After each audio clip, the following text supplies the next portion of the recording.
Oh, yeah. I am awake and alive.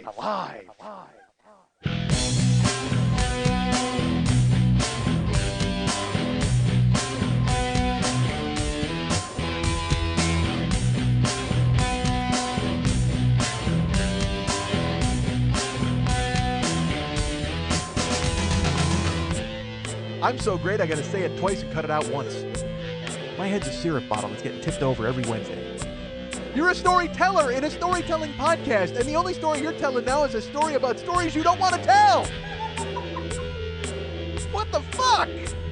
Hey, what's happening? Mike Schmidt, 40-Year-Old Boy Podcast. Hey, does anyone out there have any Tylenol? I need some right now. I didn't take any today yet. I will. Oh, I will, folks. Probably two-fisted. And I'll get to that in a minute. I'll tell you a little bit about why I'm taking all this Tylenol. I think some of you may know. But I'll talk about it a little later. But first, let's talk about this for just a second, folks. All of you are very nice, and you realize that I participated in something last week that I'll be telling you about later in this show. Might have something to do with the Tylenol. But then you all post on my page, and you're very nice. You're like, congratulations, Mike, that's awesome. Can't wait to hear your 4-hour show about it.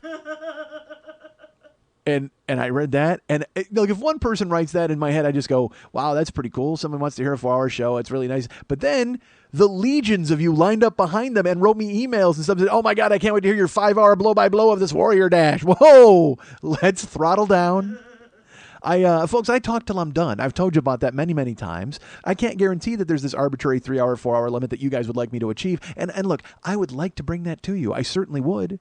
God knows I come in here every day and I'm like, I'm going to talk for 5 hours today. But then sometimes Lily's like, you can only go 3.5. And I'm like, all right, fine.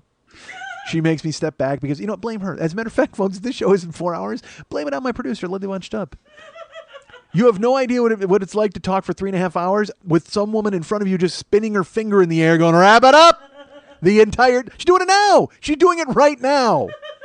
She's like, dude, wrap it. I don't know if that means this segment or if that means the entire show. I have no idea. But whenever you think of anybody who's a human rainout, if you want to think of somebody who goes ahead and smothers fun, think of Lily Von Stupp. She just walks over with her big fucking shelf and smothers me right there, smothers my fun to death. But I'm being smothered in a fun way, so I guess it's fine. My fun does not mind being crushed by her fun. Fun bags, I guess you would say, if you were a crass guy from the 70s, from some film about college. It's a film. A lot of your better films have the word fun bags in it. That's high quality cinema right there. Did they say fun bags? This is a quality film, folks. Down in front, please, and pull your pants up. Fun bags. That's a fun word to say, really. It's not, though. I hate it. I hate that word. I don't like that word. It's like delicious. I hate that word. All right, and luncheon. I don't like that word either. And what's funny, I was on Twitter, and a guy I follow retweeted a guy saying luncheon is the worst word of the year. And I'm like, yes! Oh, my God! Someone else understands. But then I was going to write him and go, what about delicious? But then I didn't want to get into a Twitter thing with a guy I don't know. This is the thing. I will follow people I only follow like 100 people or 130, whatever. And I rotate them in and out because I'll see somebody who might be interesting for a while and then they're truly not. And then I eliminate them. And then I'll bring other people in and on board, and someone will be interesting to me for a while. So I'll follow them, and they'll be like big names. And then I will try to talk to them. Like I'll have something funny to say on something funny that they said, and then when they don't acknowledge me, I'm furious. Like I'm so fucking furious because I try to answer everything. You know what I mean? I certainly Twitter and Facebook. I'm not caught up right now, but as of last Friday I was before I had to go out of town. But I do answer everybody back if they write me. You know what I mean? Email's a different story. That's a fucking bombed out crater right now. I'll get to it, I swear. But everything else is like I write people back. But then I will write something like kind of funny or like we're all having fun here, right? Nope, no. I don't know who you are. You one of my 16,000 followers. You've been lost in the shuffle. No one cares about you and your humorous remark. Furious.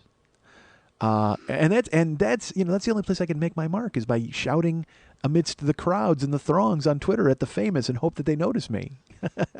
It's like Twitter's like, you know what it is? We're all on the ground and above us are the celebrities flying by in their blimps. They're like celebrity Twitter blimps. They're 140 character blimps and all of their tweets are going by on LED lights and we're just shooting harpoons trying to just stick it right in the balloon and get dragged along for a ride. That's all we want to do. But it doesn't happen. We stay on the ground beneath the exalted. That's where I am. I'm beneath the exalted.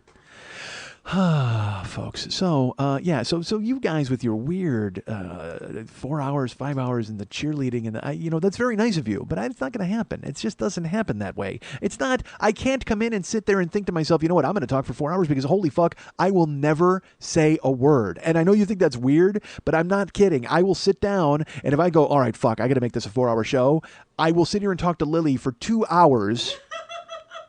And then go, all right, we got to start this fucking thing. And then it'll be like, hey, how's it going, Mike Schmidt? I don't say how's it going. What do I say in the beginning? Fuck, 4 hours. And I'll throw this weird arbitrary yoke of fucking a length around my neck, and it changes everything. And I can't do that. So just, you get what you get. I guess that's my bottom line for you folks. You get what you get. Throttle down with your bullshit 4-hour, 5-hour nonsense. Did I say throttle down already once today? I think I did. I'm now, that's right. That's my new thing. That's the name of the show, Throttle Down. No, it isn't. We can't have the show. What if the name of the show was this early in the show? You'd tune out. Because the only reason you listen is to hear where the name of the show comes in, right?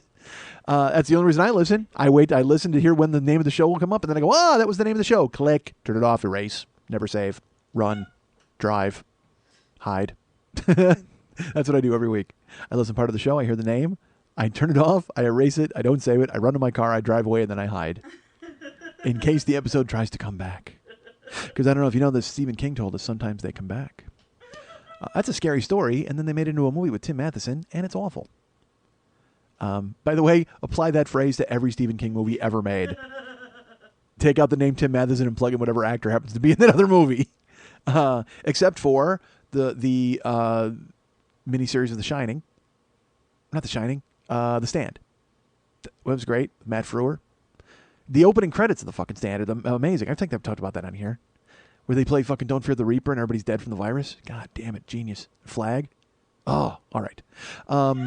Great book, though. If you haven't read The Stand, stop right now what you're doing, which is listening to this. Hold on a second. Fuck Stephen King. Listen to this. And then afterwards go, you know what cleanses the palate after a 3.5-hour podcast? A 500-page book. Go right ahead. I've planned your next month. Listen to this show. Right when it ends, grab The Stand and immediately start reading.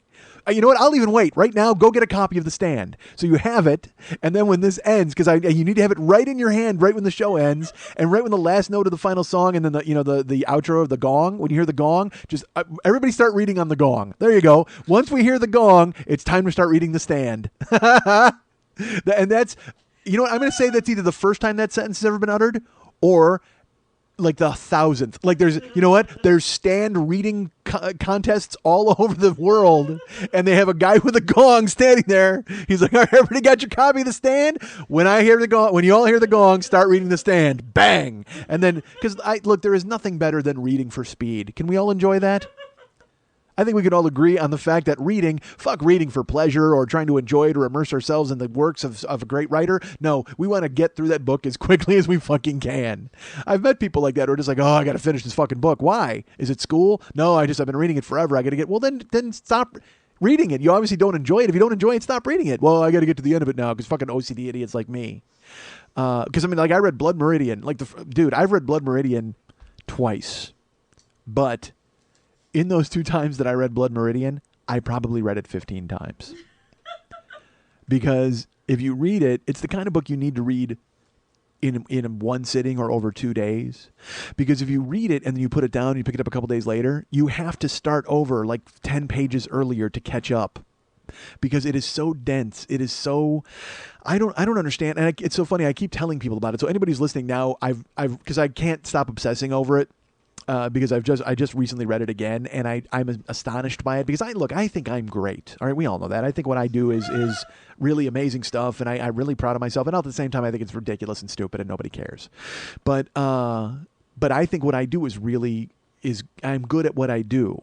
And then I look at Blood Meridian and I read it and I go, I am not like if I were to meet Cormac McCarthy, he would be within his rights to shoot me dead.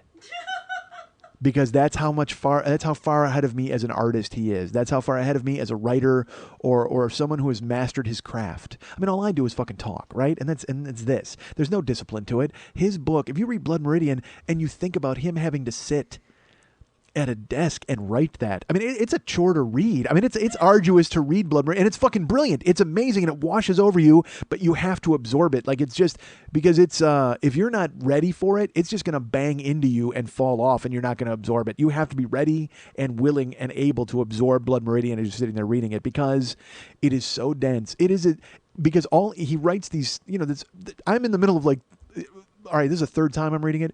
There's like a 20-page passage where just dudes are riding through Mexico, and they're riding through the fucking, like, the horrible desert.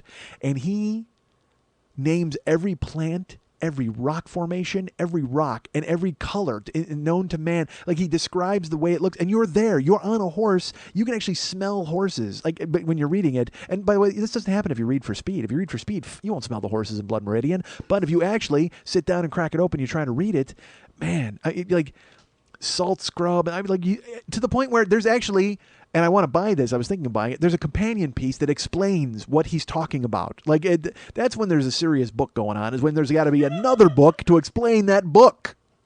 Like, you've got to have a side book that, like, oh, what is that? And you got to go to the side book and look up what was in the original book. Jesus Christ. Cormac McCarthy, Blood Meridian's a cottage industry. It's a book that spawned other books about that book. And it's fascinating. You have to read it. It's amazing. And it's funny. I was telling a friend, they, Comedy Film Nerds, I wrote the chapters for them. And then at the end of the book, they had a chapter, and they're like, hey, give us your idea of what would be a great movie. If you could make movies, what would you come up with? So they wanted every writer to do that. So I gave them two. And one of them was the one that made it into the book, which you can see if you purchase that book at comedyfilmnerds.com. Or I also said, the movie that I would like to see is I want to see Blood Meridian, made by Paul Thomas Anderson. And there's a character in Blood Meridian named the Judge. He's like a 6'10" albino monster, and he's just the personification of evil. And I said, I want him played by Val Kilmer, like an invested, ready to work, all of his talents back, Val Kilmer. That I want him to be the Judge. And it's funny, I submitted that along with my other one, and because I was really excited about it, because I was so into Blood Meridian at the time that I wrote it. And then I get the Comedy Film Nerds book, and they didn't publish my Blood Meridian one. They published the other one. And then right underneath it, Greg Proops said, I want to see Blood Meridian as made by... And I'm like, oh, that's why they cut mine out, is because fucking Greg Proops also wanted to see Blood Meridian made. And he's Greg Proops. So, of course, he gets fucking... well, and maybe he only submitted the one, and I submitted two. That probably makes sense. But that's the thing, folks. Don't ever do extra work. Because then the thing that you want to see in print will never get into print. If I can bring you any knowledge at all, folks, if you take anything away from this show this week, it's when you're called upon to write a book with your friends... Don't ever do extra credit, because then eventually the thing you wanted to have in the book will not be published. And then you'll sit there resenting it forever. You'll resent your friends. You'll hate them. I don't hate them. That seems strong. But you'll hate them because you're lesser people than me. All right. That seems odd. Why would I come out swinging at you guys? You guys are there for me, right? Aren't you there? Oh, no, actually, you've turned this off long ago to get a copy of The Stand. Foolish me. Oh, dude, I'll tell you this. This is ridiculous and stupid. All right, look. I made fun of BJ and the Bear a couple of weeks ago. I'd like to apologize. What if that was what I was doing? Folks, it's come to my attention. I hurt some feelings when I talked about a man and his monkey. That's retarded. No, but I feel stupid because I live in this weird time warp where I work at this fucking gig, right? So I'm in the security position, and there's a TV, and the only channels they get are TVs from the past, because it just mocks you, because you know what? It's TV that ran when I still had dreams. That's what it is. It's like all these old shows that I would watch when I was a kid and go, I can't wait to get big, and someday I'll be on a show. No, you won't. You will be watching somebody's fucking Kia. That's what you'll do. You'll spend all night watching a Kia while watching Kojak. But that's my point, because Lily is she's working a sucker like Kojak right now. But I don't know if Kojak ever really worked a sucker. But here's the thing. I've started watching Kojak in the middle of the night. Kojak is fucking amazing. It's amazing.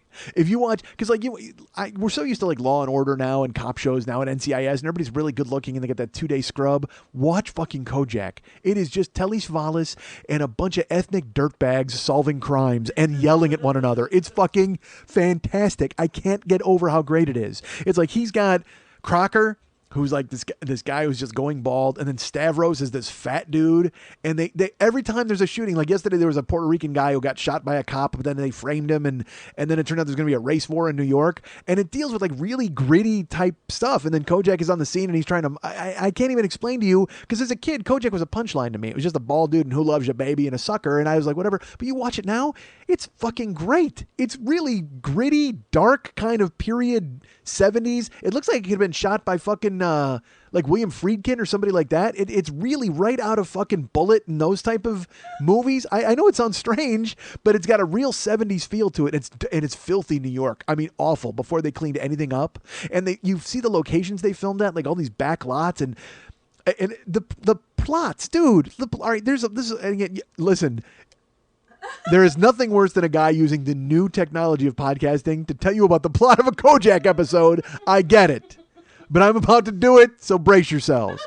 If you don't want to listen, take one of your earbuds out and read ahead in the stand. I'll give you this. If you'd like to start the stand early, before the gong goes, do it now, because I'm about to talk about Kojak for about 2 minutes. 2 minutes more. I've talked about Kojak for 2 minutes already. Because I can't. That's where I live. I live in the past, folks. I don't have cable. I don't have internet at that fucking job. So I have to watch old fucking shows. It's Night Gallery and The Twilight Zone and Outer Limits and oh my God. Because you know why? Because the other channels that I get, what am I going to watch? The New Adventures of Old Christine? Fuck that. Kojak should show up and shoot everybody in that fucking show in the face. I love Julie Louis-Dreyfus. I thought she was fantastic in Seinfeld. I think she's hot. I'm a fan. But, dude, her trying to be funny with like 4 dudes I've never seen before in my fucking life. And again, that's on me, not on them. They have careers. They're in a fucking television show. I'm the guy who doesn't know anything from Kojak. That's it. That's what I know. I know about Kojak and Stavros outside eating fucking pitas on the street. That's where I come from with my pop cultural touchstones. It's like the Video Music Awards were this week. And I started hearing names of people winning, and I'm laughing out loud because I'm like, I don't know who that is. I wouldn't know who they were if I ran them over with my car. One Direction, big win. That's it. One Direction, big winner at the VMAs. That sounds like a spa. Like, I mean, who the fuck is that? I'm so old, folks. And I relish it. That's fine. I bathe in my anonymity, and I relish my aging. It's fine. That's who I am as a guy. Because I'll throw on Led Zeppelin or the Beatles or Van Halen or Pink Floyd. And it's so weird how you always get back to that. The touchstones. You always get back to those bands, because I want to hear new bands. I want to listen. I listen to fucking like little Stevie Van Zant's Underground Garage on XM and Sirius to hear newer bands. And I just found like I told you I listen to a lot of electronic music. So I just got Passion Pit's new album, and I like Hot Chip's new album, and I like that stuff. But Jesus Christ, then when you're sitting in the dark, it always comes back to Zeppelin, and you fucking throw it on. I'll throw in. I have a playlist in my my iTunes, and it's Zeppelin from beginning to end. Literally out, Zeppelin 1 all the way through everything, including How the West Was Won and Coda, and all of it in order. And it just says Led Zeppelin in order. And I'll hit play and I'll sit there for 6 hours and listen to it because that's fucking great. And then I hear One Direction one at the Video Music Awards. I'm like, who the fuck is? I don't know who that is. Like that. I picture Keith Richards showing up like a zombie and eating their brains at the fucking show. And I don't mean to turn this into that hack like, our rock stars are better than your rock stars. One Direction could be great. They might be fantastic. I've never heard them. That's on me. Again, I'm an old person. If they came up to me in the street and sang around a fucking garbage can, first of all, I'd go, I don't know, are you Chilliwack? Who are you guys? Where's your girl? Is she gone? Has she been gone? Gone so long? She's been gone so long? Because you might be Chilliwack if that's true. Why is that my touch? Literally, like singing around a garbage can, you know who I think of? I think of Chilliwack, and I think of the guys from New Jack City. When they were singing during the montage, new things, bad things. Come on, you've seen that, right? How great is New Jack City? How great is Wesley Snipes as Nino fucking Brown? Oh, fake Snipes was awesome. That's a callback for anybody who remembers Never Not Funny. All right, so I used to work at a Gold's Gym, and there was a guy who I called him Fake Snipes because he looked like Wesley Snipes, and he cheered at everybody. He would walk around in his gym clothes with his lifting gloves on, and he'd be like, "Hey, get at it today, folks." He wasn't with anybody. He was just walking around the gym, and I was like, "Fuck you, Fake Snipes." Because that's who I am as a guy. I can't even accept Fake Snipes' cheer. I love Wesley Snipes. I guess, you know what? If it was Wesley Snipes, I'd be like, yeah, Wesley Snipes is rooting me on at the fucking gym. But Fake Snipes, he doesn't get any fucking play. No slack. I got one direction for you, Fake Snipes, and it's that way. Leave me the fuck alone. Ha All right. What was I talking about? Kojak. Of course I was. Anyway, there was a plot the other day, and the show opens. Oh my God! And again, I will say this, folks. The 70s, just this bevy of horrific acting, because there were people who are very genuinely talented. Like Telly Savalas, he embodies the role of Kojak and does it very well. But then he's surrounded with a bunch of people who are awful, like that Stavros guy. But Stavros is supposed to be just a fat cop who eats, and he's a dick. Fine, that's him. He played that well. But the guest stars, because in the 70s is when acting kind of came of age, Marlon Brando fucked it up for everybody. Because here's what happened. In the early days, if you watch old movies, everybody is playing to the back of the fucking room because they were used to being in plays. So there's a movie, and it's supposed to be really condensed within a soundstage, and you hear someone like projecting, like Richard Burton or someone, and you're like, dude, I'm right here. You don't have, I don't know who you're talking to behind me. Nobody's behind me. And that's, you'll see like a couple having a discussion in the living room, and the woman is doing that, Riley, I know. And she'll walk off, and you're like, oh, this is awful. It's like watching, it's not even like watching. You know what it's like? Dude, it's like if you went to a restaurant and you ordered toast and they brought you a wedding cake. That's what it's like watching those shows. Because it's just two people talking in a room. Just talk in a fucking room. You don't need to be big and exaggerated and crazy. Fucking actors from the 50s, throttle down.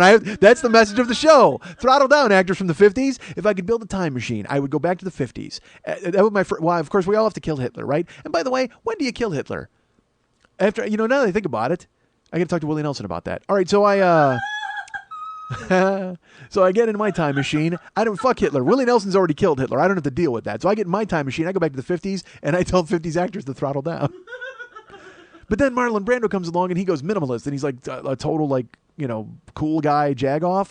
But then people who don't have the talent of Marlon Brando think that they can pull that off, and then they get jobs in television. Like I watched the show Kojak, and it opened in this apartment, and it turns out it's a cop, and he's a partner of Kojak's, and he's got a wife played by Fionnuala Flanagan. Do you know who that is?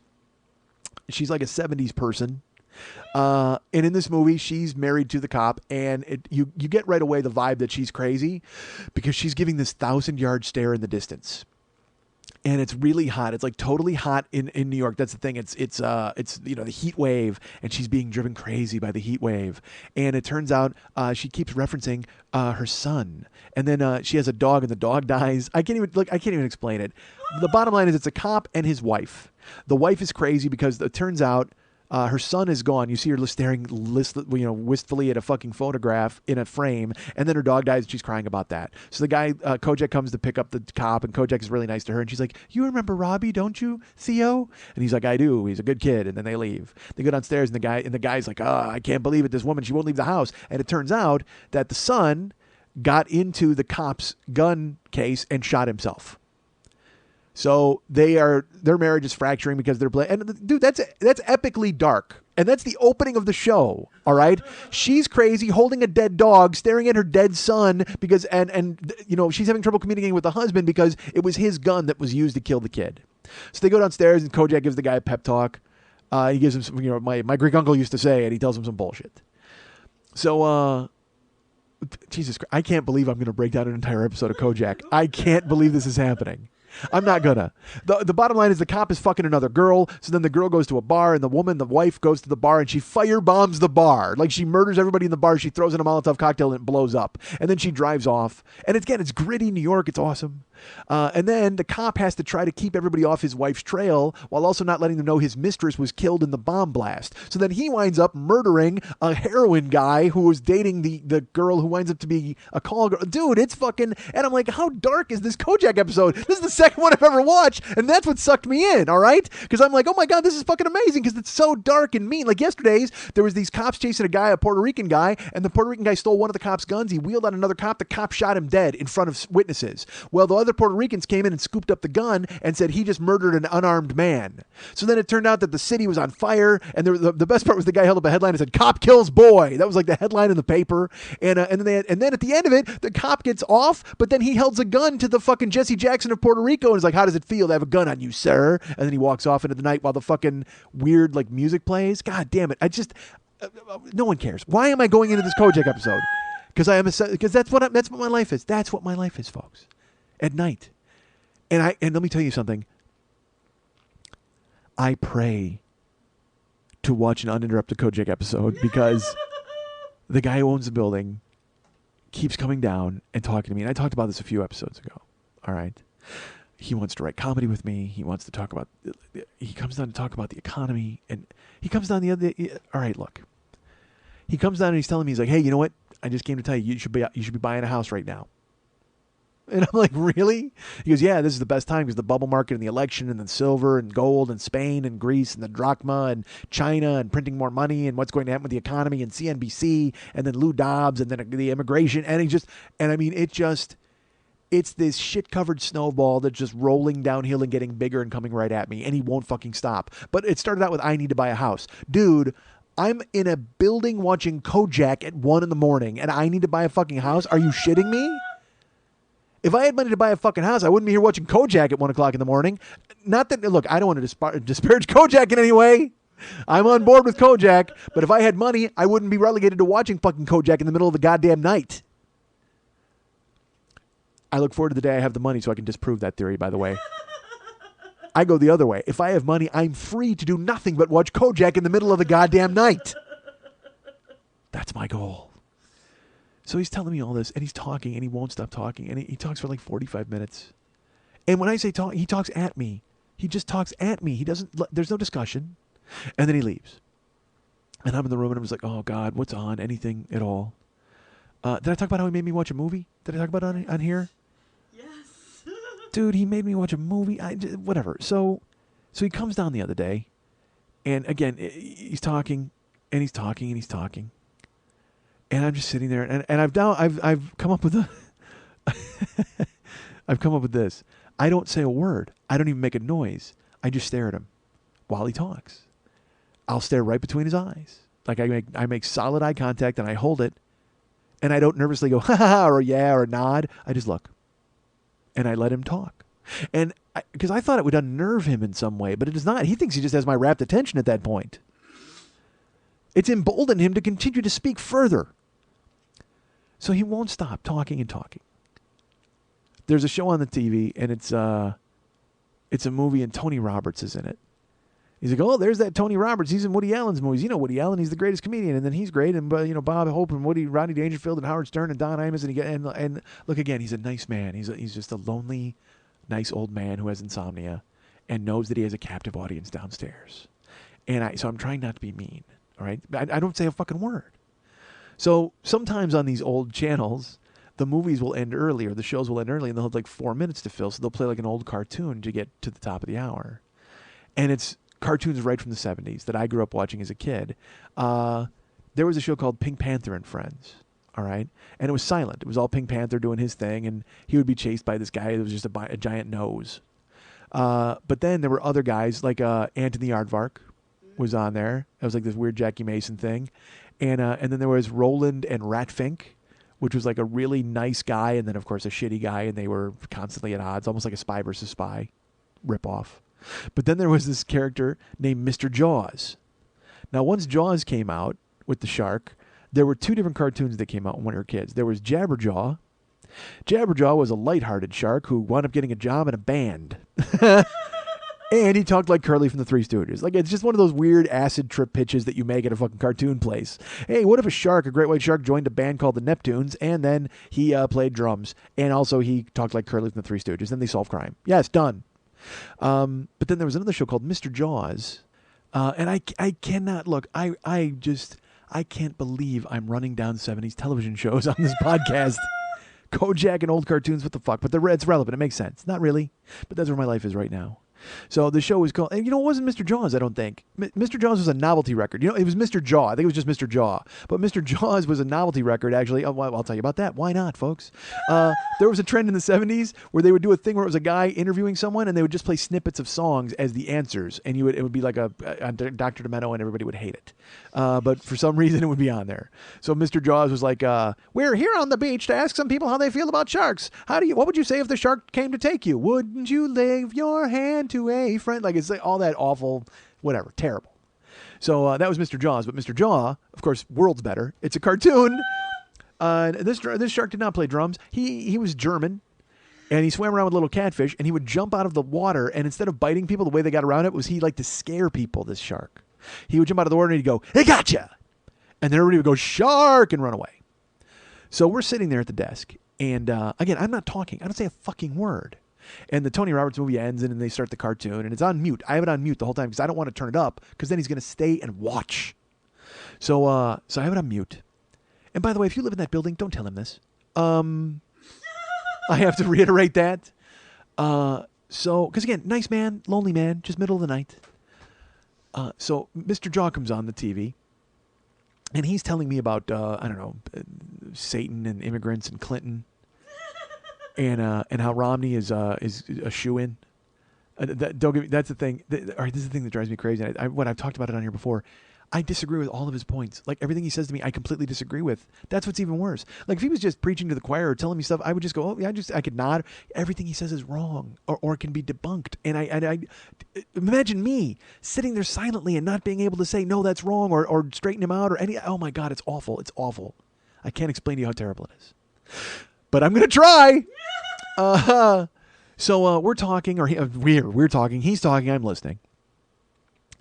And I should tell you this too. This is horrible. Like, he's an older man.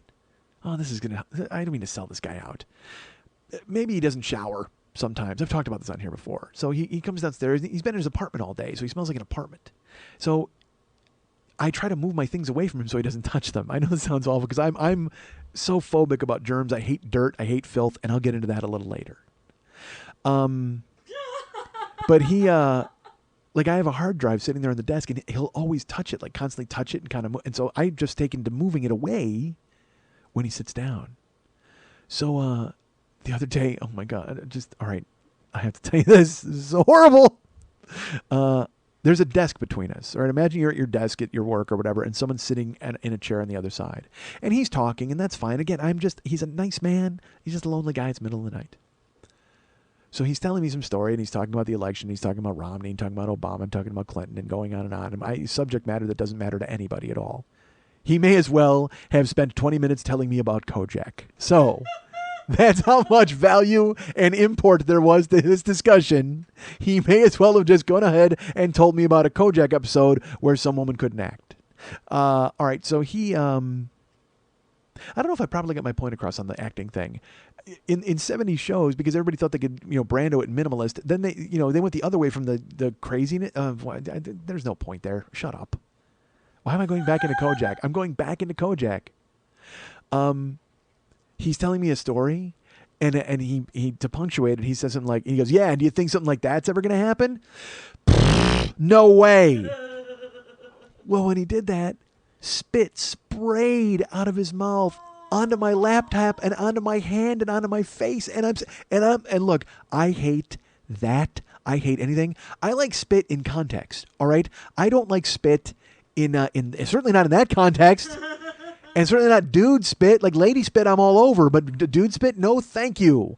But he didn't mean it. He's just like, and spit.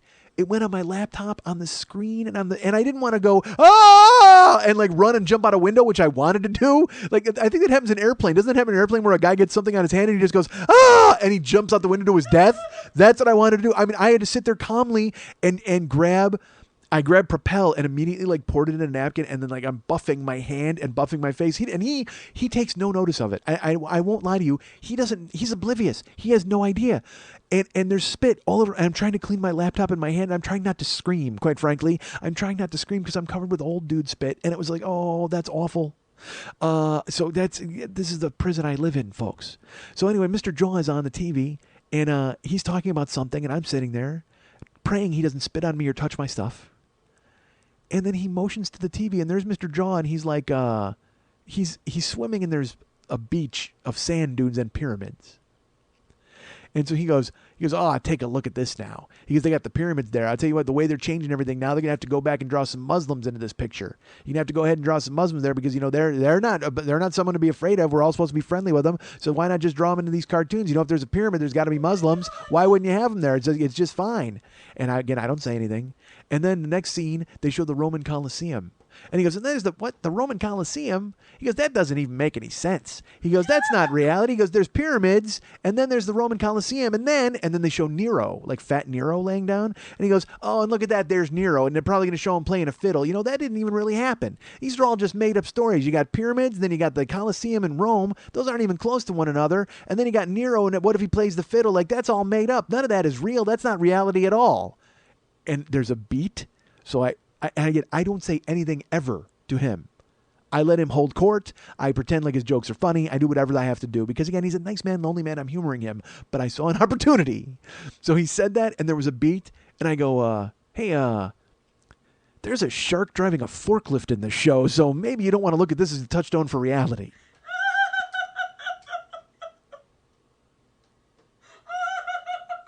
That's funny, right? Isn't that funny? Hey, there's a shark driving a forklift in this show. Maybe you don't want to look at this as your touchstone for reality. That's funny. That's a funny joke because that's what I do. I'm a comedian. I tell funny jokes. And there was an opportunity because there was silence. He had stopped talking to breathe. So it's time for me to wedge in some funny right there. And so sure enough, he's just like, yeah, it's not even reality. Beat. Hey, there's a shark driving a forklift in this show. I don't know if you should use this as your touchstone for reality. I'm not kidding. He stands up and goes, oh, well, yeah, I need you to lecture me on reality. That's exactly what I need. And he storms out of the office. And I'm sitting there and I start laughing because I think he's kidding. Like, I think we're having fun. And he goes, you know what? Maybe I'll just go upstairs and I'll try to think about reality. Since you know so much more about reality than I do, I'll just go upstairs. But yeah, thank you for pointing that out to me. And this is his version of sarcasm. And he's angry at me for making one joke. In weeks of one-sided conversation, I finally get in one joke that's funny. And I've never seen the man move so fast. He leaps out of the chair and storms off and just shits sarcasm all over me and hits the elevator and goes upstairs.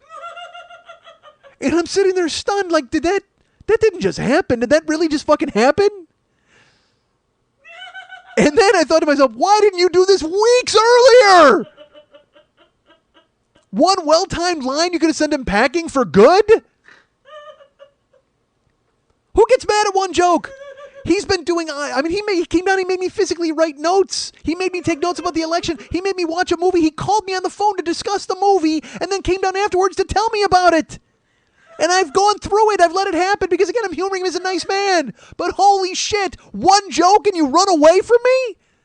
And he knows I'm a comic. That's what drives me fucking crazy. You know I'm a comic, so I can't be funny once? Oh my God. So I was torn because, like I said, I was like, did I hurt his feelings? That seems weird that I would hurt his feelings with the one sentence I've said in 6 weeks. But then the other part of me is like, why didn't you do this 6 weeks ago, the minute he came downstairs? You're listening to The 40-Year-Old Boy. Coming up later, Todd Rush and the Technicolor Cocksling. How about,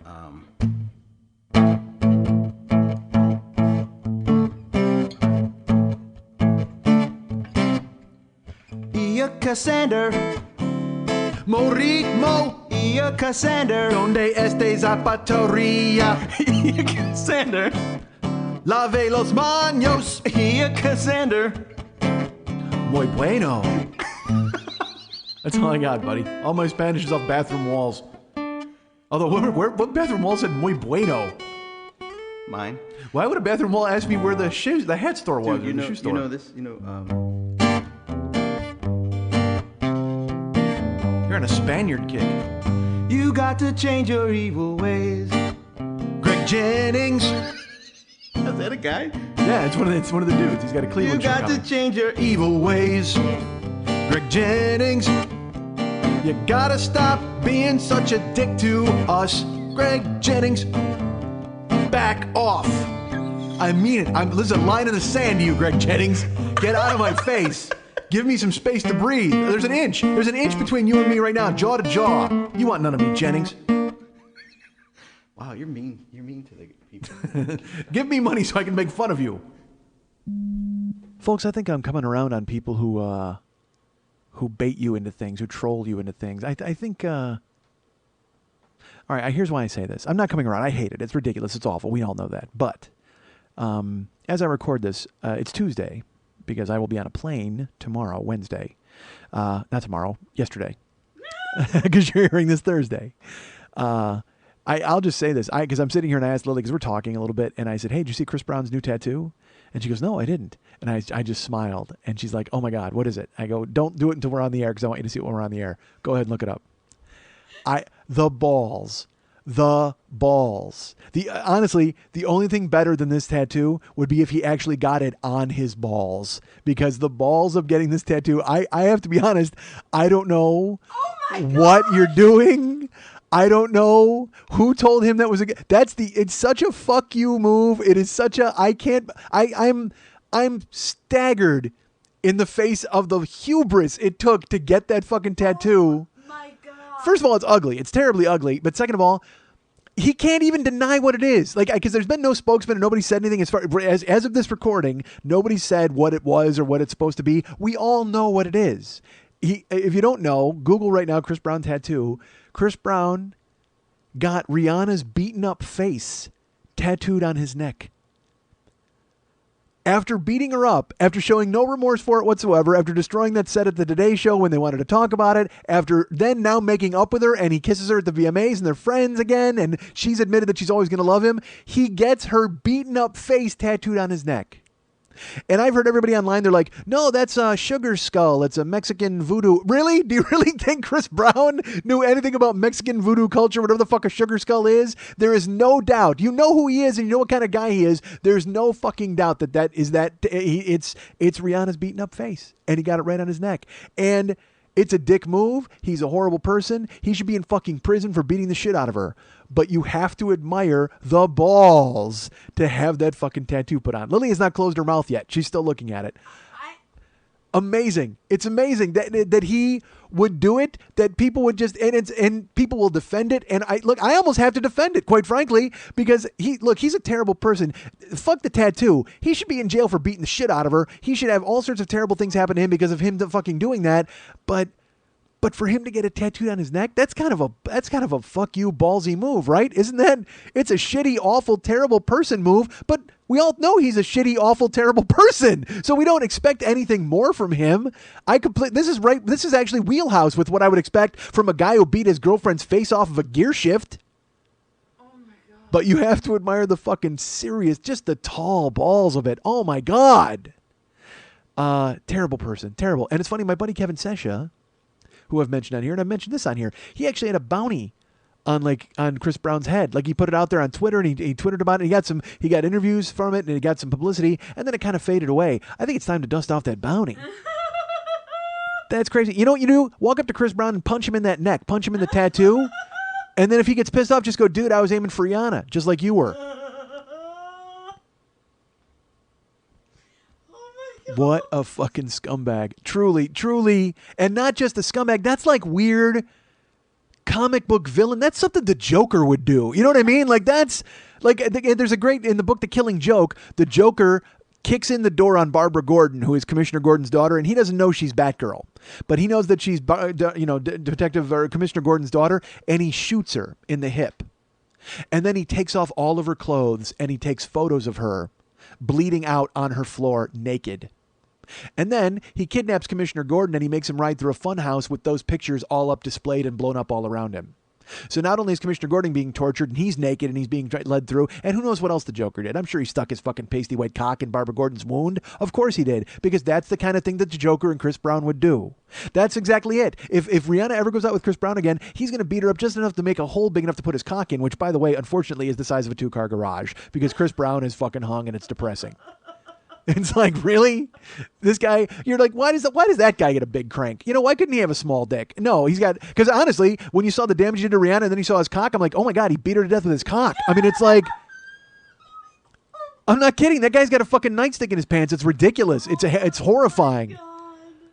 So he should have had the cock. He should have had the just the Rihanna thing tattooed on his balls, just because that's the message. But this is the kind of shit a supervillain would do. So you almost have to respect it, because if in a movie there was a guy who beat the shit out of a girl and then they got the face of the girl tattooed on his neck, you'd be like, God damn, that guy's awful. I can't wait till Mel Gibson kills him in the fucking third act. So maybe that's what I say right now. I can't wait till Mel Gibson kills Chris Brown in the third act. That's where we're at with the Chris Brown Rihanna blow up. I can't wait for Mel Gibson to show up and kill Chris Brown in the third act. The balls! I have to yell. Oh my Christ, this photo. All right. I just think it's hysterical. I picture him laughing the entire time getting the tattoo.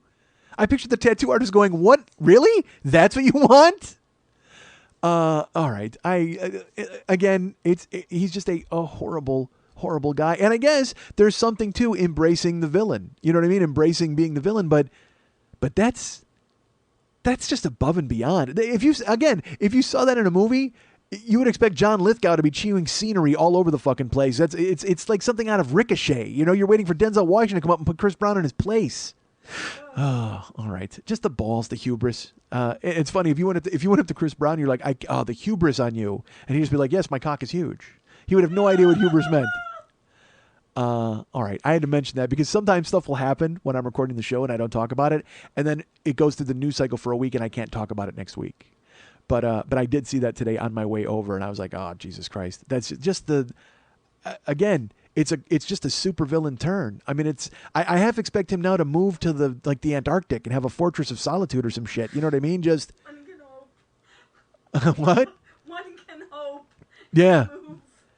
Just him and the rest of Team Breezy. They moved to the Antarctic. Oh, God damn it! Holy shit. He's All right, he is. But again, there's something to where you just have to go. Well, yeah, that's a ballsy move. Because again, it's almost daring her to do something. Like they're playing fuck you chess, and she's been losing constantly because she's acquiescing. She's constantly sacrificing pawns. I don't think about him. I cry. She cries when she talks about him. I still love him. She kissed him at the Video Music Awards. Remember, I had a show where I talked about it, and I wanted it to go like, I thought this was a long con. Like, I thought she was just lulling him to sleep to where they finally started dating again, and then she was going to cut his cock off. Like, that's what I was rooting for, where she's like, she's constantly, everybody's like, "What are you doing, Riri? Why are you doing this fucking thing?" And she's like, I got this. And I was waiting, but I don't see it happening.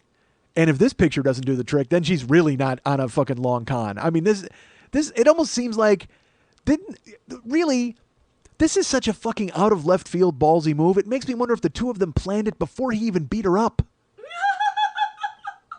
my God. Like, they were like, "Wouldn't this be great if let's see how long we can stay in the public eye if you beat me up, and then we get a lot of mileage out of that, and then you wind up destroying a set of Today Show, and then I make albums, and then I say I still love you, I won't really badmouth you, and then you get it tattooed on your neck." Like, or almost like they were trolling you with the actual incident when he beat her up, and they weren't getting enough press of it anymore after the VMA, and they went, "Fuck, you know what? Just tattoo my face on your neck. Why not? Let's see what happens then." And they're just together laughing about it. You know what I mean? The rich are different than you and I. They fly above us in their Twitter blimps, and none of us can reach them with our arrows. They beat each other up and get each other's faces tattooed on their necks. We can't relate to that, can we, folks? Oh my Christ. Fuck no. All of us are just sitting in our living rooms waiting for a gong to start so we can read a book from 30 years ago.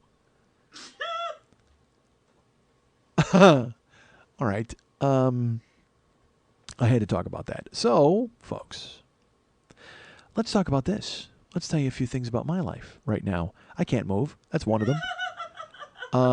This is a show of invalids. This is a show. It's funny. I talk about Willy Wonka, and they have the bed of invalids. Oh, it's awful when all those old people are in the same bed with their old people feet, like the old people faces. Oh God, Jack Albertson should shave.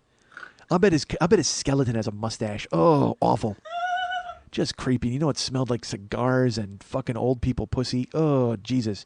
Because Jack Albertson was scoring even late in the day. You know he was. He's the man. Jack Albertson was the man. Of course he's getting pussy. All right. Don't be discouraged. I cannot get out of the 70s TV. What the fuck? All right. I will not break down Chico and the Man for you. Thank you. But we all know Jack Albertson's the man and his skeleton has a mustache. All right, so I almost, you know what's funny? I almost want the artwork for the show this week to be Jack Albertson's skeleton with a mustache. For no comment at all. Just Jack Albertson's skeleton with a mustache tearing out of a tomb with the tombstone that just says the man. Here lies the man clawing out with that bad pork pie and the fucking huge brush mustache on the skeleton. Awesome.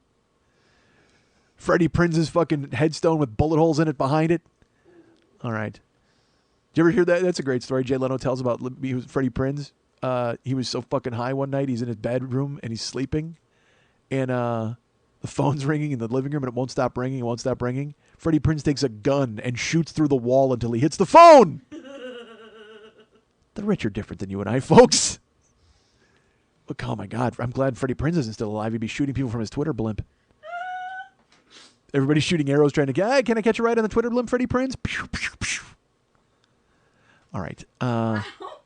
That's right. I'm not afraid to talk about a shooting Freddie Prinze from a Twitter blimp and a zombie Jack Albertson skeleton climbing out of the ground with a man tombstone and a mustache. Folks, I'm talking a lot because my jaw is the only thing that still works on my body.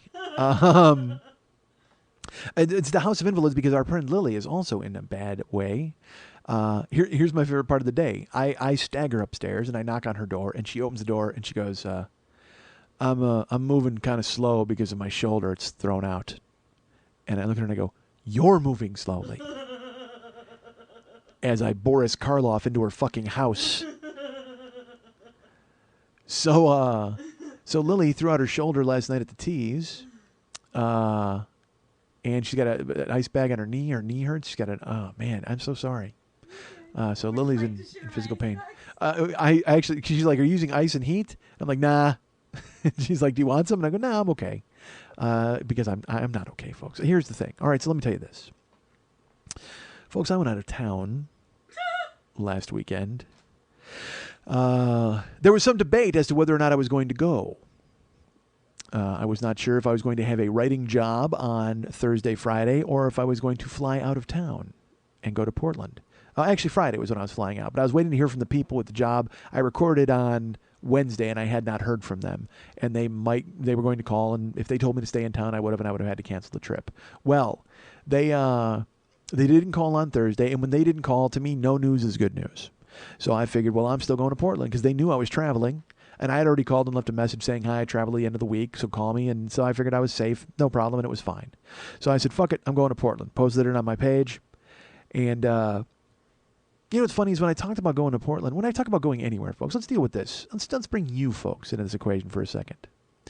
By the way, let's talk about this real fast. The Democratic Convention, I won't go into it, but I didn't see Joe Biden's speech.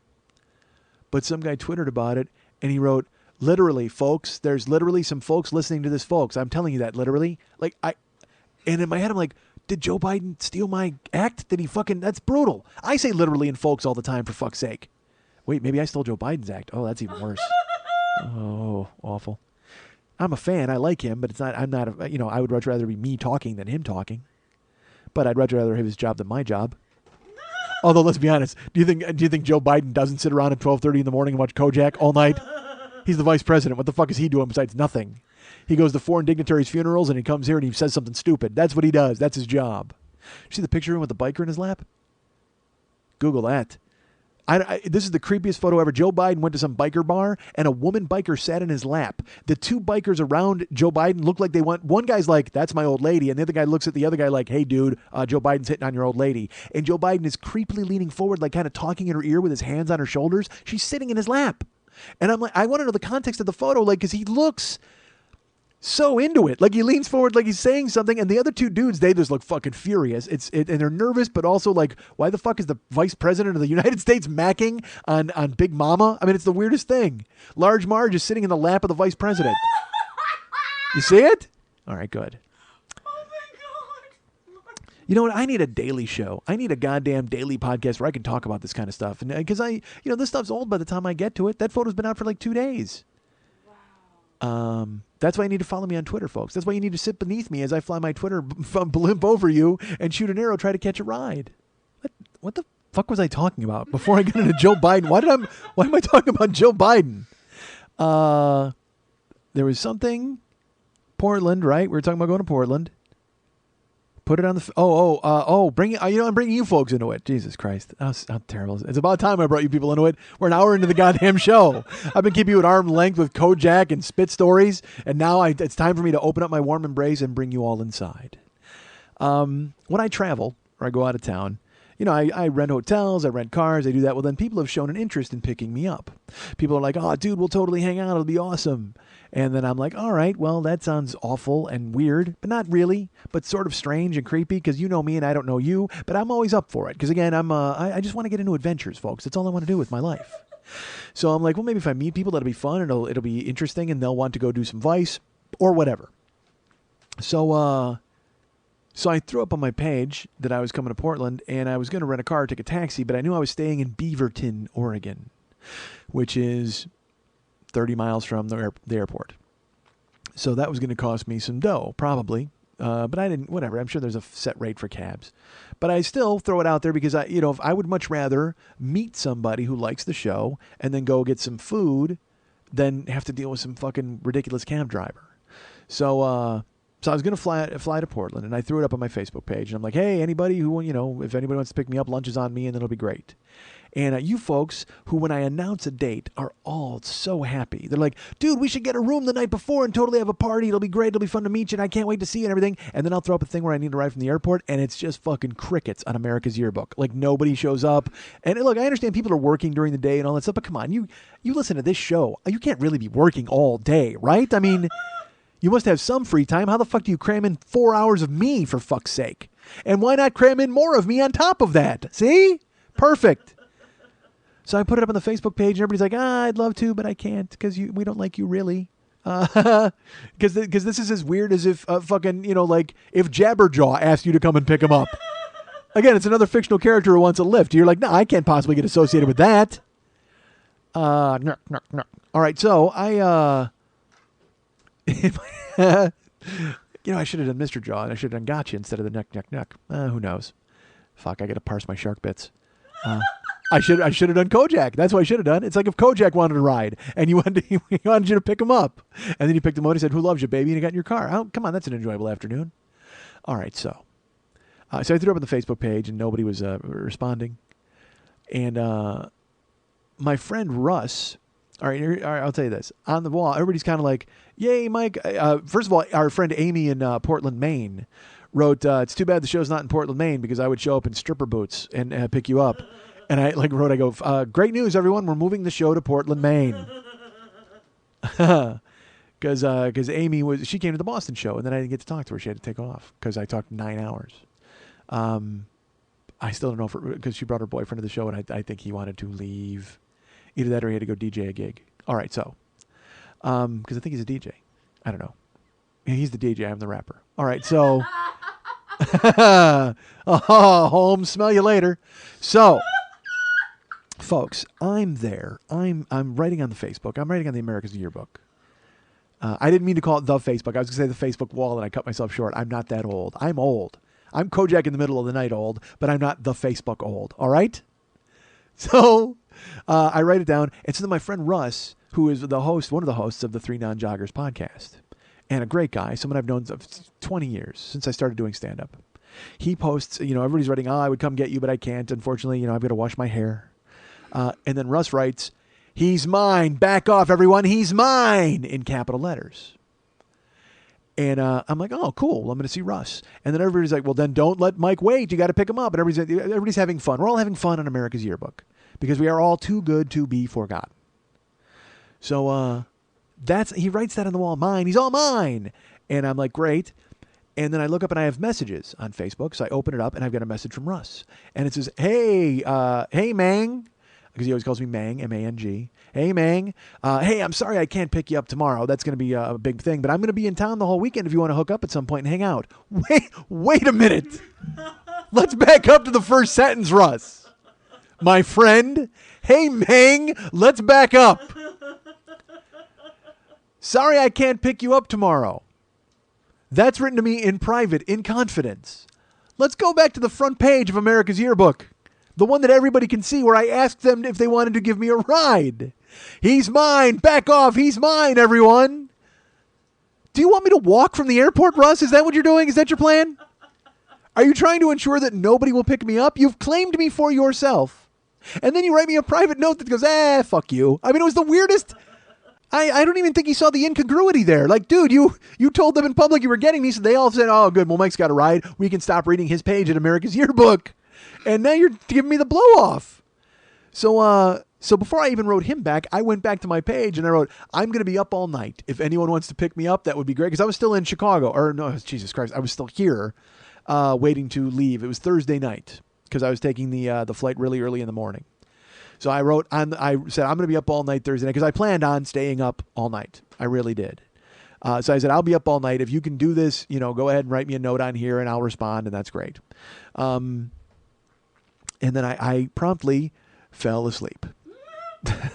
Because as I've mentioned, folks, I'm not sleeping much. I'm sleeping 3 hours at a time here and there in chairs all across this great land of ours because I am frightened of bugs. So I fell asleep. My body involuntarily shut down, and I actually got about 4.5 hours of sleep. I went to sleep at midnight and got up at 4:30. So my flight was at 10 a.m., so I had to be in Burbank by 9. I was driving myself in the morning because Karen had to work. So then I had to get ready to go. So I go on, and it turns out a guy stepped up, a guy named Michael, listening to the show. I don't want to say his full name. He didn't give me permission to. But go to my page on America's Facebook, and you'll see Michael, who said that he would pick me up. So he's like, hey, dude, I'm happy to do it. And he gave me a phone. Then he wrote me a note. He gave me his phone number, which was nice. So then I texted him right away, and I said, hey, man, here's when I come in. Lunch is on me. You pick a place. Everything's fine. And he said, great. So I was really excited for that. It meant I had a ride. I didn't have to worry about it, and I was going to get lunch. So I went to go to the airport to fly out of Burbank, which is no hassle, dude. It's like, normally I bore you to tears. Let me tell you this, though. I found out I have a new weapon in my arsenal. All right, I have a new old man weapon in my arsenal against the TSA. I see people all the time flying with slip-on shoes. So they can slip them on and slip them off and put them on the conveyor belt. Well, I don't. I don't know where slip-on shoes because, again, I'm not Pat Boone. So I'm like, I've got shoes that you got to tie. But I'm trying to think of ways to defeat the nefarious TSA as they make me, by the way, one of the worst rappers you'll ever hear in your life. We all like the notorious B.I.G. I hate the nefarious TSA. Their debut album, All Up in Your Business, was not bad. But then they went all PM Dawn on the second album with Pat Downs and ponytails. It was not good. Not good at all. You want to come out hard, stay hard. You can't fucking flip it. All right. So the nefarious TSA, I'm trying to defeat them. But I can't use slip-on shoes because I will not defeat them by making myself look older and weirder. But yet, I have found a way to make myself look older and yet still defeat the nefarious TSA. And yet, that's the name of the show. I was at my house and I was packing and I was trying to figure out what to bring for the trip.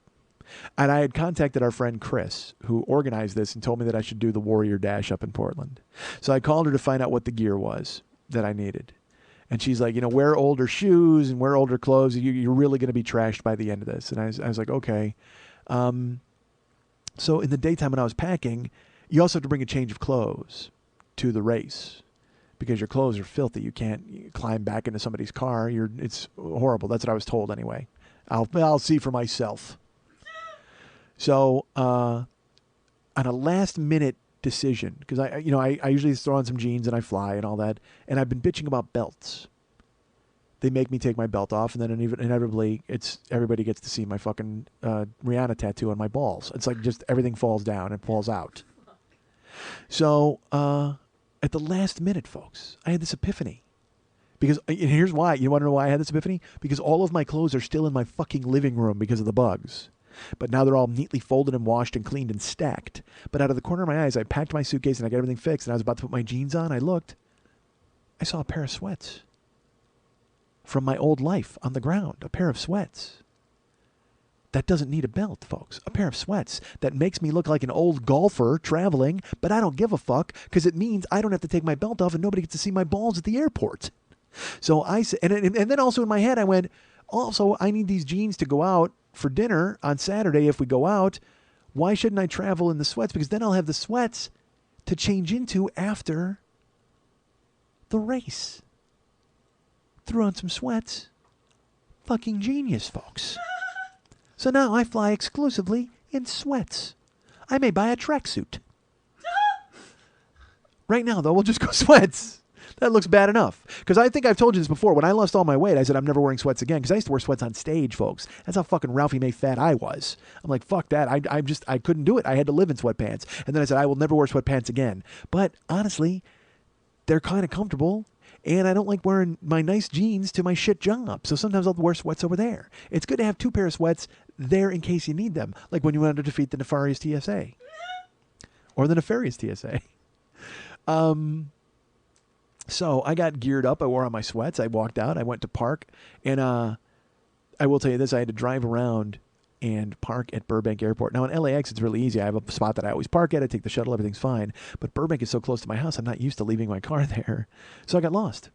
This fucking airport is 5 miles from my house. I'm circling it, looking for a parking spot for the lots because there's different signs. I finally, on my 3rd trip to the airport, I had to go, I had to stop and point out Big Ben and Parliament and then look at the guy working there and go, hey, where do I park? He's like, go up to Hollywood Way and turn left where it says the 5 is, and then you park in A, B, or C because it's $10 a day. And I'm like, fine. So I go and I park and I take the shuttle. And now I was, I left at about an hour and 15 minutes before my flight. Well, now I've been circling and all that bullshit. Now it's 45 minutes to my flight.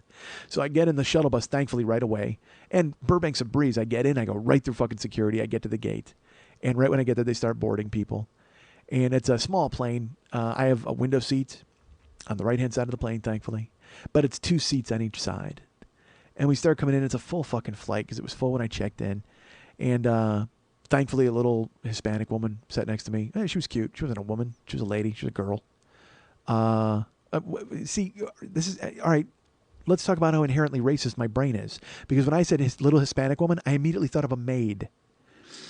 And that's why I tried to clarify that she was cute and a girl. So I didn't want you to think that the fucking maid from Family Guy was sitting next to me on the goddamn plane. How ridiculous a leap I just made. Because I'm trying to paint a story for you folks. I don't want you thinking there was an old Hispanic woman bent over next to me. No, it was a young and vibrant Hispanic woman who thankfully fit into the seat and did not care about my giantness. Because then I apologized to her and she was very nice. And she was going to a wedding in Alaska where she would be pointed at and stared at and pawed at by Alaskans who have never seen a Hispanic before. That might not be true. That seems a little... well, I've never been there. I've never been to Alaska. Perhaps it's chock full of Hispanics. I have no idea.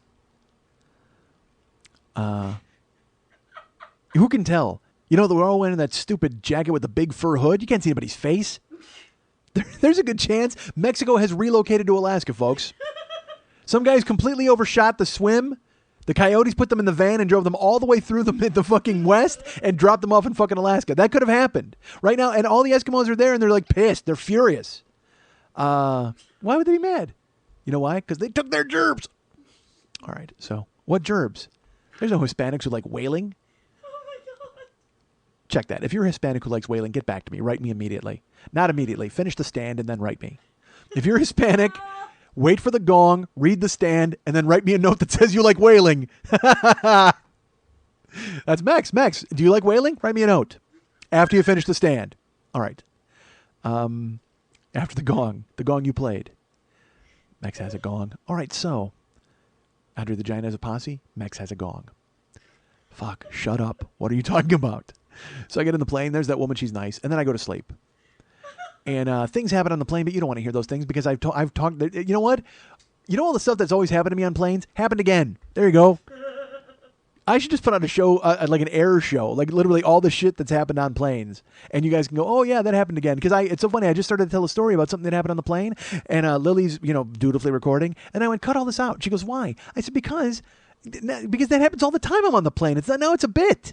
It sounds ridiculous. I mean, just I apparently, and it must be happening on planes all over the earth. I mean, if it's happening to me virtually every flight, this stupid shit has to be happening on every plane. These flying buses. What the fuck? Grow up. Stop being animals in the air. They shouldn't even have seats. They should have just a pen. Just let people come in, just throw handfuls of grain on the ground and let them fucking root. Jesus, people are fucking animals. All right, so a bunch of shit happened on the plane, but then I slept through a lot of it. So we flew to Portland. There you go. How about that, folks? That's why you're not getting a 4-hour show, because I just cut the entire plane right out of this goddamn thing because you don't want to hear it. I already talked about this sort of shit. But now, talking about it, I need to tell them because they're going to be pissed, right? Don't you think? Lily says no. Blame her. All right.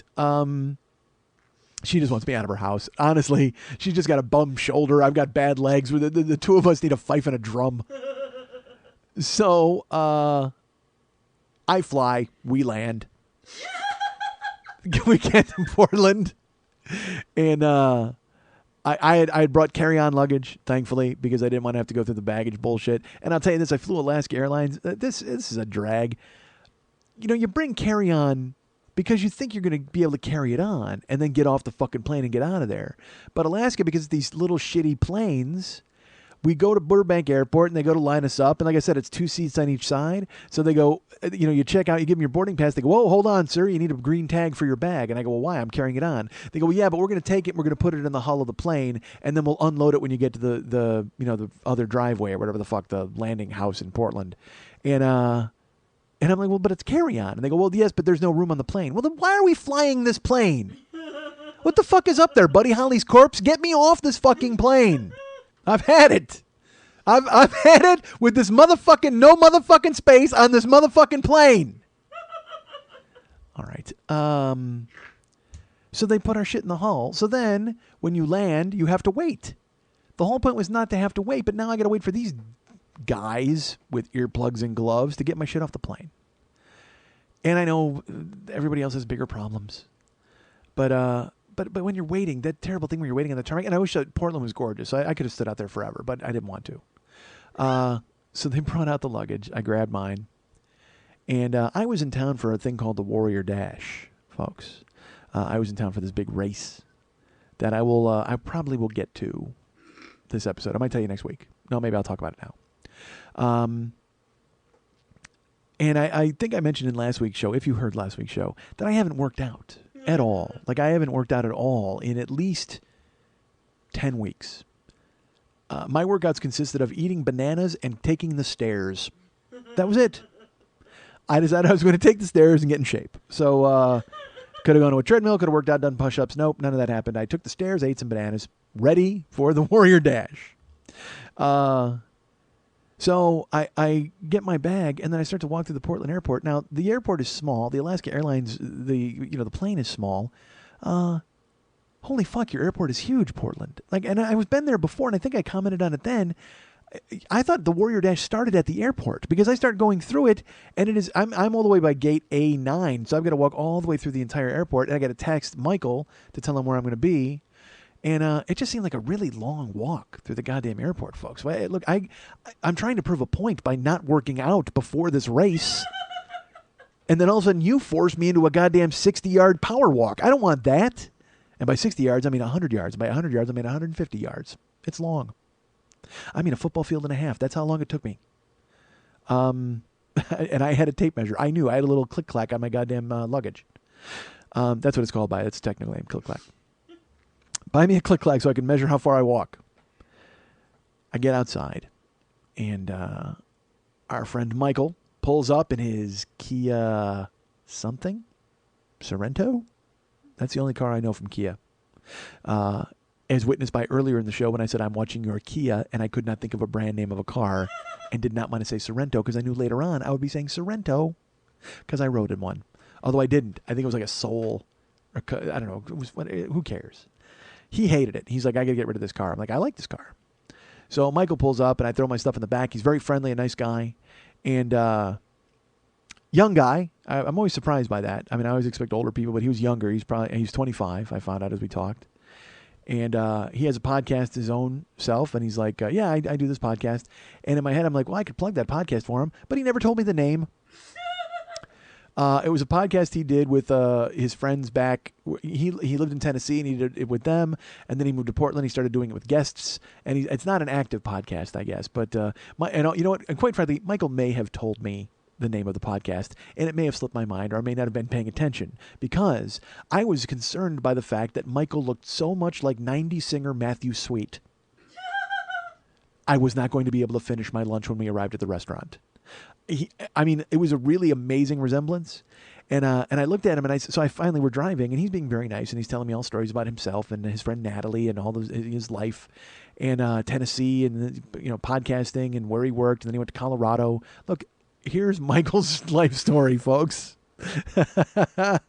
Boy, if you didn't care about Kojak, you're not going to give a fuck about Michael from the airport. But I do, because he was my hero. He picked me up and saved me. So I said, hey, man, where are we going to eat? And he's like, oh, I got a place in mind. I know you're kind of picky about that, but I thought of a good place. It's right by my new house, because he had just moved into a new place. I said, all right. And he lived in this really cool area, like this little, it was like the Silver Lake of Portland. Although, let's be honest, Portland is the Silver Lake of Portland. But it was all hipsters, a really nice area, fun little bars and cafes. And he took me to a place called Dick's Kitchen. So we're in the car, but first of all, I have to get over the Matthew Sweet things. I'm like, dude, do you know, how old are you? And he's like 25. I'm like, you're going to have no idea who this is. I go, but you look like a guy from the 90s named Matthew Sweet. He's like, oh, you know what I always get from people? Kevin Smith. And I don't know what blind as a bat motherfuckers Michael's hanging out with in his life. He looks nothing like Kevin Smith. Nothing. Not even close. And so I said to him, and I go, really? And he goes, I don't see it. I go, because it's not there, Michael. It's not there. You look like Matthew Sweet. End of story. And he's like, well, I don't know who that is. I go, there was a song called Girlfriend. It came out in like 91. So you were what, 4? And he's like, well, I don't remember it. I go, and so then, of course, folks, as you know, I start to sing Girlfriend in the car. You need to get back in the arms of a good friend. Because I happen to have like 8 Matthew Sweet albums. And I told him, I go, by the way, you should Google Matthew Sweet so you can look up what he looks like. But don't look at Matthew Sweet now. All right? Look at Matthew Sweet from when Girlfriend came out. Because you're going to be furious at me if you think I think you look like him now. Because if your folks are familiar with Matthew Sweet, he became very fond of his last name in his later years. And he is as big as me. Like, he is a giant. Matthew Sweet is a huge, fat dude. He is like Matthew Sweets. They had to throw the extra S on there because he's so big. So I'm explaining to him who he is and what he looks like. And then I go, you know what? I have a computer in my hand. So I Google it and I find some pictures and Michael looks. And I'm actually proud of myself because I find 2 pictures that look exactly like they could have been Michael from his high school yearbook. Like, they're amazing pictures. And he sees them and he goes, oh yeah. Oh, I definitely see that. So I said, great. So we go to dinner at Dick's Kitchen. And I was excited because he's like, yeah, they got burgers. And I get into Dick's Kitchen and I open the menu. And dude, it's this fucking vegan, healthy bullshit. Like, they're like vegan buns. And the meat was, we didn't say a curse word around it for miles. I mean, it's like that kind of shit where they're trying to convince you that the beef is more tender. It's like, oh, our burgers taste better because nobody was ever sad on this farm. It was we grew happy. That's what we had. We fed these cows and everybody was happy. We made sure to have Up With People come to the farm and sing to them every goddamn week. That awful bullshit where they try to trick you into why their meat is better. It's just a goddamn hamburger. But then they had like, air-baked fries and a fucking Greek salad. Oh, my God. So I'm just like, and I had Twittered that I was excited about lunch. And then I immediately Twittered, I am no longer excited about lunch because I've been here 20 minutes and I'm sucked into fucking hippie granola nonsense already in Portland. So we order our food and I order a papaya drink. Because, it said it was like from Papaya King in New York. You guys know what I'm talking about. So I order that thinking it's going to be like a smoothie. I've never had a Papaya King drink. I'm like, oh, it's going to be an awesome smoothie. And they bring it, and it just tasted like fruity dishwater. It was fucking awful. So I said, I called the waitress back. I go, look, I can't drink that. I'm very sorry. And she said, no problem. What do you need? So they had homemade ginger ale. And I pictured they just got like hobos in the back stomping on full ginger cloves. And they're getting their sweat to mix in because then you can feel the taste of the worker. I mean, it was just fucking disgusting. So they brought, but it tasted like ginger ale. I was happy. Then they brought my fucking hamburger and it was dominant. It was such a great hamburger. So it turned out to be a good lunch even though they were trying to be all vegan. And then he and I are talking about movies. And then Precious from Sapphire came down and sat next to me for lunch.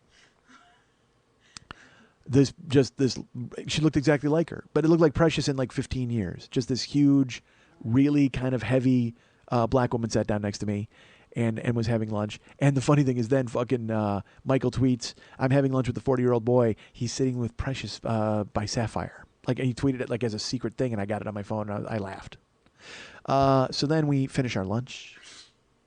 And it took like an hour and 15 minutes to get our food because, again, they had to apologize to the cow before they killed it and made my hamburger. We split. And we're driving, and he gives me his phone, and he's like, all right, you got to direct me to where we're going to this hotel. Oh, I should tell you this because I was like, he said, what are you doing later? I go, I don't know. I'm going to the hotel and I'm trying to figure out. A lot of people have mentioned going out tonight. I don't know what's happening. And he's like, well, I've got work to do, but after that, maybe we can hang out. I said, yeah, I could be misremembering. I may have asked him if he wanted to hang out later because I think he was done with me after lunch, but I may have said to him, hey, dude, I'm around. And he was like, cool. Gave me his phone. And I'm negotiating. We stopped at a Walgreens and we kept driving. And I've got the phone, the GPS, trying to figure out a way to get to my hotel. And he gave me his phone, and it's not locked. So I then changed his wallpaper to Matthew Sweet. I changed the lock screen and the wallpaper screen to Matthew Sweet. I'm like, yay. And I didn't tell him. And then I directed us to our hotel, and he dropped me off. He was very nice. I got to my hotel at 3 o'clock, and I gave him his phone. And he didn't look, so I knew he figured it out later. That was fun. And because that's what I do, folks. Give me your phone, and I will turn you into somebody from the 90s. Oh, my God. Why is Jamiroquai on my phone? Because I say so. He belongs there. All right. Why is Tal Bachman on my phone? Like, you would even know. Who the fuck would I... You know what? I'm going to do that. With somebody's phone, I'm going to change it to Tal Bachman. And if that person goes, why did you change my screensaver to Tal Bachman? I will give them $1,000. Because you have no idea what Tal Bachman looks like. Okay. I'm going to cost myself $1,000. But no, see, that's a trick. Because now everybody will give me their phone, hoping I put Tal Bachman in there. And what do? I put in Lou Bega. All right, so... And then I make a phone call and I go, operator, get me Mambo number 5. Oh, there's a little bit of Monica there, folks. So he drops me off at the hotel, and I check in, and they're very nice. And it's very quiet. I'm at a Hilton. I stayed at the Hilton Garden Inn in Beaverton. I should tell you this, folks. Lily's neck hurts so bad that she's been doing Tai Chi for the past 5 minutes, and I'm trying to not look at her because it's distracting me because she's looking all sensual and moving her head around like she's like at this sensual, dreamy face. She's like, and she's moving her neck and her shoulders and very suggestively. And so I'm trying not to look at her because it's very distracting. So I will try to focus now. But I had to tell you that because it's literally for the past 5 minutes she's been sitting there and rolling her shoulders very effortlessly, and then moving her head with her eyes closed and biting her lip. And I'm like, what is happening over there? Oh, I think it was involuntary, but I think you definitely were. Ever since I mentioned Matthew Sweet, maybe you have a thing for Matthew Sweet. All right, so I go into the hotel and I check in, and they're very nice. And I look at them and I said, all right, I have to ask you a question. And they said, yes. And I said, let's talk about bed bugs. And he goes, why? And I said, because I want to know if you've had them or you have them now, or if I'm going to be getting into something that I don't want to get into. And he's like, well, no, it's a valid question, sir. I can tell you right now that our rooms are very clean. We have the way to, and I go, that doesn't answer my question. Have you had a problem with bed bugs? Do you have them now anywhere in the hotel that you know of? Or have you had them? And he goes, no. He goes, I can tell you that honestly, as long as I've been working here, we have not had a problem with bed bugs. I said, what about before you worked here? He goes, no, absolutely not. I go, well, how long you worked? He goes, almost a year, maybe 13 months, a little over. I said, okay. And he goes, well, I should tell you this. He goes, before I worked here, yes, there was an incident at one point, but I can tell you that it's been worked out and it's been all taken care of, and it's been now 13 months, and now we don't have that problem. I said, so what was it like, though, when you had it? Because now, dude, you should have never even opened the fucking bedbug window, all right? I go, what was it like? Like, what kind of a problem? And he goes, nothing at all. He goes, it was a minor incident in one room, and it was taken care of, and everything was fine. We've never had a problem. We've never had to call anybody out. It just was taken care of immediately, and we're fine. I'm telling you, sir, I've been here over a year. It's not a problem. And so I took his word for it. I said, thank you. And it's a nice hotel, but again, they get in anywhere. Folks, they get in anywhere. And I also didn't want to tell him I have bed bugs at my house, because then all of a sudden I'm patient zero, so fuck that. What I should have said is well, how do you feel about bed bugs? And he would have said, why? I would have said, because I have a suitcase full of them. Incorrect.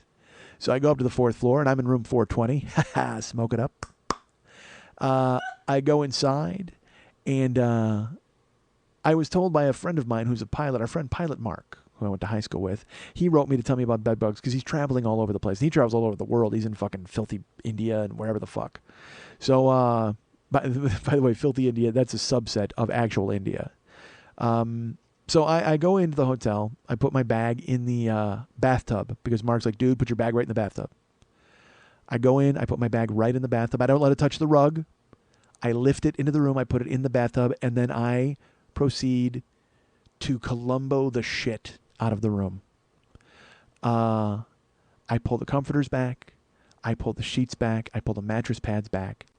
I inspect this room like I'm looking for treasure. Because I will not be caught unawares again. I won't get fooled again, folks. That song's about bed bugs. You do know that, right? Meet the new bugs, same as the old bugs. So I get in and I get my face down in the box spring and I look in the bed frame and I look around the headboard. I look in the drawers of the doors of the dressers, and then there's paintings on the wall. And they hide behind the frames of the paintings. So I go to pull the paintings off, but they're fucking glued to the wall.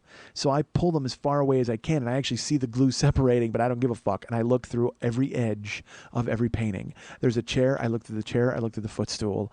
I look through the dresser drawers because you're not supposed to put anything in the drawers. Dudes. 40 minutes. Wow. I broke down this room. And I knew because the digital clock was on the table. I moved dressers. I moved everything around. I looked at the headboard. I looked underneath where I could because you can't get under the bed. But I picked up the box spring and looked underneath it. I looked everywhere, and found nothing. So I knew that it was safe to sleep in the chair that night because I still wasn't going to sleep in the fucking bed because I'm freaked out, man. I hadn't slept in a bed in 3 weeks. So, but the room, finally, it was clear as far as I'm concerned. Now, was I going to bring my clothes in? No, everything stayed in the fucking bathroom. Everything. But I went over, I plugged in my computer, and I went online. So some people had written me. I started to answer some questions on Facebook. I started to do that with Twitter. It was only 3:30 in the afternoon. So, I mean, I got all of Friday ahead of me, folks. The next day is the race, and the race is until the afternoon. So, look, it's Friday. Let's do something. Let's have some fun, Portland.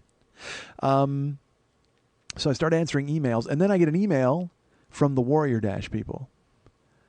And it says, great job. Congratulations that you're involved. We need you to go fill out this personal information with your emergency contact in case something should go wrong at the race tomorrow. Nothing will. Ha, ha, ha. But we still want to know the name of your next of kin. Ha, ha, ha. Like lighthearted, telling you you're going to die.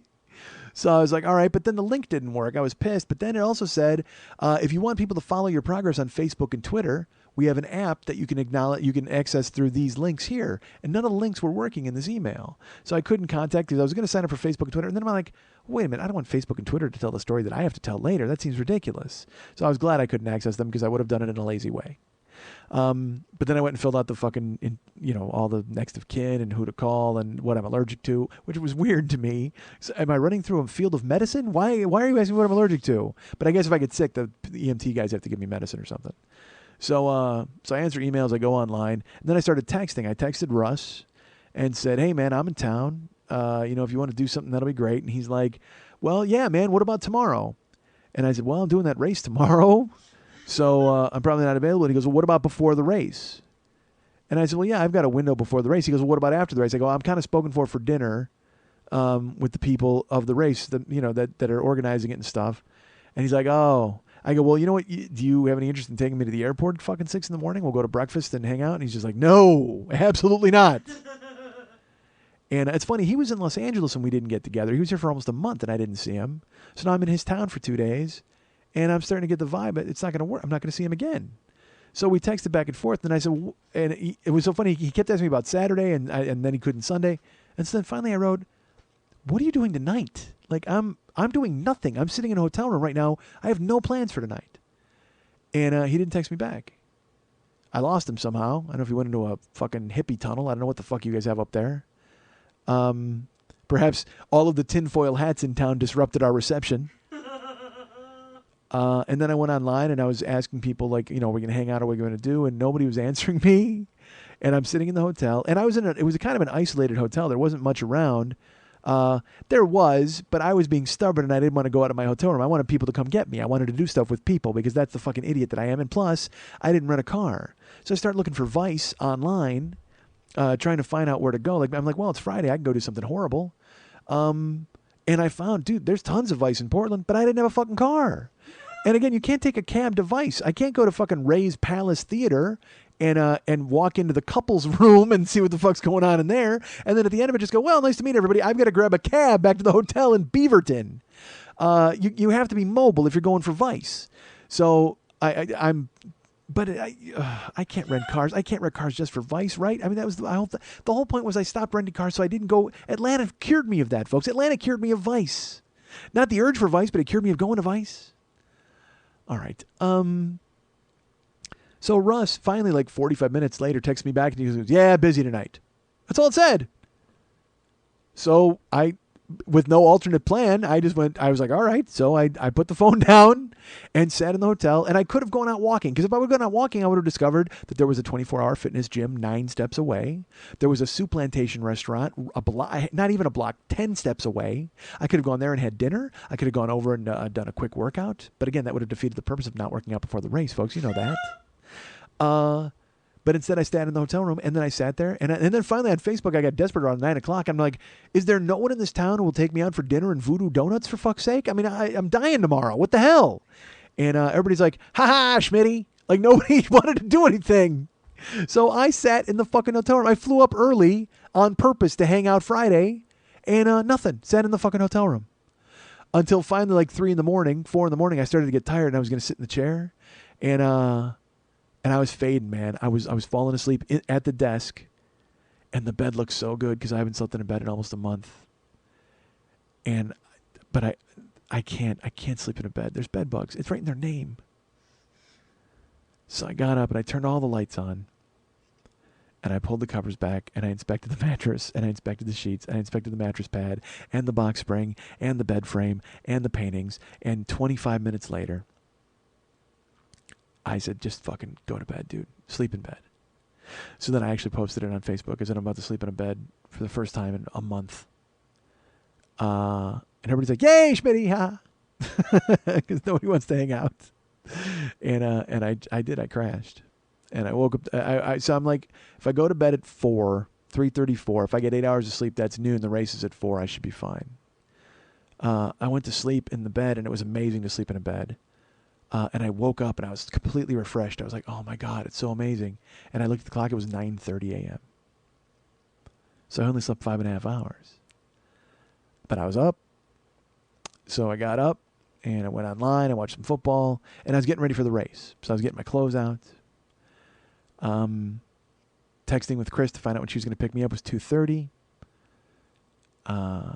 So I had to eat something. I hadn't eaten anything since the day before at lunch with Mike. So I walked over, and that's where I found the soup plantation. So I went and I just buried myself in salad. I'm like, dude, because it's one of my favorite places to eat. I love it.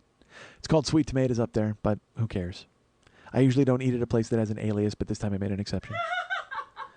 So I ate salad, and I didn't finish it all. So then I twittered a picture. This is so stupid. I put a picture on Facebook of my salad, and everybody's like, dude, that's a fucking giant salad. I'm like, what, are you going to judge me? I'm about to die, for fuck's sake. It's my last meal.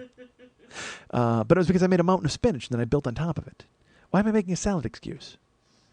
So I ate about half of that, and I split, and I go back to my room, and I start getting kind of in a mindset. I'm like, all right, this is going to be fine. I'll make this happen.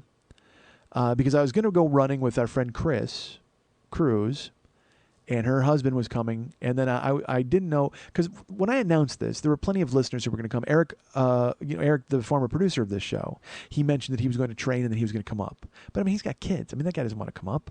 And sure enough, he texted me. He's like, before you turn your phone off, I just want to tell you I'm sorry I didn't come, but good luck.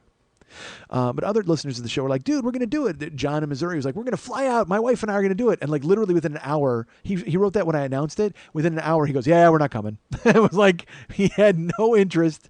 And I understand, because who the fuck's going to fly out? It all seems like a good idea until you go, wait a minute, we're flying out to join some fat idiot in a goddamn Warrior Dash? It makes no sense. If you live there, it's a different story. So I'm in the room. And I'm getting ready, and I'm dreading it. I'm starting to get dressed and put on my fucking battle gear, whatever you want to call it. And again, like I said, I knew the clothes were going to be kind of catch. So I had a pair of shorts. I had a shitty shirt that I wear with a hole in it. And I put on my knee braces. I have these really big, heavy knee braces so I don't fucking die. And then my shoes, get ready. And I'm sitting there, I'm online, and then my phone, I just get a text, and it just says, we're here. And it gets to be kind of real at that point where I'm like, oh, all right, so. And I'm like, who cares? It's 3 miles. You've done this a million times before. I should tell you this. One of the reasons I was able to take this on in my head, like I said, when I first started to work out, I did when the beginning of the season started. I started working out with my trainer, Richard, and I went to the treadmill, and I was doing 2 miles a day in cardio. On the treadmill. And I'm like, well, I'll do 2 miles a day all through April, and I'm going to work up to 3, and I'll get up to 4, and I was all excited. And then, as you know, things, real life interfered. And my brain said, hey, what the fuck are you doing this for? Wouldn't it be a better story if you did nothing? So I was doing that for a while, But I always held on to this one thing. I should tell you this. Oh, this is ridiculous. I had confidence that I could do the Warrior Dash. Because, and I think I may have told this story on a previous episode of the show.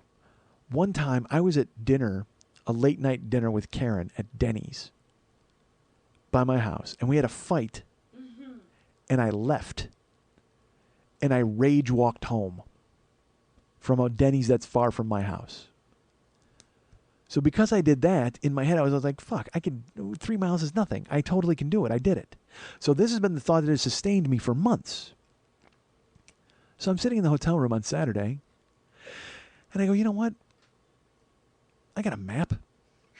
I'll Google map that and see how far that was. So I put in the address of the Denny's, and I put in the address of my apartment, and I clicked it. It was 1.8 miles that I rage walked. That's only 1.4 miles short of what I'm supposed to walk that day with no fire pits. There were no fire pits when I rage walked home from Denny's. So I have to tell you, my confidence took a blow when I went ahead and Google mapped it and it saw 1.8 miles. I went, oh, no, that's bad. Because I thought it was easily like 4 miles I had rage walked because I was all sweaty and I got home really fast. And I was so mad. And hid. It was funny. I actually hid, like, in case my wife drove looking for me. I took side streets so she couldn't find me, man.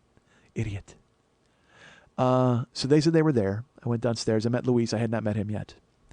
And Chris was like, are you ready? And I said, yeah, I'm ready. I think. I don't know. Am I ready? You tell me. She's like, I know you're ready. You're going to be fine. And she's behind on the show. She hasn't listened to the past, So I had told her on the phone that I hadn't worked out. And she was like shocked. And she goes, well, you should work out in these last few days. So I get in the car. She's like, did you work out at all? I go, no. And she's like, what? And I go, yeah, I told you I wasn't working out. She goes, no, and I told you to take the last week. And I go, yeah, that's not interesting at all.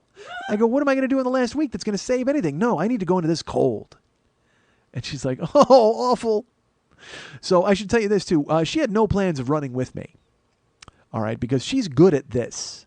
She did it last year. She runs Tough Mudders. She wants to finish in a good time so she can brag. I just want to not die. So I say to her, I go, look, don't feel bad about leaving me behind. She goes, I won't. So I get in the car. I'm in the front seat. She lets me sit in the front shotgun. She's in the back. And Luis is driving. And in my head, I start to wonder. I'm like, well, it's a big car. It's an SUV. And I just threw a bag in the back with some of my clothes. And I know she's got some clothes in the back. And Luis is driving, and she's in the back seat. And yet, at the same time, as I smell the inside of the car, I'm wondering, because I was in the back and I put my stuff in there, I'm wondering if they are somehow storing an army footlocker of old ball sacks somewhere in the car.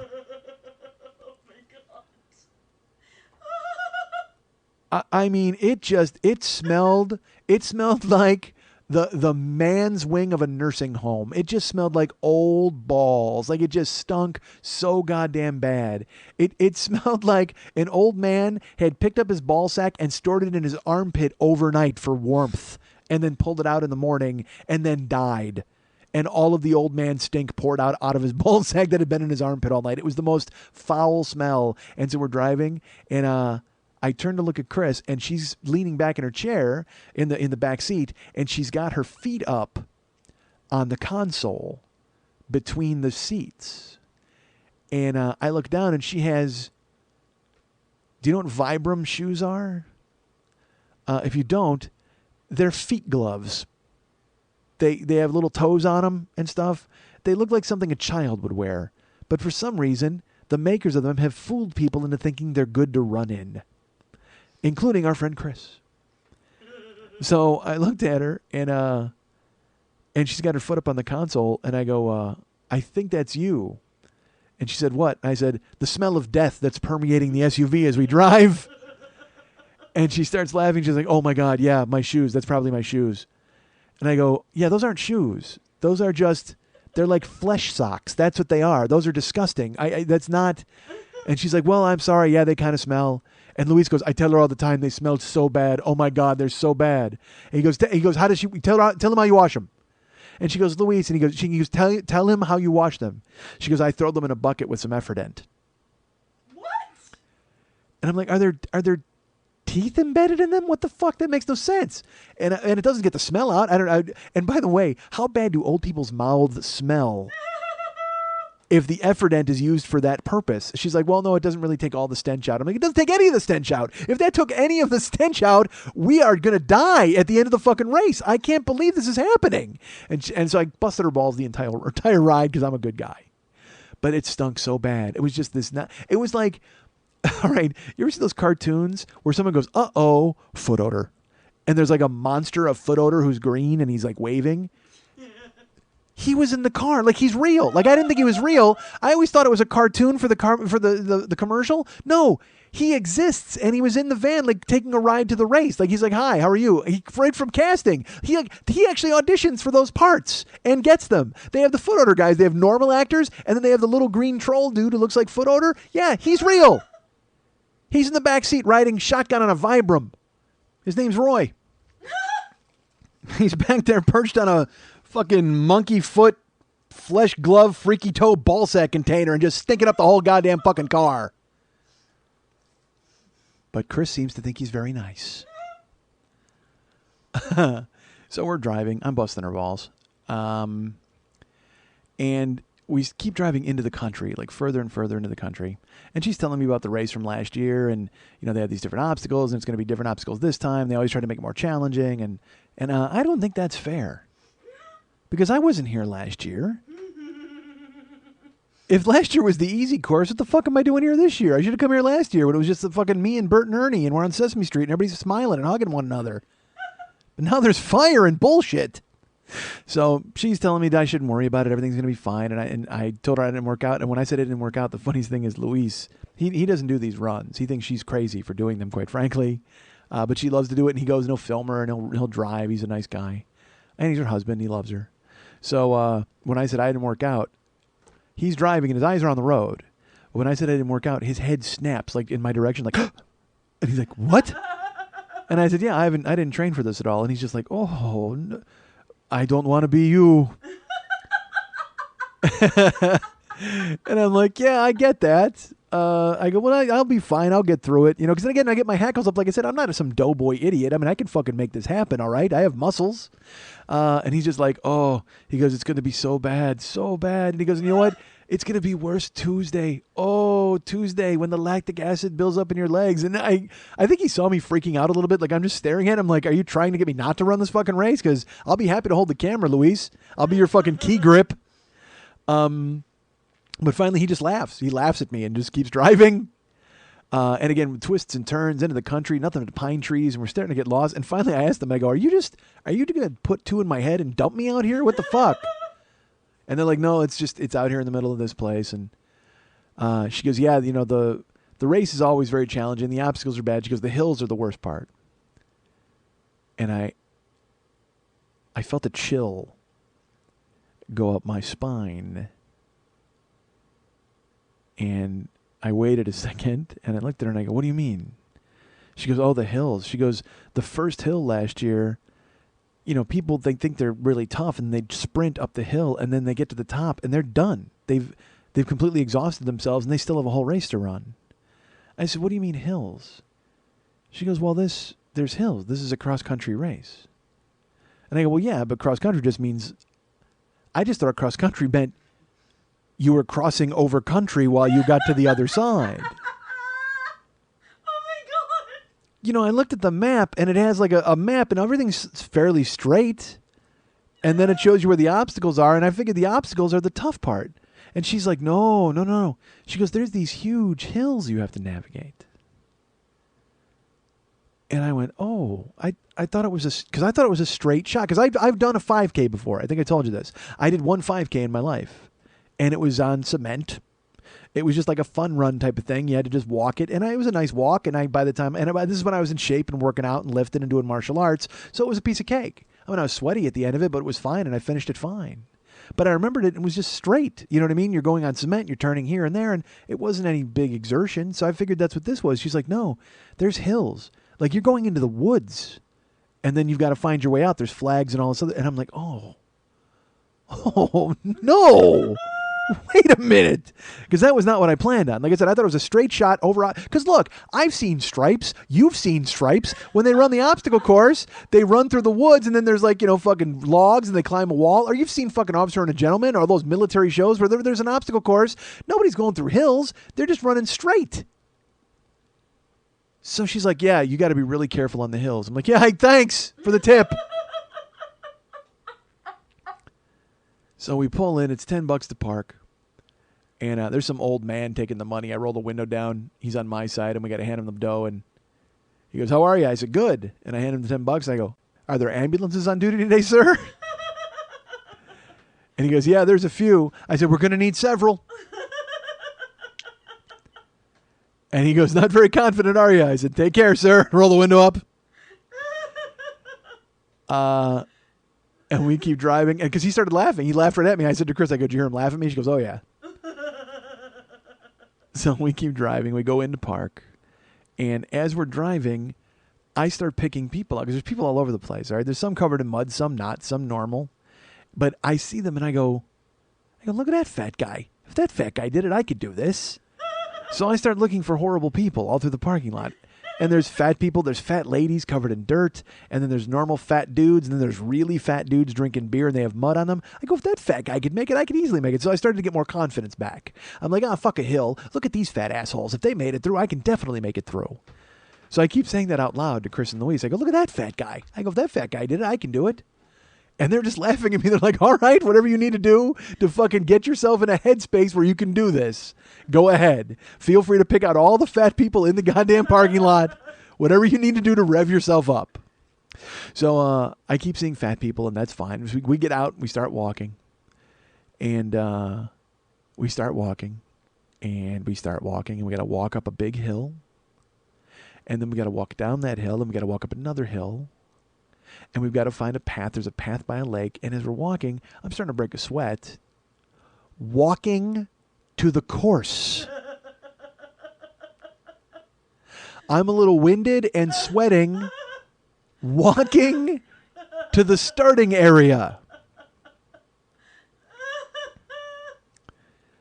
So I look at Chris and I go, is this part of the race? This has to be part of the race, right? Like the race before the race, or this is tacked on. Is this the 0.11 of the hellish miles and it's just a 3-mile course? She's like, no, we just got to walk through here. And she goes, you look up there, you can see people with the mud and they're coming down and you're surrounded by people in ridiculous costumes, Viking costumes, fucking woman in a bridal dress, men in kilts. There's people dressed in those, the green men suits, those full body suits that cover your face and all the way from head to toe. There's people wearing those. There were people dressed as a pack of Crayolas. They were together as a team, blue, red, green, yellow, orange, and they were just all in those bodysuits. And then there's just muscle dudes, and everybody's walking around and they're eating these giant fucking like turkey legs because they sell the turkey legs. Once you get out of the race, they've got booths where you can eat food and there's beer and there's fun. There's a band, there's a stage with a band playing shitty cover tunes. It's really a fun atmosphere. It's great. If I didn't have to do 3.11 hellish miles, I would have enjoyed myself at that moment. So they sent me this email, like I said, with my number, and I didn't have it. And then they also had me sign a waiver they wanted me to bring with me. And I couldn't download the waiver. So I told Chris, she goes, don't worry about it. They always have waivers there at the race. So we walk in and we're looking around. I'm seeing people and I should tell you this too, by the way. Tons of hot girls. And tons of hot girls in various states of undress. There are girls in just like thongs and sports bras. And they're like, woo, they're like Team Thong. And they're hot girls all over the place. And then there's just, regular hot girls wearing workout clothes. And you're just like, whoa, man. I mean, it's just, you're surrounded by fitness. And that's a bad place for me to be. All right. It's like, remember when in Superman 2, they put everybody in the Phantom Zone? They put like General Zod and his henchmen into the Phantom Zone. That's my Phantom Zone, surrounded by fit people. Like, because I can't move. I'm just sitting there frozen because I don't belong there. I shouldn't be there. And I'm being punished because I'm constantly being shown what I should be, what I could be, and what I will never be. So we're walking to the area. The hot girls are all over. People with turkey legs and beer and the cover band. And they have a waiver tent. And, Chris is like, let's go to the waiver tent. So we walk over. And I should tell you this. A lot of listeners talked about running this race with me. And then nobody could do it. Unfortunately, real life came into play and they couldn't make the trip or they had other things to do. However, there is one listener of the show who told me he was going to do it. When I announced it, in the beginning of the year. He said to me, he lives in Portland, and he's like, dude, I'm doing that with you. I'm in. And it's our friend Rich Galvin, who is, he's been, listening to me since Never Not Funny. He's been on this show forever. He has a band, Jack Inferno, and he sent me their CD. He sent it to us when we were on Never Not Funny. Just a great guy, and really likes listening to the show. So every week he writes me, and he kept telling me, he's like, I'm doing that. So he was going to start training, and he ran cross country in high school. So he's got 2 legs up on me, 2 legs up and a waist and a foot. I mean, he's just killing me with that. He ran cross country in high school. He's in better shape than me. That's fine. So as the time approaches, he writes me and he's like, hey, I was in a motorcycle accident. I laid my bike down and I have road rash on my legs and my arms. But I'm still doing the race. I'm still doing it. But I got pretty fucked up. Then 2 months ago, I think it was, or 3 months ago, he pops his Achilles. And he's in a walking boot for a long time. But I'm still doing the race. And I'm like, I wrote him and I'm like, I hope you are. That's great. But if you don't want to, please don't. You don't have to. But he's like, no, I definitely want to do it. So he told me he was going to be there. So we're looking around. I don't know where he's going to be. So I go to the waiver tent to fill out the waiver. And I brought the waiver with me so you can hear what I had to sign. I'm showing it to Lily now. She can see it. I should put it up on the... It has 23 different things for you to check for waivers, and then other checks. You got to fill out your name. But it is in the smallest font because they had to cram all of this shit in here. Now I'm going to read part of it to you. I won't read the whole thing because it is dense. All right? But right at the top it says, please read this document carefully as it affects your future legal rights and provide your initials on each line after reading. So I feel like, you know who I am? I'm the little guy in Bachelor Party. When he gets the girls from the pimp and the pimp says, if you don't have them back, I'm going to cut your balls off. And he looks directly at the camera and he goes, I just bet my balls and shook on it. That's what I'm going to do if I sign this waiver. Because here's the number one thing you have to read and sign. I understand that Warrior Dash is an inherently dangerous activity that presents extreme obstacles, including but not limited to fire, mud pits, barbed wire, cargo nets, junk cars, heights, climbing, jumping into water, water crossings, swimming, steep hills, and or uneven terrain. That's number one of 23. I understand participating in the event involves risk of severe physical injury and or death that cannot be completely eliminated. I voluntarily, knowingly, and freely assume all risks associated with competing in the event, including but not limited to my own actions or inactions, the actions or inactions of others, including participants, spectators, and releasees, falls, injuries, illnesses, infections, contact with others, completing any and all obstacles, premises, defects, and the effects of weather, including but not limited to heat and or humidity. So that, you know what that one says right there, basically? You're on your fucking own. Hey, we built a wall. If you want to climb it, that's okay. We don't give a shit if you fall off of it. We don't care if you get stomped on the way to the wall. We don't care if people fall off the wall onto your head, rendering you fucking paralyzed from the chest down. You'll still get your free Viking hat.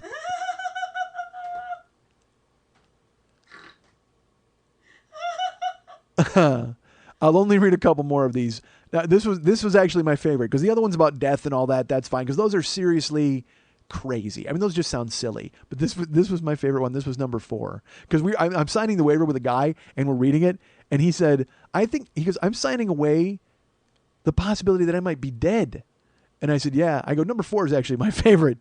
I understand, agree, and accept that some of the obstacles may go through water that has not been tested for chemicals, disease, or contamination. Because there's like 2 different water hazards that you have to go through, and they're telling you flat out, you're going to get the West Nile virus. You are aware of that, right? Please know that there are mosquitoes out there who crave your blood and will murder you as you cross the Ganges. It's going to happen. So, and he read that one and he laughed out loud. I understand the event course may contain wild animals, insects, and plants. Now, folks, I don't like mud. I just told you a 3-hour story about living with bugs in my house. I saw 2 of them and freaked out. Now I'm going to their house. I'm going to the bugs' house. The bugs came to my house. That was bad enough. Now I voluntarily am going to the bugs' house. And not only that, the bugs are roommates with mud, who I also don't enjoy. Part of me now realizes why fucking Chris is wearing those stink shoes, because she's going to float on a stink cloud an inch above the ground the entire fucking race. She's never going to have to make contact with the mud or the bugs. She's got like a weird fucking stink hovercraft she's going to ride, like a stink board. And they stunk too, by the way. Even at the course, you could smell them. They were so fucking disgusting. Oh, goddamn monkey toe, take that off. I agree not to dive into any mud pit head first. I mean, all sorts of bullshit. And also, you had to sign a thing that said you had medical insurance.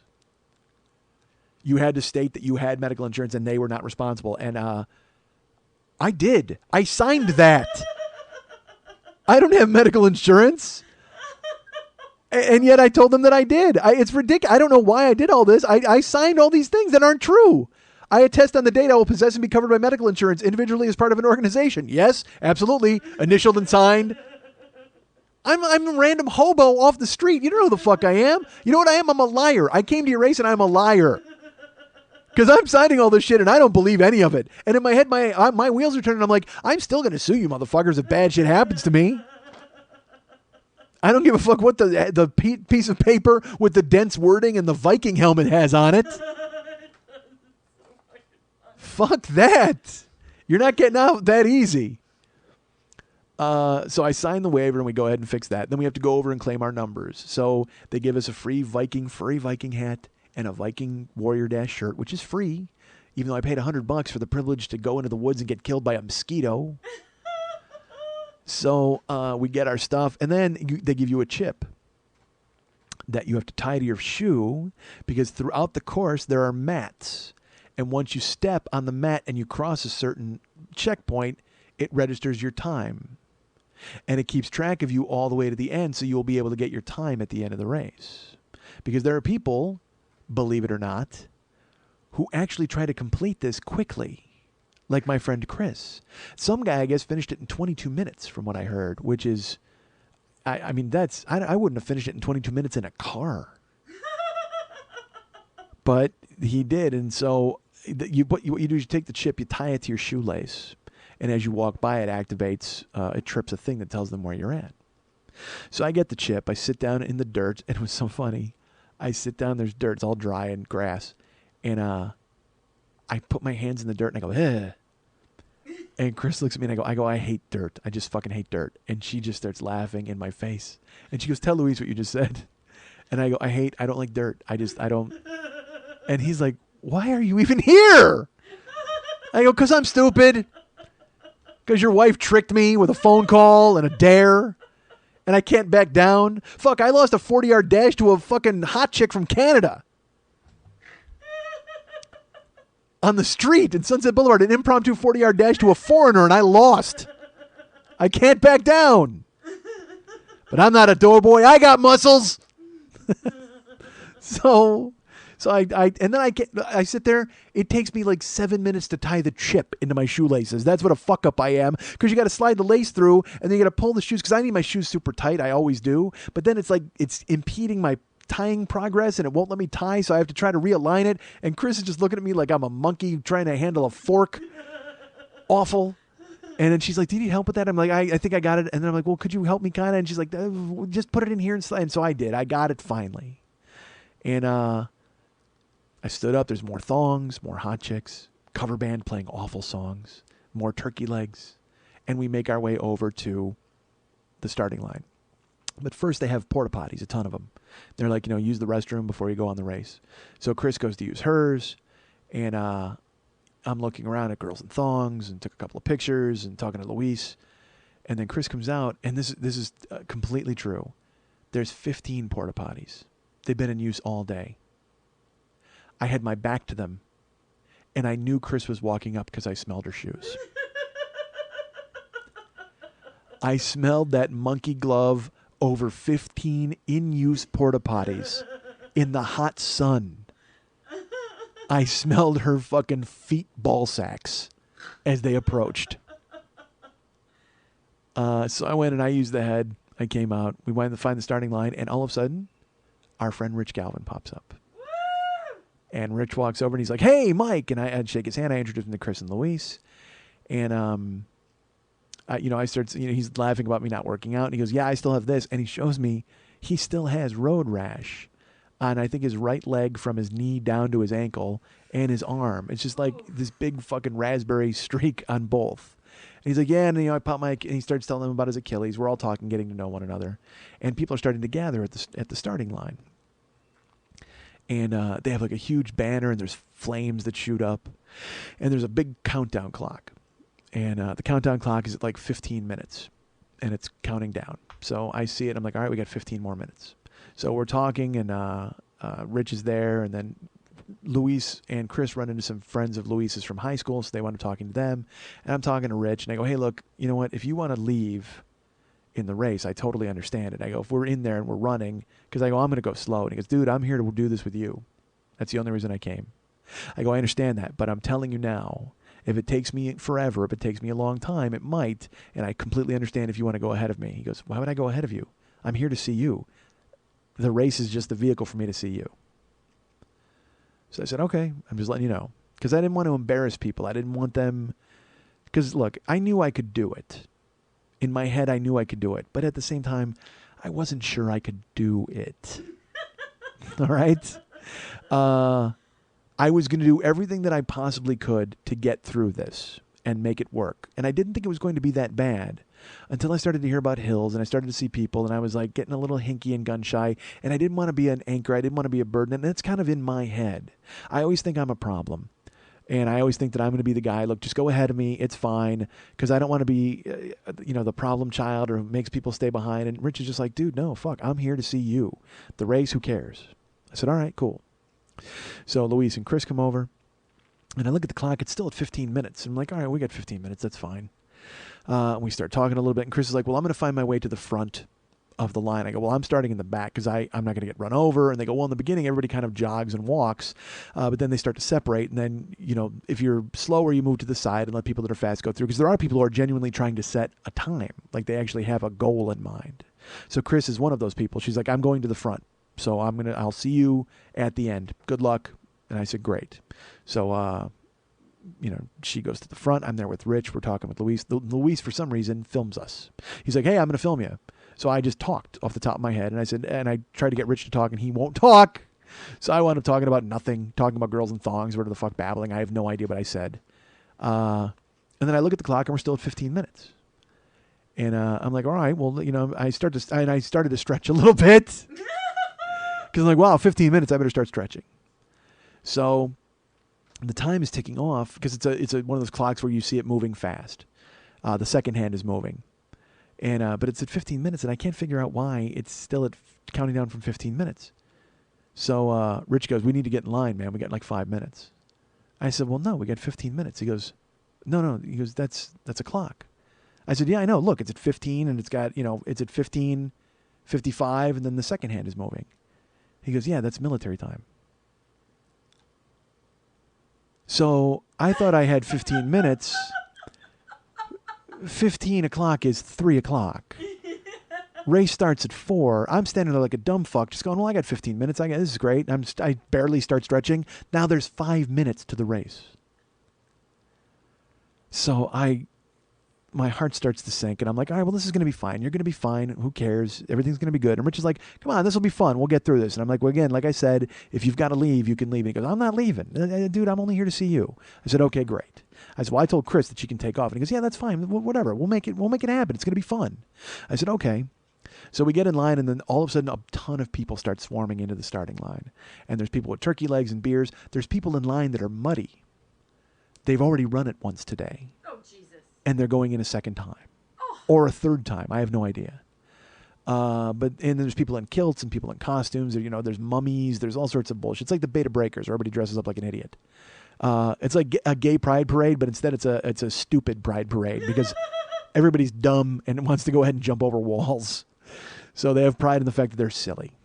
So I'm waiting with Rich, and the time's kicking, and it's like 58 minutes, 3:58, 3:59, there's 1 minute. And I look at Rich and I go, I have no idea why I'm here. He goes, come on, it's going to be fun. And I go, dude, I don't know. I go, you know what? I said 3 miles. We can make this. We can do this. I go, I'm just worried about hills. She said something about hills. He goes, you're fine. We're going to be fine. I said, all right. I'm worried. So they start 5, 4, 3, 2. They shoot. There's a guy with a microphone. He's like, woohoo! And everybody going crazy. Flames shoot up into the air, and everybody starts going forward. So we started a clip where we're jogging a little bit. You know what I mean? We start kind of jogging in, and you're trying to just kind of stay in with the herd. Some people are running in the front, but we're all just kind of moving at a decent clip, and we start to move into the woods. So immediately we're in trees. We're out of the clearing and into trees, and we're heading down slope. So there's all of us walking, and we're walking kind of quickly, and we're kind of jogging a little bit, and Rich is right with me, and we start to head down, and we start down and down, and we descend further into the woods.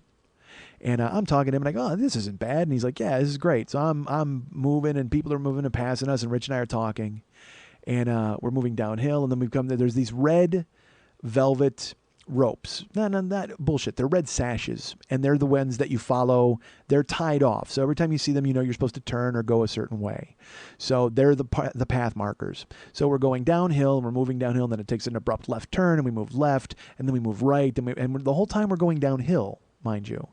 Not a steep decline, but it's still, we're having to go and kind of control our body weight so we don't completely go forward. So we're going downhill, and we're moving, and people are jogging, and everything's happening, and a few minutes go by, and Rich and I are talking, and we get to the downhill, and we turn the corner, and we move where the banners are, and we turn to the right, and as we're moving downhill, you see out of the corner of your eye movement, and I see the people that are ahead of us, because you're doubling back on your own path. And I see the people ahead of us, and they look like they're on the 3rd story of a building compared to where I'm standing. And it's a huge pack of people, and they're moving.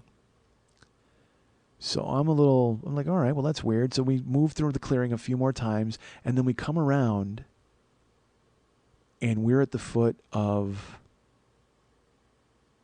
this hill. And I stopped and looked up at it, and people were walking and struggling, like trying to almost crawl up it, some people were. And other people were running it, but it was a steep incline. It was such an incline that I would be scared if I was on it in my car waiting to turn right and to take my foot off the brake and then hit the gas. I would roll backwards and try to catch my car. It's that steep of an incline. And I look at Rich, and I'm like, oh, I go, she said that that the first hill was just brutal. And so I look at Rich, and I'm like, we got it. All right, you ready? He's like, yeah, I'm ready. Come on, this will be fun. He's like real chipper and ready. And we go up the hill, and I'm fighting it, and I'm kind of not jogging, running, but I'm pushing hard with my legs because I just want it over with. All right, let me tell you that. That's one of my strategies with hills. I'll sit there at the bottom of a hill, and I'll get my fucking mind right, and then I'm like, let's take it, and I want to run up it and get it finished. However, there's no way I'm running up this hill, because I will tell you this. Chris told me in the car, she goes, when you see hills, you're going to be tempted to want to run them. People do it all the time. They run the first hill, and then they're gassed for the rest of the race. She goes, you don't lose your legs early. She goes, take it easy, take it slow, do what you have to do, but don't lose your legs early. I was like, all right. This hill, it's funny. When I was a kid, Walter Payton played for the Bears. And he would tell a story. His off-season training regimen was, by his house, there was a hill. And he would go to the hill and run up and down the hill all day in the sun. That's all he would do. And you would see, they had footage for it for NFL Films. You can Google it. It was straight up. It was like running up a cliff. But he did it. And then he would run down and run up and run down and run up. He did it all the time, all summer long in the heat. And that's what this hill was like. It was that big of a hill. That's what I thought it was, Walter Payton. So I'm trying to make my way up it, and I'm walking, and I'm pushing hard with my legs. I'm not running, but I'm trying to push hard because I want to get to the top. And I'm moving, and then people are passing us. People from behind us are passing us, and they keep passing us. And we're still going up the hill, and this hill won't end. I stop in the middle of it, and I have to lean kind of on the wall. And I'm like, how you doing? He's like, I'm good. Are you good? And I go, yeah, I'm good. My legs are a little freaked out. I go, but I'm fine. And I look up, and all I can see is hill. So I start walking up the hill again, and I'm pushing hard, and I'm really pushing hard up the hill. And I'm pushing, and I get to the top of the hill, and I fucking stop. And I'm like, whew. Fuck. My legs are vibrating. I'm sweating hard, dripping off my face. I turn around and I look, and it's like you can't even see the bottom of the hill because you just see a clearing. It's like you climbed up the fucking face of a cliff. So I'm like, God damn, that was brutal. And I turn around and we take 5 steps, and there's another hill that's the exact same way. Oh. And I look at Rich, and I go, I might be in trouble here, Rich. He goes, come on, it's fine. You'll be fine. Don't worry about it. I go, dude. But I go, I just barely made it up that hill. I humped it up. I go, my legs are kind of humming. And he's like, we'll make it. We'll just take it slow. And then people are passing us. They're coming up the hill and passing us.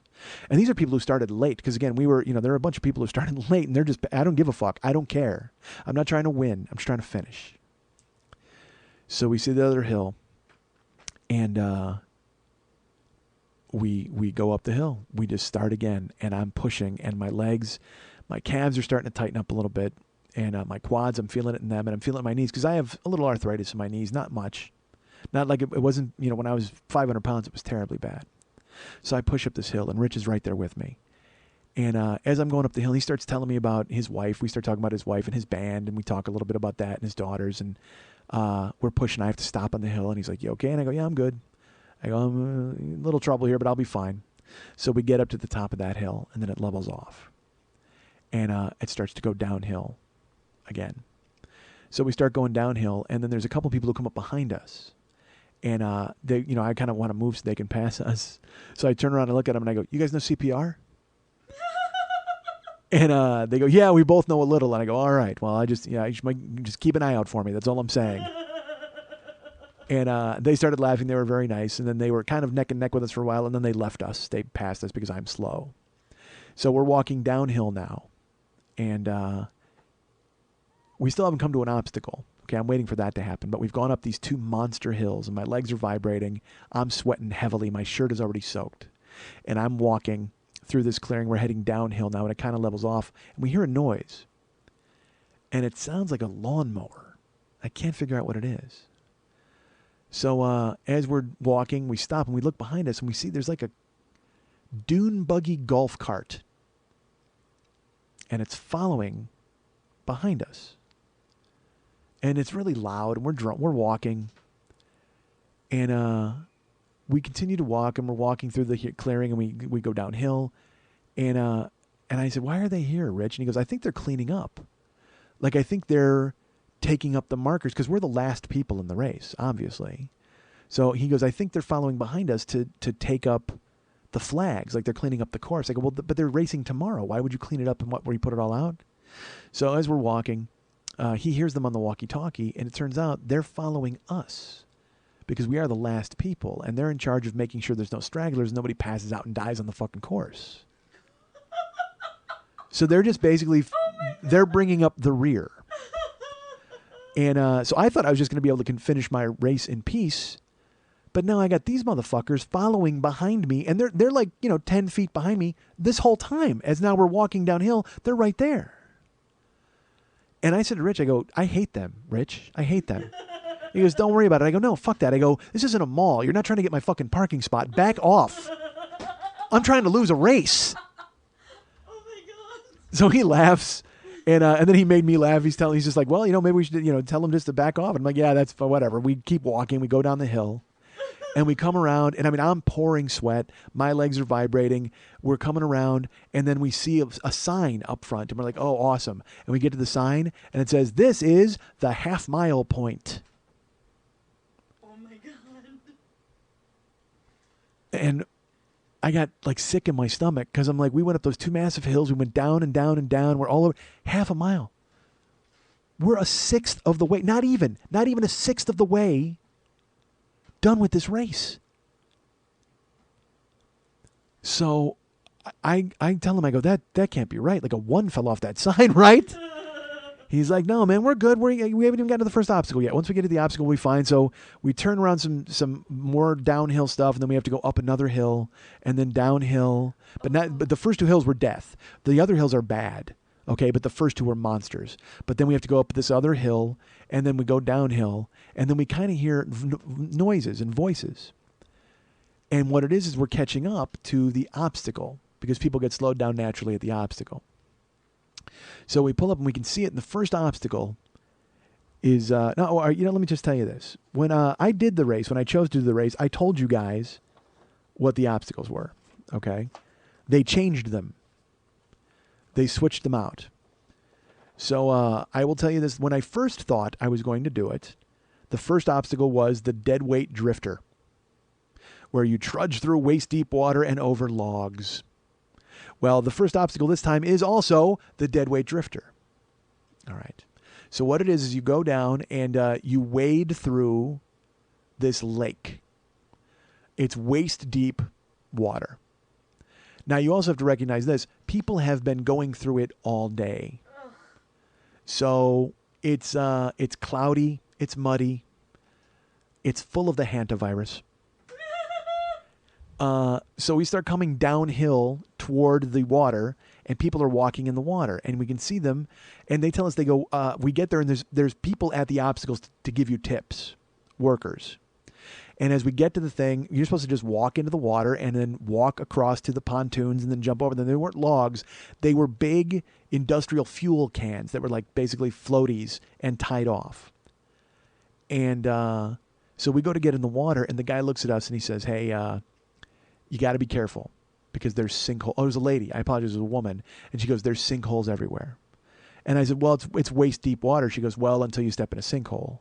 And right when she said that, Rich disappears. Oh my God! He steps into the water and he goes down to his shoulders in the fucking water. And he tries to stand up and he's like, oh, dude, there's no bottom here. So I step into the water and I'm safe. And then I step and I plummet 2 feet into the water. It was thigh high. I then am chest high in the water. And I'm standing there and I'm feeling around. The thing is, it's a mud bottom. So it's 4:00 in the afternoon. They started at 9. Shifts of people, probably thousands of people have walked this river bottom and beaten it to death. So now it's mulch. It's sinkholes. So you try to walk on it, you can't. Like your feet, the mud gives way underneath you and you can't walk. And you're trying to walk and your feet are getting caught in the mud. Your legs are getting caught. Rich is walking it and he's trying to make it happen. I'd fucking decide, you know what? I'm swimming. So I just get in the water up to my neck and I flatten out and I just dog paddle crawl along the bottom of the basin when I can feel it. And when I can't, I swim. And I'm swimming in the water trying to make sure it doesn't get in my mouth or my face because I don't want any mud or shit. And also the entire surface of the lake is covered with a very thick patina of mosquitoes. So you're going right through mosquitoes and through the water. You get to the pontoon, and this is difficult, all right, because the pontoon is above the water. So you have to explode out of the water over the pontoon on a lake bottom that won't support your weight.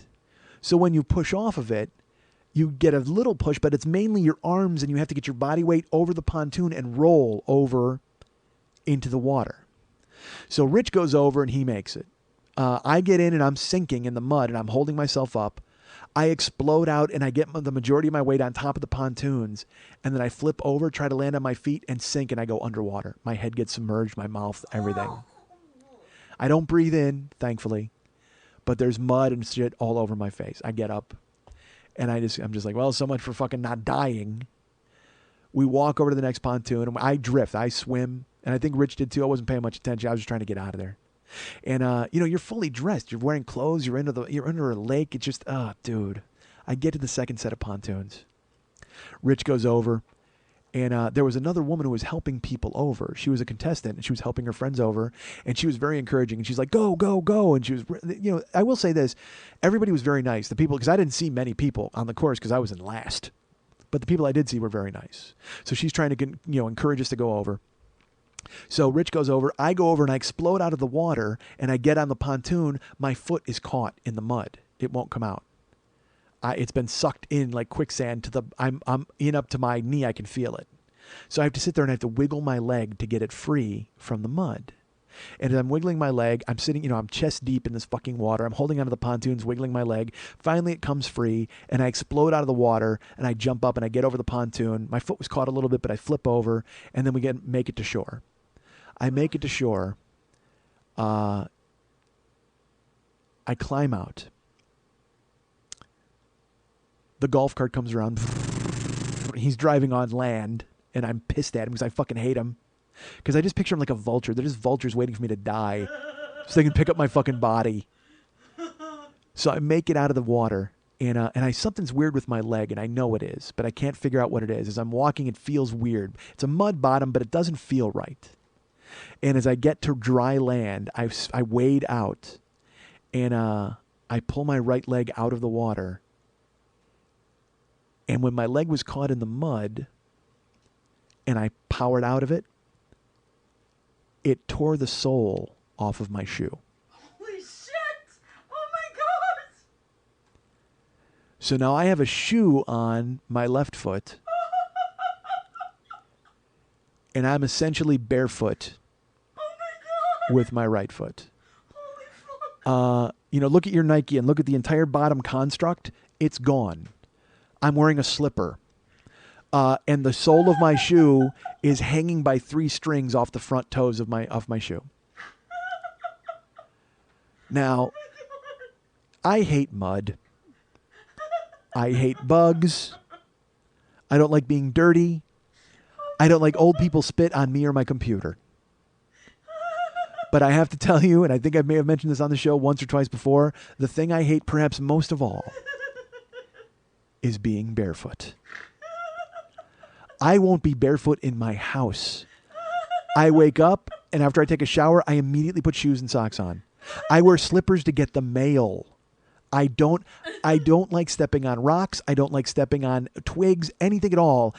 That's why those fucking monkey glove fucking shoes won't work for me, because they're like, yeah, you're getting back to nature. Fuck nature. God built shoes. Jesus made Nike so I wouldn't have to step on a fucking rock. But sure enough, I walk out, I'm on the beach, and the sole of my shoe is off, and I step right on a pile of rocks on the shore, and immediately my foot, I hurt my foot stepping on rocks. And I'm standing there, and I'm like, I look at Rich, and I go, fuck. And he goes, what? And I go, look, and I hold my foot up, and the sole's hanging off. He goes, oh, you'll be fine. And I go, dude, I'm horrible barefoot. I'm a horrible barefoot person. I can't stand it. And he's like, well, you'll make it. And so we start walking, and sure enough, the next obstacle is very close. The next obstacle, what I was told it was going to be, was road rage, which is the stampede through the scrapyard of rusted wreckage, old cars and tires. But they've changed it.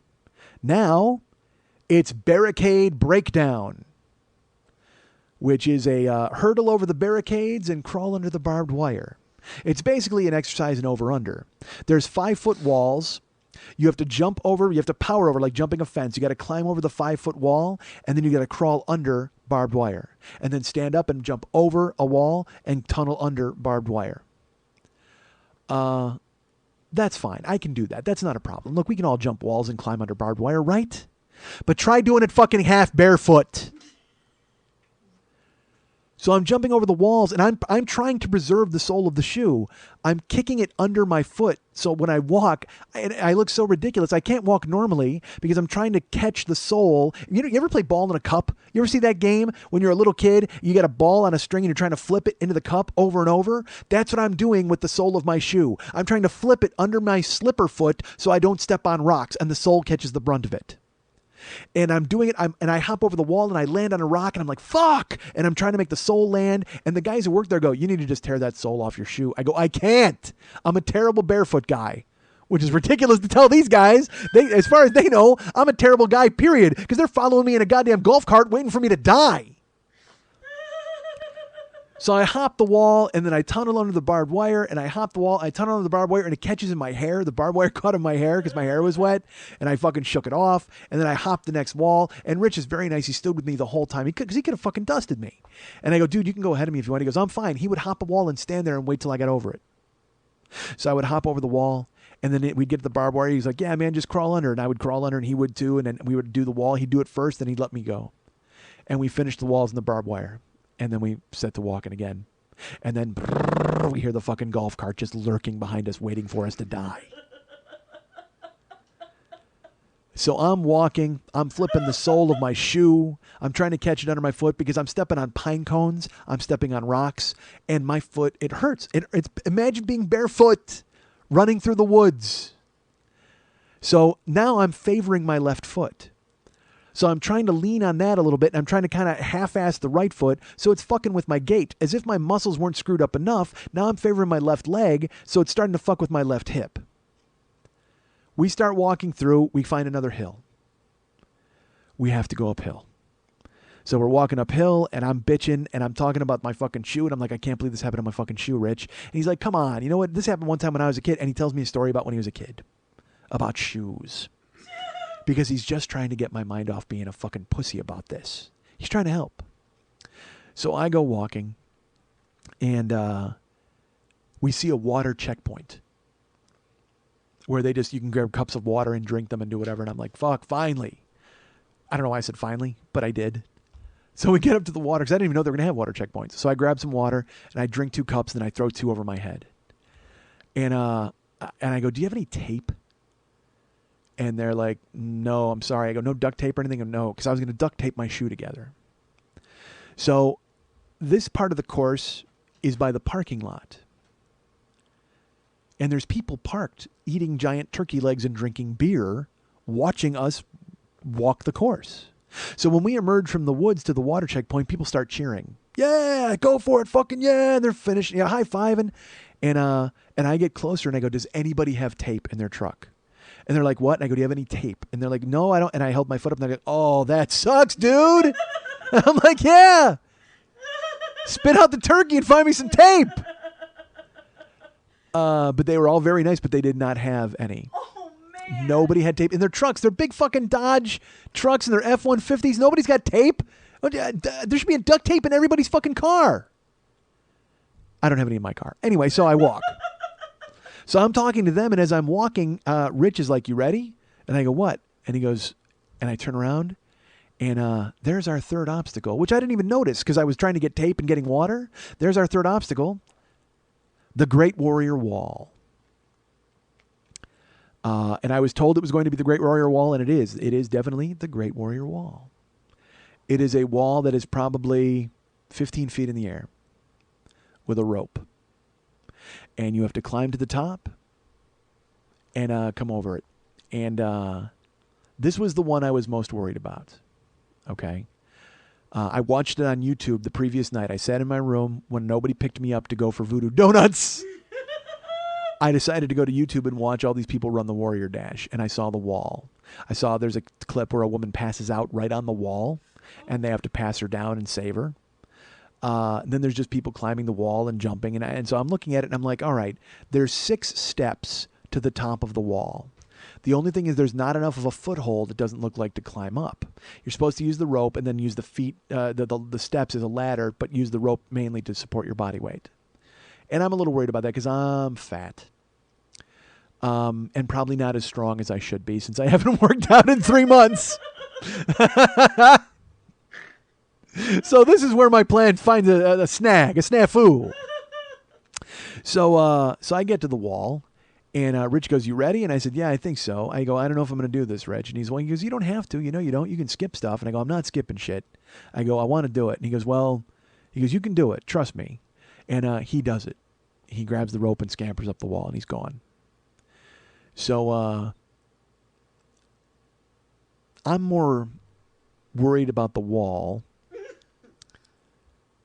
for a second. But then I become more worried about the people eating turkey legs and beer who are going to watch fat ass try to climb a wall.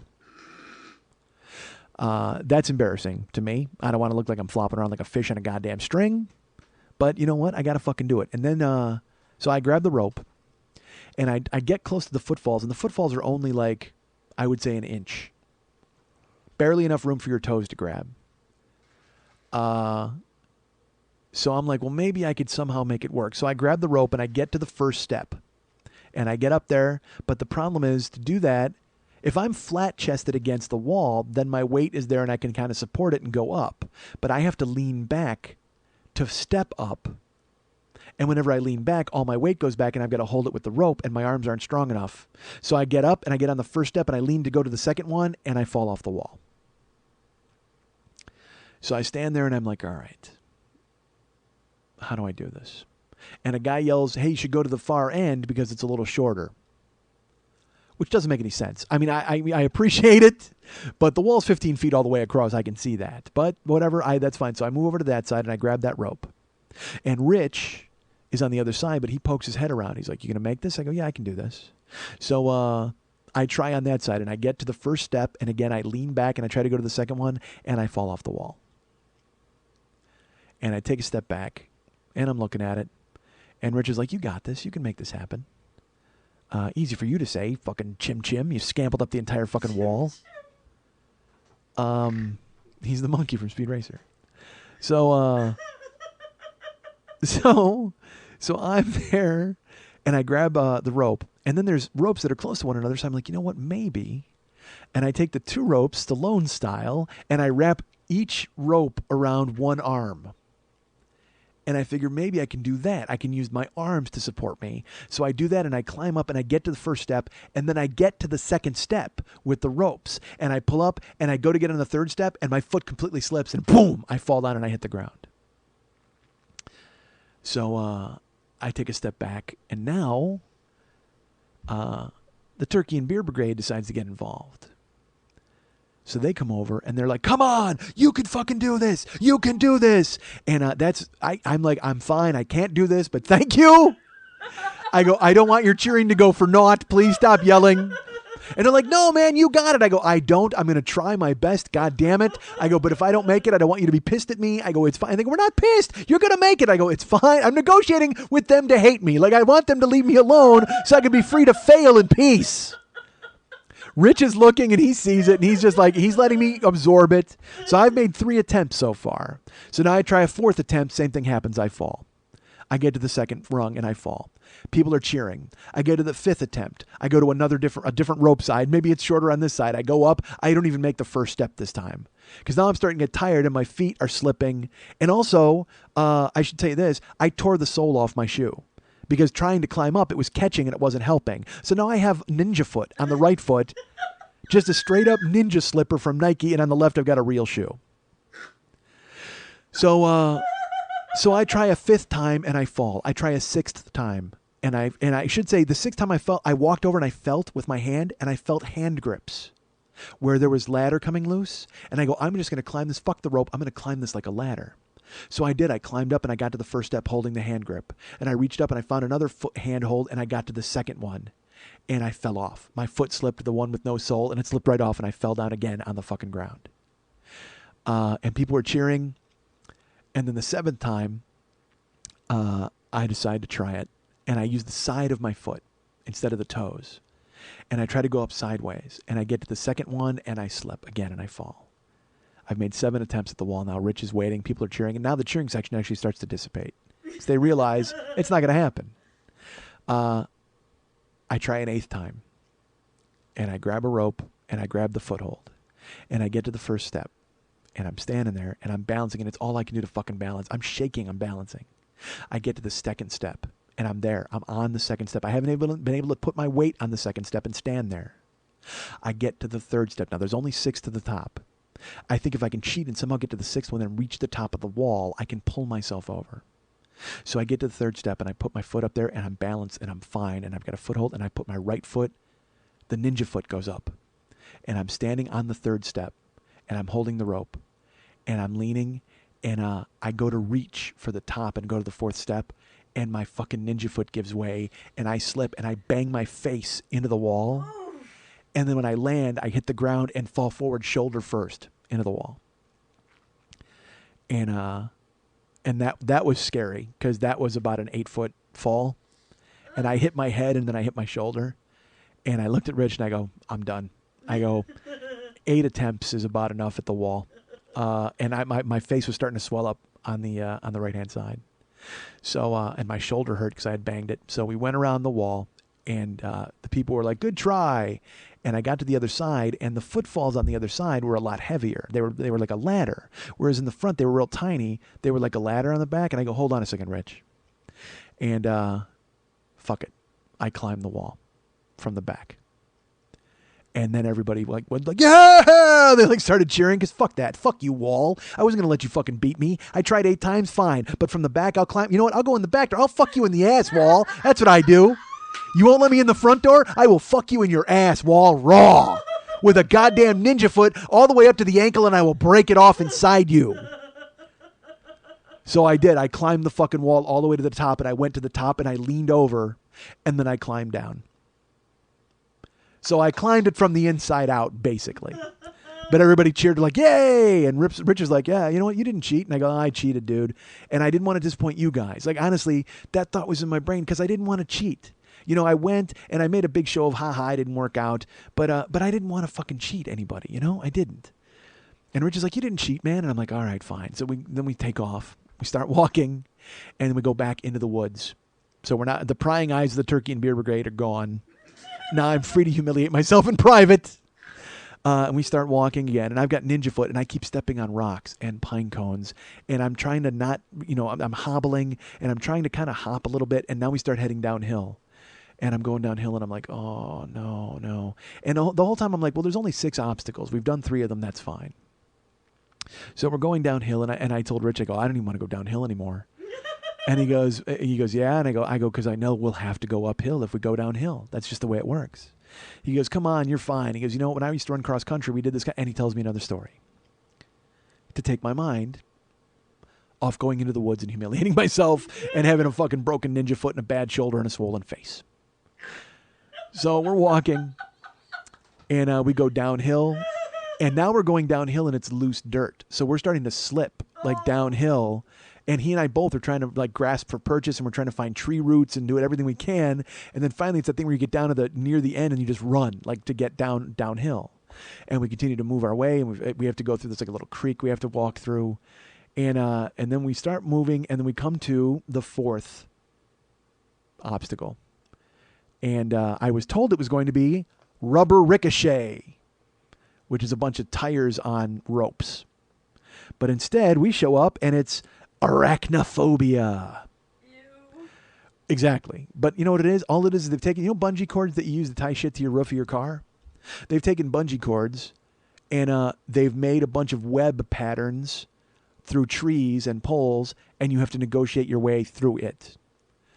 And I'm stopping, and I'm stopping for breath, and my legs are starting to really hurt, and my feet are hurting. My right foot is really killing me. Ninja foot is bad news. So I make it to arachnophobia, and I pull up, it was really easy. It's just, you're just sliding through the fucking bands. But when we finish and we get through there, we then have to go uphill. And I see this hill, and it is crazy. It is up and then over and up and then over and up. It's like Donkey Kong. Like we're going up 3 levels. Fuck, and we're walking up this hill, and I'm like, God damn it! I'm walking through, and my legs are starting to. They don't just hurt now. My legs are starting to rebel a little bit on me. Where like I'm asking them to do stuff, I'm trying to push off, and they don't want to. It's quads and calves are the problem, and my hips, and also I'm favoring my left leg, so my left hip is starting to hurt. We're making it through. We're going downhill, then we go uphill, and we're sweating. And Rich is right there with me the whole time. And I go, Rich, man, I'm in trouble. And he goes, you're not in trouble. We're going to be fine. I go, Rich, if you want to go ahead of me, just go ahead of me. It's fine. And he goes, I'm not leaving you here. Fuck that. This is great. We're going to do this. We're having a good time. And I cannot believe how relentlessly cheerful and happy he was, because not only was the course bringing him down, but he's got a 330-pound asshole just being like a total anchor on his day. And he's just fighting through it. He's like, we're fine, man. We're good. This is great. So we come to the next obstacle, which is the 5th of 6. Thank God. And I was told it was going to be the Dead Man's Drop, which is you climb to the top and then you flip over a hurdle. Okay. But they've removed Dead Man's Drop from the obstacle course. And I knew this is funny because the night before I looked and I went, this thing, I think this has changed a little bit. And I didn't realize it until I got on the course and talked to Chris. Instead, what we have this is Road Rage. Now, if you remember, I was supposed to do Road Rage earlier, but they moved it around. So this is Road Rage. It's basically running through tires in old cars. Okay? But we get to it, and I should tell you this. There's volunteers everywhere at all of these places. And whenever you walk up, they kind of cheer for you. They're like, come on, you can do it. You can do it. But we walk up, and there's this kid there, and he goes, you guys getting tired yet? And I was like, really? You going to bust my balls out here in the course? I'm almost dying here, pal. And it just like as a kind of a smartass joke, and he goes, I meant because there's tires in the obstacle, like tired. And I go, oh, good enough. Fantastic. I go, I apologize. I'm about to faint. So, you got to understand that I don't get humor at this point. And Road Rage, I should tell you, they took the cars out. There were all these rusted cars that you could run on. Somebody must have had a fucking accident on them at some point because they're not there. There's no beaten up cars. It's just tires like you would run through. So we start running through the tires. Then there's big tractor tires. I climbed those on purpose because I didn't want to cheat. You know what I mean? You can climb over those and then run through regular tires. So we climbed through the Road Rage and we're done. And I'm like, God damn, 5 out of 6, finally. So we're walking and we start to go downhill. Now we're deep in the woods, so deep that it's kind of dark. We started at 4. I have no idea what time it is. And also, I haven't seen a mile marker in forever. So we're walking. And but again, there's only 6 obstacles, so we must be almost finished. So we're walking through and we're marching through. And again, he's telling me a story about something just to keep my mind off of bitching. And then we come up and there's a hill. And I look at him and I go, oh, Rich, hills. Why does it have to be hills? Why? Why are there hills? Like I'm Indiana Jones. Like, why did it have to be snakes? And Rich is like, come on, man, we'll make it. It'll be fine. I'm like, all right. I go, I'll make it, but you got to give me a second. I go, I'm in trouble here, Rich. I go, if you want to go ahead of me, go ahead. He goes, no, man, I'll make it. I'm like, all right. So I sat down there and I'm like, I have hands on my knees and I'm breathing. I'm sweating on the ground. My legs are fucking shaking now. So I press on and we go up the hill. And we go up this fucking hill after running the tires. And we go through this hill and we come around and I look. And the thing that's funny, you could get through these woods in a mile. But they've built these red fucking sashes, which are now your enemy. And they're making you zigzag all through the goddamn. That's why there's distance. They're making me zigzag through everything. It's like at the bank. You could just go to the fucking window at the bank. No, they put up those ropes. You got to go zoom, zoom, zoom. And you got to walk all over the fucking place. Just take me at a window at the bank. It's like at the woods. Fucking move these sashes and let me walk to the end. Don't make me go through this fucking turnstile. That's what's adding the length to this. You know, this wouldn't be 3.11 hellish miles if you didn't put all these goddamn sashes out here. This might have been 1/8 of a fucking hellish mile tops. So we're walking through and we're going downhill and uphill and downhill and uphill and I'm sweating. And finally we come to the 6th obstacle. And it is called Storming Normandy. And it's these weird, like, army things that they use on the beach that people would hide behind to shoot dudes. And you got to hop over those, and then you got to tunnel under barbed wire. So the barbed wire is at different varying, heights. So Rich goes through it, and then I go, I'll be there, and I hop over the fence, the wall thing, and I get down on the ground. And I look through, and they're like, you can crawl through, but you be careful because it gets on your shirt and it gets in your hair. And I'm looking, and I've measured the distance of it. And I crawl through one. There's probably like 15 strands of barbed wire. And I go to crawl through one, and I go, well, there's enough space here. Time for the secret weapon. I lay flat on my back. And Rich is at the end, and he's looking at me, and these people are looking at me, and they go, you okay? And I go, yeah, I'm fine. I stare up into the sky, and I just go, steamroller! Oh my god! And those people are like, what? And Rich is like, steamroller! And I just fucking steamroller through the barbed wire. I just lay there with my arms at my sides. I roll under the barbed wire. And it catches on my shirt and it catches in my hair, but I rip it and I don't care and I just keep fucking moving. Steamroller. And I get to the very end. And Rich is like, yeah, steamroller. I'm like, yeah. Rejuvenated. Oh my Christ. So I stand up And they're like, well, that's a good way to do it. And I'm like, yes, it is. It's my own technique, steamroller. Moving on, final obstacle. And the guy's like, what? And I go, we're done, right? I go, where's the? And he goes, well, I go, that's the sixth obstacle. And he goes, yeah, that's the sixth obstacle. There's 12.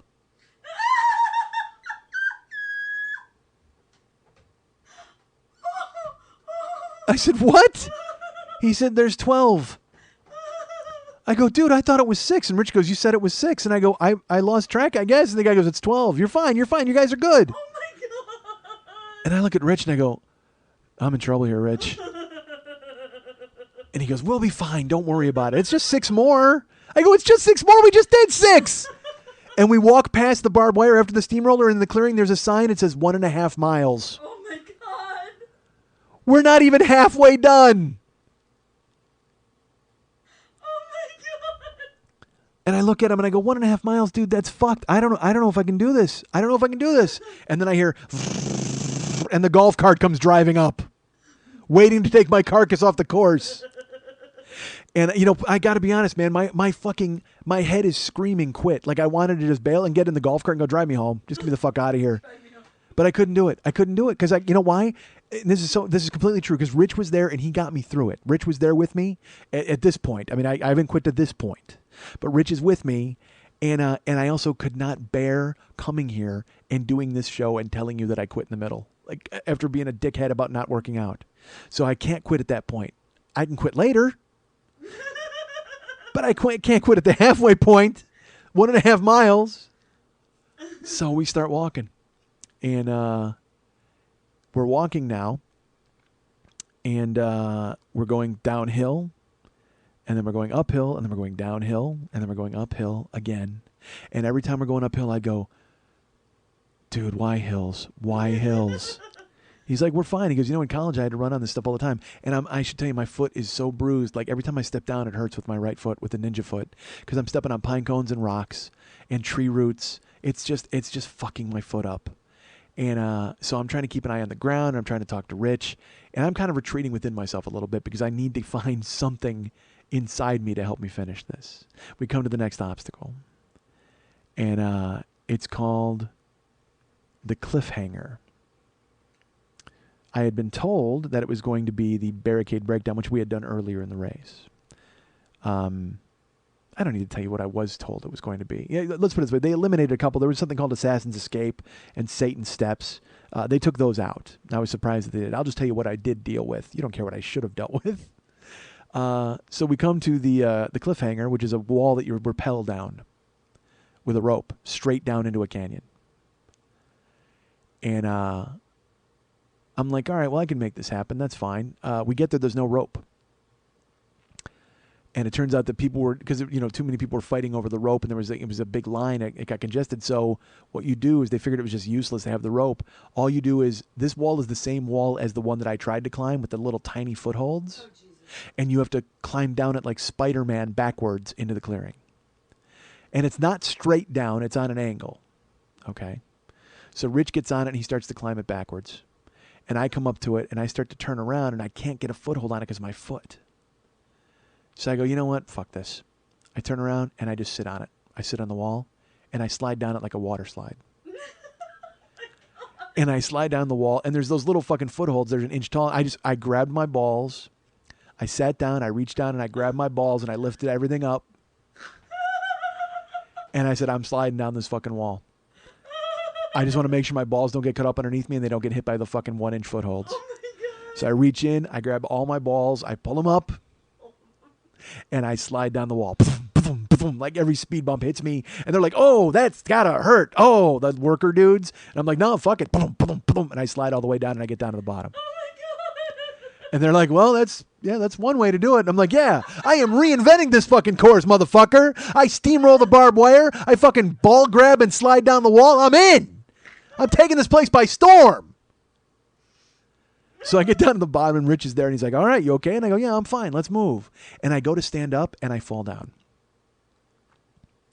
And I go to stand up again and you can see my calves moving spasming in and out, my calves and my quads. But my calves mostly.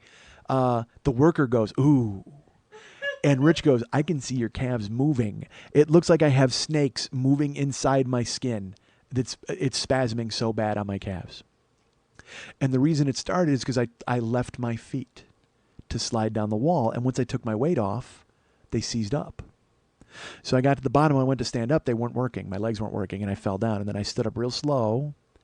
And they were vibrating, and not just vibrating, you could see them moving. Like flex your muscle, or you ever pop your pecs? That's what it looks like. My calves are popping, and involuntarily. And I'm standing there, and I'm freaking out. But it's happened before, like when I was a kid in high school and playing football or whatever, and it eventually stops, but it won't stop. So I go to walk, and I kind of walk it out. And they stop. They're spasming, but not really bad yet. And we start walking through the woods, and I go, I think I'm going to have to take it a little easier here, Rich. And he's like, that's fine. And I don't know how I could have taken it any easier. I was already walking, but now I have to kind of wobble because my foot is bad because I don't have a shoe on for this entire fucking race. And now my hips on my left side hip is giving, and now my calves are fucking up. So now I'm Frankensteining down the trail. Like that thing where you kind of move back and forth, but you don't ambulatory walk forward. You just kind of brains. Like I looked like, I was going to grab Rich's head and crack it open and eat his fucking brain. Seriously. It's funny. I've been making fun of Karen because we don't have a bed anymore at our house. So we have to get dressed in the living room. So you have to find a place. Normally you sit on the bed, you put your shoes on, your socks on and all that. And she puts her stockings on for work. So now she has to lean against a wall to put her stockings on. So she's kind of so stockings are difficult because underwear, big deal. I can do it one step at a time. But with the women, you put stockings in all the way up to the knee on the one leg. And then you try to put the other leg in all the way up to the knee. But she's got to stand on that one leg and then pull it over far enough, but then there's that little, the panties are holding it in the middle, like the crotch patch. So one day she was getting ready for work. She's leaning against the wall and she's got like the stockings on one leg and she leans over and she tries to pull her leg up and she's trying to make it work leaning. And I went, oil can. Because she's trying to bend. She actually grabbed her own ankle to put her own foot into her stockings so she didn't fall over because she's trying to keep her balance. And she fucking starts laughing so hard. She drops her pantyhose and her stockings. She's just standing there.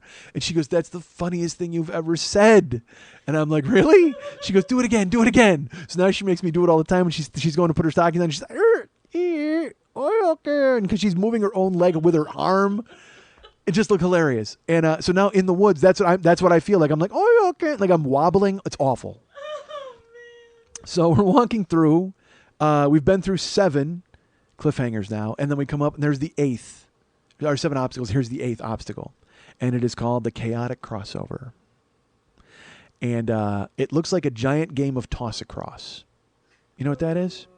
Where you would throw beanbags and you would flip the X's and O's. All right, it's portioned like that, like a tic-tac-toe game. But instead of X's and O's, in each square is a cargo net. And you've got to scramble across the cargo nets, and there's 3 of them you got to get through. So I go in and get in, and Rich, of course, he gets right over. I climb in, I get into the first cargo net, and I'm fat and swimming in net, and then my foot hurts and I'm moving and I'm trying to get across, and I climb over and I get to the second net and I flip into the second net and I land on my back and I stare up at the sky. And Rich, I can hear him, but I can't see him. And he goes, you okay? And I go, yeah. And he goes, steamroller time? I said, yes, sir.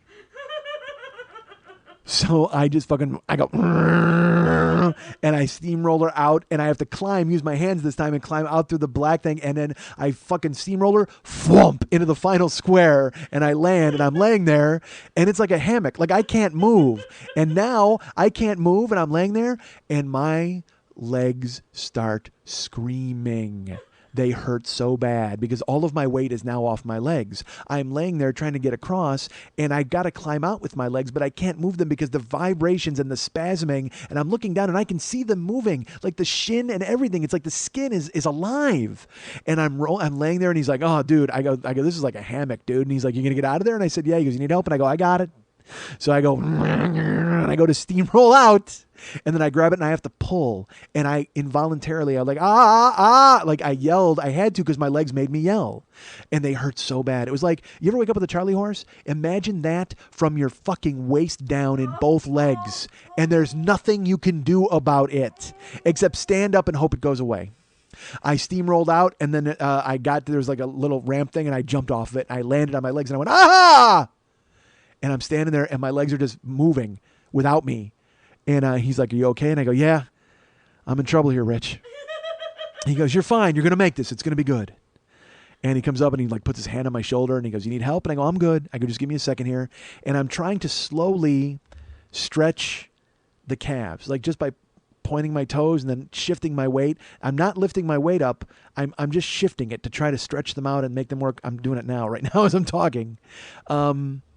And I kind of, after a minute or two, I'm standing there, and then I hear the fucking golf cart. And I'm not going to give them the satisfaction of scooping my corpse up off the fucking dusty ground. I got to keep moving. And now what's funny is as they go forward, it started with one guy. But as they're getting more and more obstacles, and stuff, they're picking up more people. So now there's like 4 people in the golf cart watching me fail. And we start walking. And I walk. And we're moving, and we're going, and there's a hill. And I'm like, Rich, I don't know if I can make this hill. He's like, you can make it. Come on. And he starts to tell me a story about his wife, Kristen. And, she just had surgery, but she's going to be fine, but he's worried about it. But then he's got a daughter, and then he starts talking about his band, and we're walking up the hill, and I'm hearing him, and I know what he's doing. He's just trying to distract me. But we get to the top of the fucking hill, and we turn around, and they've built the red sashes in a zigzag.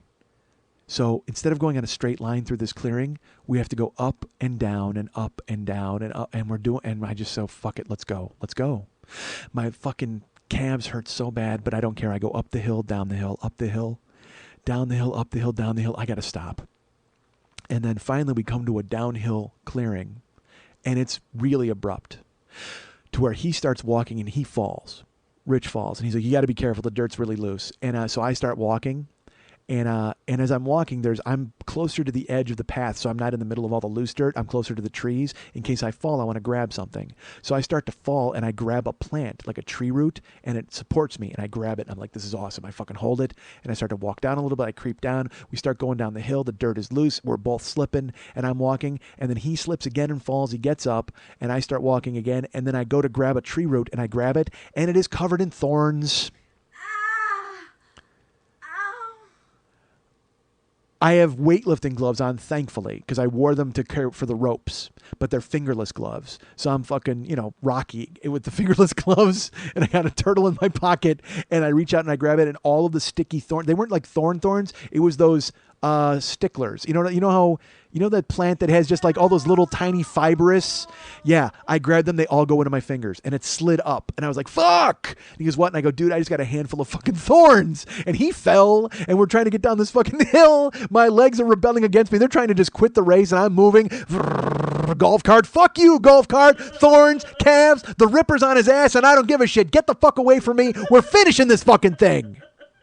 So we finally make it down to the bottom of the hill, and I spit in my hands to get all the thorns out. I start biting them and pulling them out of my fingers. I go, I got to get this. This will drive me crazy the rest of the time. So I pull all the stickers out of my hands, and I get them out.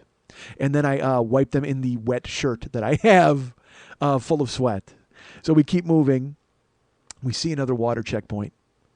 And they're like, come on, you guys are almost at the end. You guys are great. You're so inspiring. They were really nice and friendly. And they go, here's all the water you want. I'm pouring water on my head. I'm drinking it. And they're like, keep going. And there's not a soul around us. It's just these workers and then the goddamn cart. Nobody's around us. And I know I'm in last, and I don't give a fuck. I got to finish. So I go, my legs are quitting on me here, Rich. And he's like, don't worry, you'll be fine. Let's go. So we start walking. And we go up another fucking hill. And I'm like, God damn it, how many hills are in fucking Oregon? Really? We go up the hill, and I said to him, and I go, dude, I don't know if I can make this hill. He goes, you can make it. He goes, if I have to fucking carry you, you're going to make it. I'm like, all right. By the way, Rich might weigh 140 pounds. Might. I could pick him up and put him in my pocket and carry him to the top of the fucking hill. I'm going to carry you, Schmitty. Sure you are, Rich. Good to see the Ripper. Going to fucking throw me on his shoulder and get broken in half.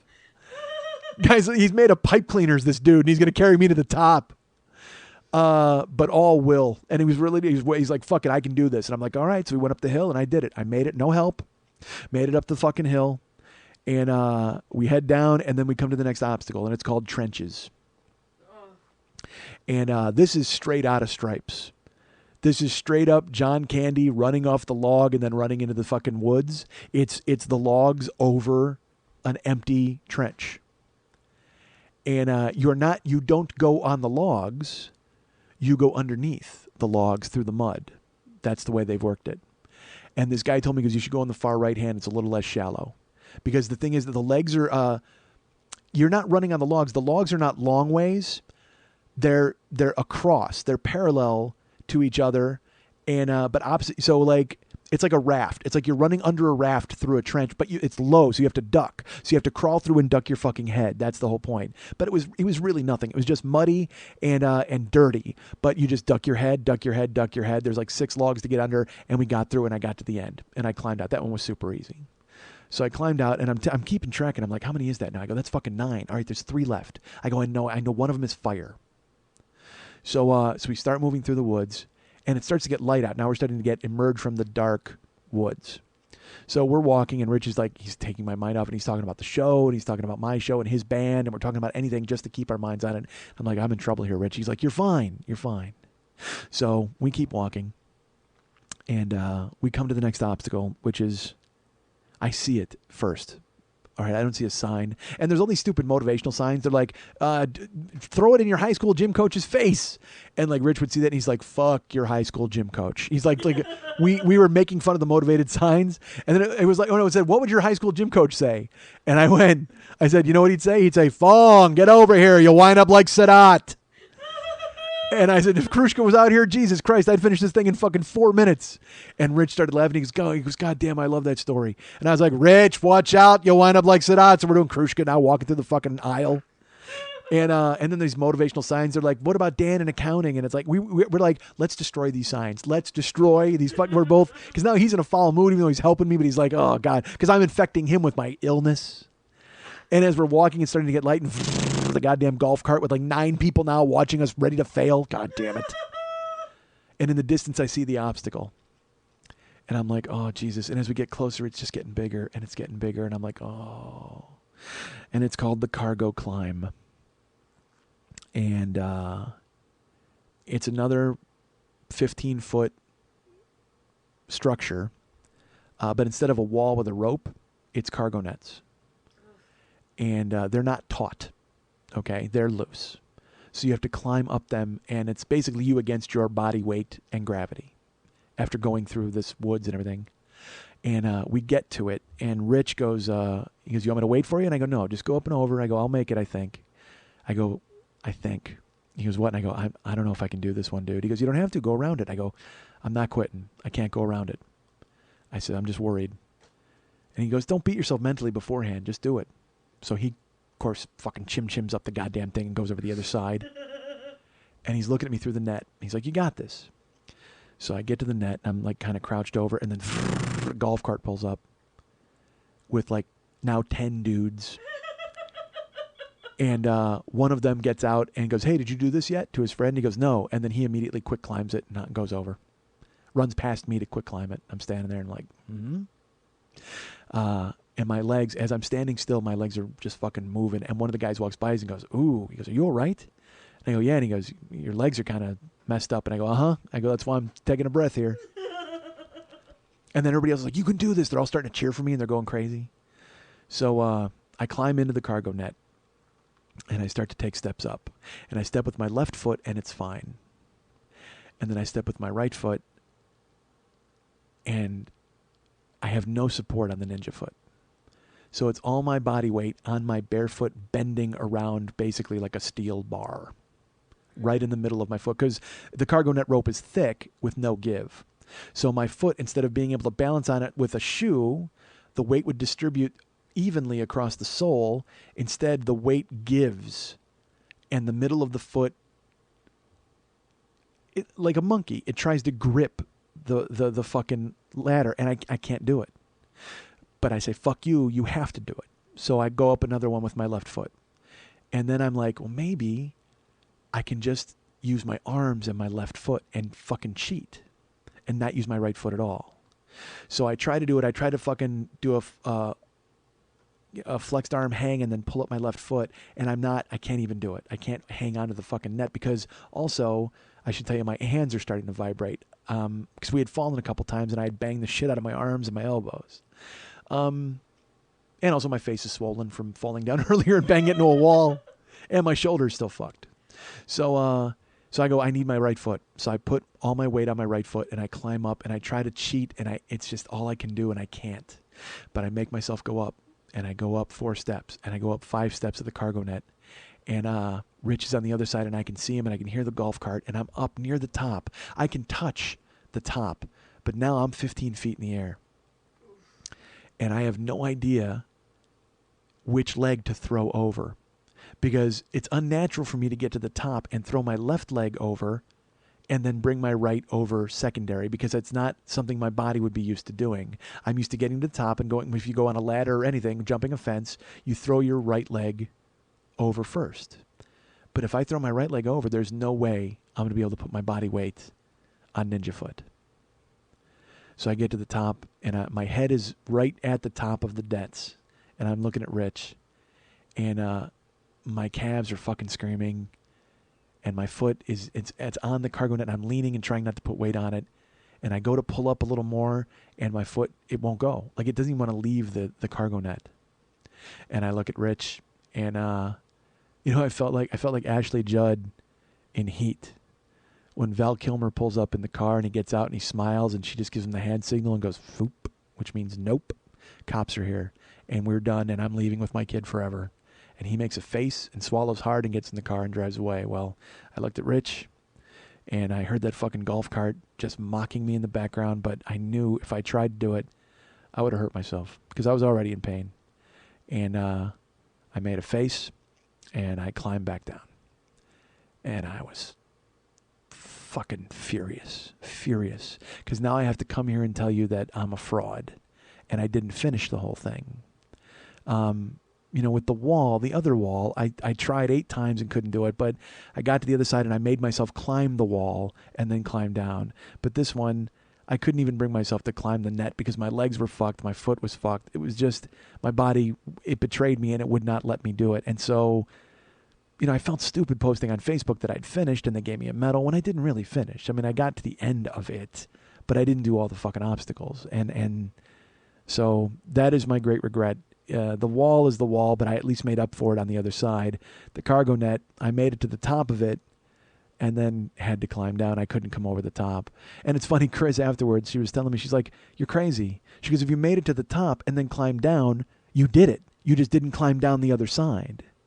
And I said, "Yeah, but I didn't step over the wall. That's the whole point. The challenge of it is to get over the wall, and I didn't get over the wall." She goes, "You are crazy. You're a crazy person. You know you climbed it, and as long as you climbed up and down, you did it." And I go, "Not really." I go, "I didn't, because that's another 1.5 feet that I should have gone over, and I should have gone backwards. And she's just like, "All right, well, you're going to do this all day. I can see that, but you're crazy."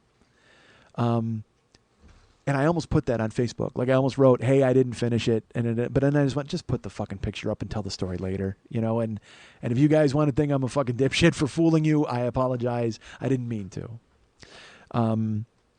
So I made it all the way down and went around the other side, and there was Rich. And I was like, "All right, let's go." And I was hobbling at this point. Like, my foot was so bad. And I knew there was only 2 obstacles left. And there's nobody, by the way. There's nobody around. It's a fucking ghost town. It's just us in the golf cart. And we're walking. And it's a hill. We got to go uphill again. And I'm like, fuck. But at least it's grass. Like, once we got on grass, we were happy because there was no rocks and pine cones and shit. And it was a lot softer on Ninja Foot. So we're walking. And I'm moving. And we start coming up and we smell smoke. So with 2 obstacles left, we know that one of them is going to be the fire. So as we're coming over, we get up and we see the sign, and it says, oh, and by the way, I should tell you, we were at the 2.5 mile mark before the cargo nets. So I was happy. I was like, all right, just a half a mile left. But I go, Rich, I don't know if I can make it, dude. He's like, you can make it. Come on. So we kept walking, and we saw the fire smoke. And as we approached, the guy, Rich, is like, what kind of fire is it? And he goes, it's Duraflame logs. You guys got this easy. It's so easy. And we came walking up, and as I walk up, I start hearing people yelling. And they're yelling, Mike. And they're like, Mike, Mike. And I look over, and it's Chris and Luis, and they're filming ridiculously. And they're with friends. They're with like 5 other people. They're drinking beers and turkey, and they're just cheering for us, me and Rich. And they're yelling our names, and we come to the fire, and it's funny, the fire pit was really small. Like you could have... there was 2 big flaming logs, and then there was a spot in the middle that was smoldering embers, which you could just hop over that. So Rich and I get to the front, and he jumps over, and I'm standing there, and my legs give out by the fire, and I fall down, and I'm sitting there, and I screamed, like not like a lady, but I mean there's like because it was involuntary, because my calves were Charlie horsed out. They froze up. My legs seized up on me at the fire. 2 obstacles left, a little under a half mile left, and I couldn't move. I was just sitting there, and I took my time, and I made myself stand up. And when I stood up, I just waited for my muscles to stop fucking me in the ass. And I stood up, and there was the fire, and there was the smoldering embers. So all I had to do was step over that, and I said, fuck that. And I took 2 steps back, and I ran, and I jumped over the fucking flame. And I jumped over the flaming log, and I landed, and everybody's like, yeah! And then you walk over to the next one, and I jumped over the fire there, too. It was a fucking... And I felt it. I felt it on my legs. It burned, but I didn't give a fuck. I jumped right over it, and I was fine. And my legs were fucked. And so then there's 1 obstacle left. We're walking forward, and... It's more barbed wire, but with 4 inches of mud underneath it. It's just a mud pit. And my legs are fucked. And the thing is, if I take any weight off my legs, I'm in incredible pain. But I'm like, well, fuck, I got to do this. So I lay flat on my back. And I look up at the sky. Because the barbed wire is high enough, there's mud. Sure, I'm probably going to sink in the mud, but this is the greatest challenge for my greatest weapon. I lay down, I look at the sky, and I go, steamroller! And I go to do it, and my legs freak out on me. Like they get there's such pain and such Charlie horse that I immediately jump to my knees. And I'm there, which thankfully didn't happen under the barbed wire, because that would have been fucking ridiculous. But I'm like, involuntary. And I'm saying to the people that are like cheering me, and I go, my legs, they seized up. There's Charlie horses. Don't worry. Like I'm trying to explain to them that I'm okay. And they're cheering for me. They're just like, go ahead. So I crawled under the barbed wire on my hands and knees because it alleviated some of the pain. If I laid flat, I took all the weight off. So for some reason that was bad. So I crawled through this mud, under the barbed wire. And then there was 1 more mud pit after that. And it was like fucking waist deep mud. And I get to it, and I just fucking jump in, and I start walking, wading through it, and I can see the finish line now. And Rich is waiting for me. He went ahead of me, and I said, go ahead, I'll make it. And he went, and he's down at the edge of the finish line, and Chris is cheering, and Luis is filming, and they're there, and I get through this mud pit, and I get to the top, and there's a hill, and it's really slippery.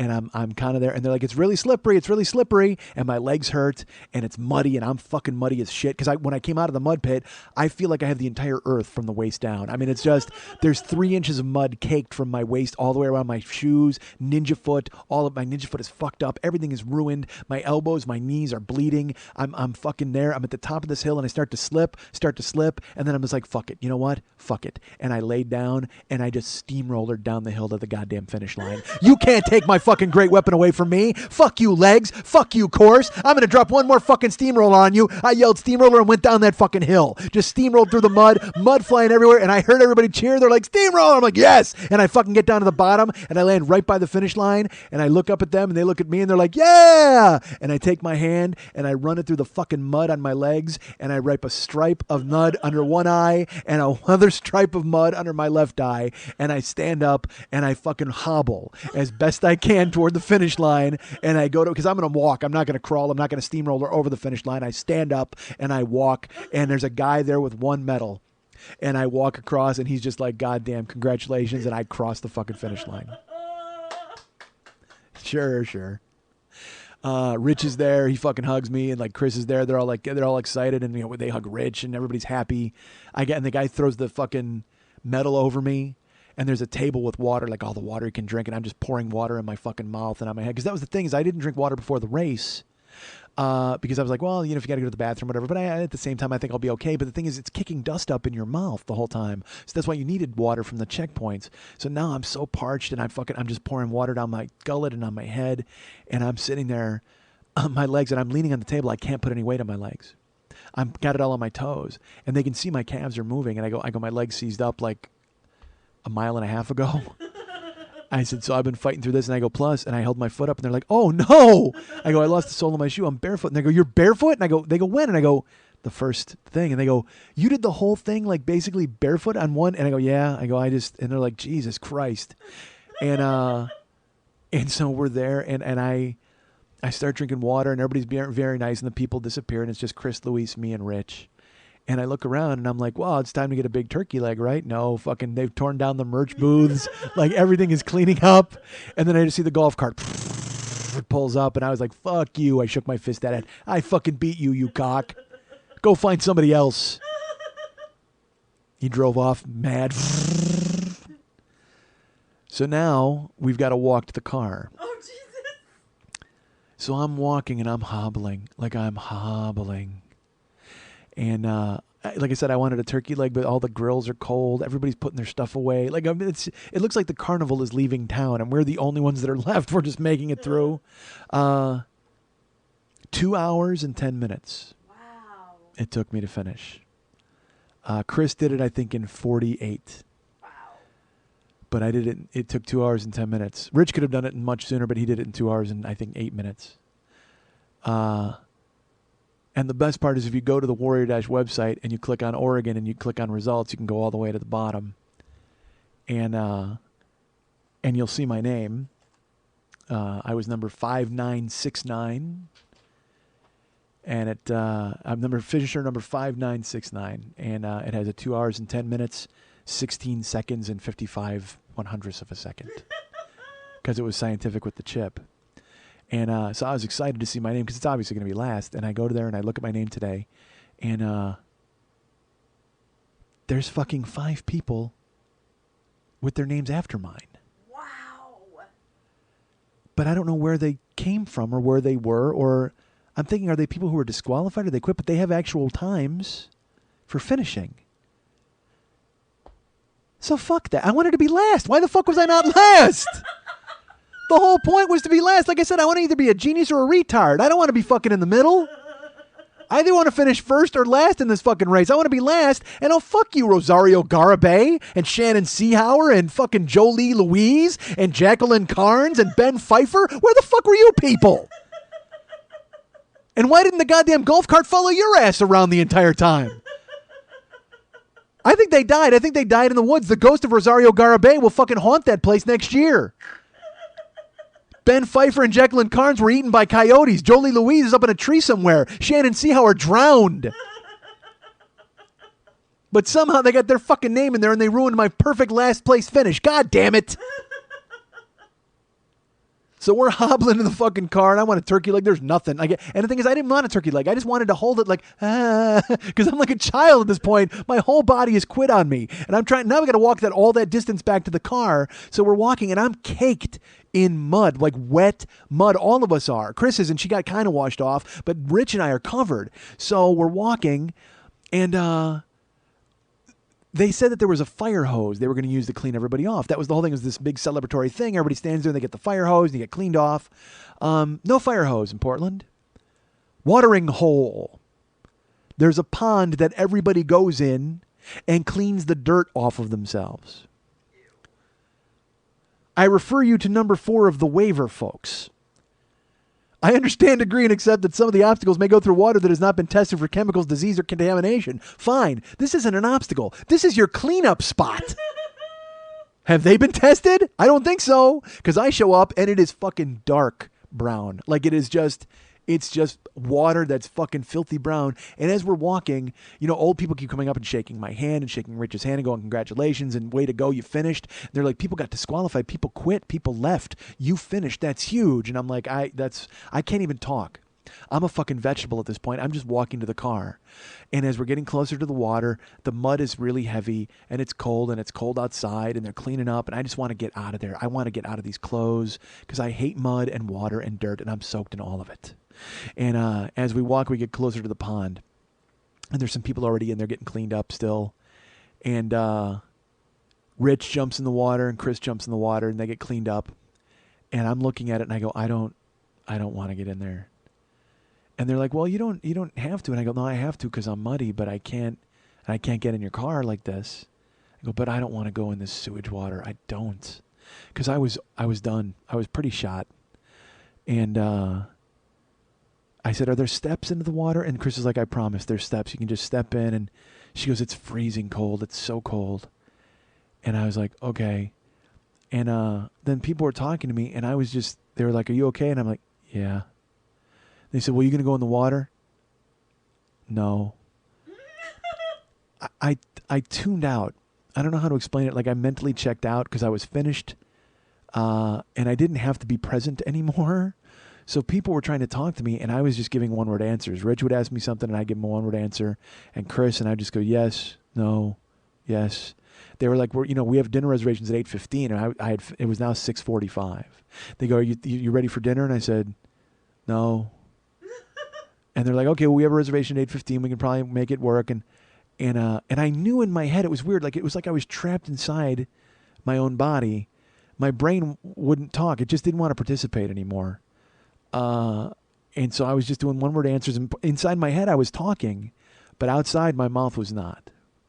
So they went in the water and they got cleaned up. And I knew I had to get in the water and I did not want to. And so I walked to the steps and I took one step in. And there's grass and mud. And I step in the second step, and it goes in your shoes. And then I go into the third step, and it's freezing on my calves. And my calves are vibrating, and they're seizing up, and they're spasming. And I take the fourth step and the fifth step, and I finally get in the water. And I just sink down to my chin. And I just sit there. And everybody else is getting their clothes changed, and I'm not even moving. I'm just in the water, in the cold. And I kind of start to wipe my legs off because there's mud all over my legs and my shoes. And I start kind of wringing out my knee braces. But I don't see anything. It's all underneath this dirty, filthy fucking cesspool. And I'm wiping mud off. And I'm bringing my hands up and they're coated in mud. And I'm just sweeping it off and it's freezing cold. And I look up and there's Chris and she's smiling at me. And she's like, I told you it was cold. And then Rich walked over and he's like, you okay in there? And for some reason that unlocked my brain. It was a combination of the cold water. Because it's funny, in the NFL training camps, guys will practice and they sit in what they call the cold tub. And it's literally like just a plastic garbage can filled with ice and water. And this pond had the same effect on me. It was freezing cold, but it felt so perfect. It felt so much better than anything I had felt that day to that point. Just to be sitting there in one spot and not moving and cleaning off my legs and rubbing my calves and getting everything off. And that was cold and freezing. And I was worried in my head that I would get sick. But what was funny is as cold as the water was, I looked up and there was Chris smiling and there was Rich smiling. And that was enough to make it warm again. As cold as the water was, I knew that I had two friends that I had gone through this with. One of them had fucking talked me into this. and one of them who wouldn't let myself talk myself out of this. And I felt overwhelmingly happy to be there at that moment. Cleaned all the mud off myself. And she said, what about dinner? And I said, I'm good. She goes, you sure? Because you know what I was? I was like a 5-year-old who doesn't want to talk to adults. And they just turn their brain off and it's like, uh-huh, yeah, no, yeah. And they're looking at the ground. That's who I was until I got in the water and I saw their faces and it changed everything. I became me again. I simultaneously froze and thawed out at the same time. And so I said, I'm good. And she goes, yeah. And I go, I don't know how to explain it, but this water, this made me feel 1,000 times better. And she goes, I told you it was cold. I go, it's not even the cold. I don't know what it is. I go, it's like, and she goes, yeah, it's the cold. It's like a cold tub. And I go, I guess. I go, man, I feel amazing. I feel amazing. I go, my legs fucking hurt and I can't move. I said, but I don't care. I'm ready for dinner. I'm ready for whatever the fuck happens. Let's do this. And I walked out of the water and I went over to the truck, which Luis had gone and grabbed. Like while we were all standing there and I was being a 5-year-old, Luis went all the way to the parking lot and drove the truck over to where the water was. And so we had to change clothes, obviously. And I had brought a change of clothes. And I was going to, you have to throw away what you wore. So I fucking took the shoe off and the sock off ninja foot and my foot was bleeding and bruised all on the bottom from fucking pine cones and rocks. I took off my other shoe. The sole of that one had ripped off, but had not fallen off. Probably another quarter mile, and it would have completely come off the other shoe. So I took those off, took my socks off, and Chris was stripping. She's just getting changed on the other side of the truck. And I said, all right, well, I'm going to change over here. And it's just, I don't like, it's so funny. I started to take my clothes off because I'm going to just throw them away and get fucking naked. And I got another thing of clothes and I got a towel they gave me. But when you take your sock off, you got to put your foot down and then it's in the dirt. And I'm like, oh, I don't want to be in the dirt. And I'm like trying to figure out how to get dressed without getting fucking dirty. So I'm just standing there fucking balls out just with a bath towel. I'm trying to dry my foot off and put a sock on and then hop to the other foot. And my calves are fighting against me. My dick's swinging in the fucking breeze. I'm just like, Jesus Christ. So I'm getting dressed and finally, they come over and I'm dressed. And let me tell you something. All I did was I put on the sweats that I had flown with, which is the most brilliant decision I think I've ever made in my life. I put on a pair of fresh socks, new Nikes. I put on sweatpants and a T-shirt. And it was the warmest I've ever felt in my life. I mean, I just felt so great. I felt refreshed, even though I was still dirty. And I did not submerge my head in the shit pond. I got to tell you that. My fucking hair was matted with dirt. And my face, where the stripes were that I had drawn and the fucking bruise had formed on my head. And I didn't care. I was not going, believe me, I was happy to get chilled, but I was not about to fucking put my head underneath that goddamn pond. Who knows what was going to happen? So we get dressed and Rich comes over with his car. And I'm like, hey, do you want to go to dinner with us or anything? And he's like, nah, man, I got to go back because his wife had just had an operation. And so I hugged him and he went to get in the car. And he told me a breakfast place to go to in the morning, which made me laugh because I'm like, dude, I'm leaving on a plane at like 5. And then we got in the car and we went to Split. And then I took a picture and I took the picture that you guys saw on Facebook. I took it in the car. I took that picture like 9 times, by the way. I took regular pictures and then I took still look pictures and I had to find just the right one to go ahead and put up. Because, you know what, fuck, if I had gone 2 hours and 10 minutes through hell, I was going to make sure I had the absolute perfect picture to capture it for you guys. Because it was important for me to let you know that I had finished. It was important for me to let you know that I had made it there and done what I said I was going to do. And even though I didn't complete it, even though I didn't do the cargo nuts, which drives me crazy and it fucking will gnaw at me forever, I hope you know that the only reason I did this was because of you. And the only reason I was able to keep doing this during the day when I was there and my legs quit on me and my hip quit on me and my fucking head wanted to bail, the only thing that kept me going was the thought of having to tell you that I didn't finish. And I would probably try to spin it and make it funny and all that, but I wouldn't be able to feel good about that. I would not be able to, in my heart, I would be able to do it. I'd make it funny, but in my heart, I'd be going, you fucking pussed out. You pussed out. You know you pussed out. Because I'm pissed off about the cargo nets, man. I'm still pissed about that I didn't finish that. So imagine if I'd quit in the middle of the fucking race. How great is that story? Oh yeah, and then I quit in the middle. You'd never listen to this fucking show again. And I wouldn't fucking blame you. Each and every one of you was there with me on that fucking race. Everybody who's ever posted on Facebook and told me that I could do it or contacted me, anybody who was there with me. And you were all wearing the same clothes that Rich fucking Galpin was wearing. Because I'll tell you what, I do not finish this race if it's not for Rich. I'm not even sure I start it. Because at the fucking 2-minute mark, I was going, why the fuck am I out here? And he looked me right in the face. He goes, this is going to be fun. And you know what? Unbelievably, folks, I think Rich had fun. I don't know why, and I don't know how, because he was fucking forced into deep clearings and high hills with an infant on his hip. And he had to deal with me bitching and moaning and looking at him going, I'm in trouble. And he had to pep talk me all the way through. He never laid a hand on me. He never carried me. He never made me go through. He would have if I wanted him to, but I refused. I did not want that kind of fucking help. But it didn't matter because his presence, just him, his watchful eye over me as I hopped over fences and fucking rolled under barbed wire, just knowing that he was there with me. He was all of you in one guy. And he's been around since the beginning, man. He's been around since Never Not Funny. He writes me every week. He and Kristen have been fans. They've come to see me before in Portland. And more than fans, I think they're friends. I think we're friends because I'm in their house every week. I'm in your house every week. And the depth of support that you guys show, you know what? Every week, I do a verbal warrior dash. And just knowing that there's an audience of you and Riches out there gets me through it and lets me finish it every goddamn week. Granted, my time might not be as good in this fucking Warrior Dash as it is. I did 2 hours and 10 minutes in the real Warrior Dash. I think we're a little over here. I think we're just a bit over. So you know why? Because I wanted to make sure that when the fucking podcast standings come out, I don't have to look at fucking Rosario Garibay, Shannon Seahauer, Jolie Louise, Jacqueline Carnes, and Ben Pfeiffer underneath my goddamn name. I am finishing last in this podcast race, motherfucker. And I'll tell you what, I do this show and I love it, but sometimes I don't. And so some weeks it feels like I'm doing this show and you guys are right behind me there in that golf cart waiting for me to fucking fall down. And so it's all I can do to keep my fucking calves up and keep myself upright. But I'll tell you what, those times are few and far between. Because in reality, this show is a Warrior Dash.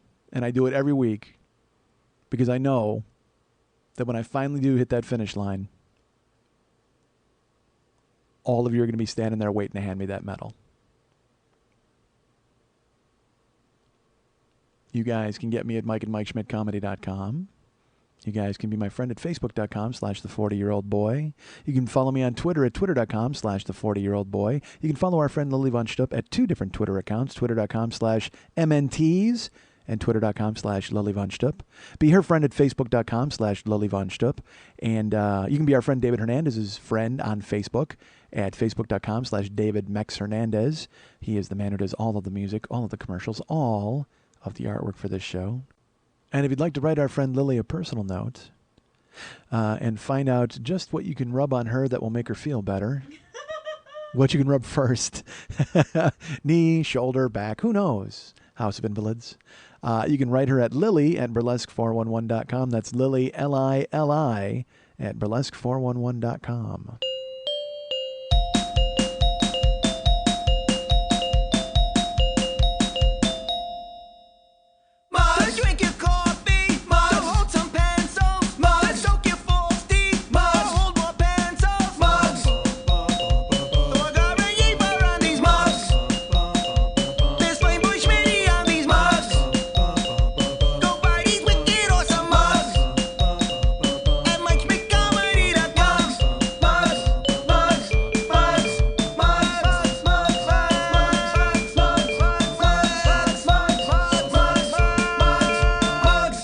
Want to remind you folks about the Monday Night Teas every Monday night at the 3 clubs on Santa Monica and Vine. It's a fantastic show, an amazing show, a wonderful show, a lovely show, a show filled with breasts and humor. Which actually this show could use more of the former and less of the latter, quite frankly. Oh, actually more of all of it. We need all of it. And that show is produced by one of my good friends, perhaps one of my best friends, perhaps my best friend in the world, perhaps the only friend I have in the world. My friend Lily Von Stupp is the producer. Hey, Lily. How are you? Back, shoulder, knee? Back, shoulder, knee, back, shoulder, knee. You have 2 canes. That makes me laugh. You have 2 canes here. Like, are they for different parts of your body, or are they just... No, they match different clothing. Ah, wow, you are an invalid. You're like an advanced invalid. Give me a cane that matches my pants. All right, and another cane, please, that matches my blouse. Fantastic. How was the tease this week? Tease was great. Yeah, you hosted, I think. I did. And it went well? Yeah. That's good. You had a big bachelorette party, I heard? Yes. That's crazy. Sometimes those people can be a little rough, but I'm glad they had a good time at your show. They had a great time. That's awesome. Is this week a theme show coming up? Doc and Stumpy's after school special. Oh, very nice. And you love Doc and Stumpy. You're a fan. Now, they do comedy, Yes. quotation marks, and but are there other comedian type people within the show, variety wise, or is it them and then just burlesque? It's them and our core troupe of Baggy Pants comics. I see. Lama Sutra, myself, Eddie, Tuba, Mad Dog. We do skits and goofy shit. Cool. So yeah. Very nice. Will you be taking your clothes off? I will not be. I'm not coming. Okay. That's really my only priority for your show. But it'll be a great show. Yeah, Yeah. I got lost there. I got lost in my own We brain. got a lot of great girls in the show. Anybody I know? Nova Sparks, Diamond Debbie, Glama Sutra. So I know all of them. Yeah, you do. You know. I you do. Know all my friends. That's you know good. All my naked friends. Sure, I do. All your naked friends are coming over tonight. I wish I wouldn't be leaving. What? Oh, that would be a fun song to dance to. All my naked friends are coming over tonight. Look at that, folks. I'm creating burlesque. See what I'm doing? I'm the best. All right. So go to the Monday Night Teas at the 3 clubs on Santa Monica and Vine every Monday night at 10 o'clock p.m. Tickets are available at MondayNightTeas.com. Tickets are available at BrownPaperTickets.com. Information and links are available at all of those addresses I've just mentioned. You can look up Lily Von Stupp and find all this information. Again, be her friend on Facebook, and then you'll be in the inner circle. You'll know all there is to know about her. Want to remind you guys, you can go to my Facebook page, facebook.com/the40year-old-boy, and be my friend. Always looking for new friends. Never asking for friends, but always accepting friends. I have a rule, folks, in America's Yearbook. There are also pages to bring me to people's towns, other cities that want me to come and do live shows. There is a St. Louis page that is a show already scheduled, so I'll tell you about that in a second. Detroit, San Antonio, London, Montreal is now a page. All of these shows are in play. If I get enough support and I can find a venue, I'll definitely come out and do the show there. So go ahead and sign up and let me know that you want me to go there. And if you want, and Hampton Roads, Virginia just started a page, which freaked me out. Eugene, Oregon has a page. These seem kind of really specific, but if I get enough support, fuck it, I'll come. I don't care. Hampton Roads, Virginia, I'm told can draw from a lot of people in Virginia and around in that area. So who knows? The guy who started it was real nice, and I said, great, I'll publicize it. And so if you want me to come to Virginia, sign up on the page. That'll be fun. I hope. I played, you know what? I did the Funny Bone once in Richmond, and I had a great week. Pardo and I went, and I loved it. I loved the club, and I was worried because, again, stupid me. I'm like, oh, I can't play the South. Well, it's Richmond, Virginia. It's a city, and people were nice, and it was great.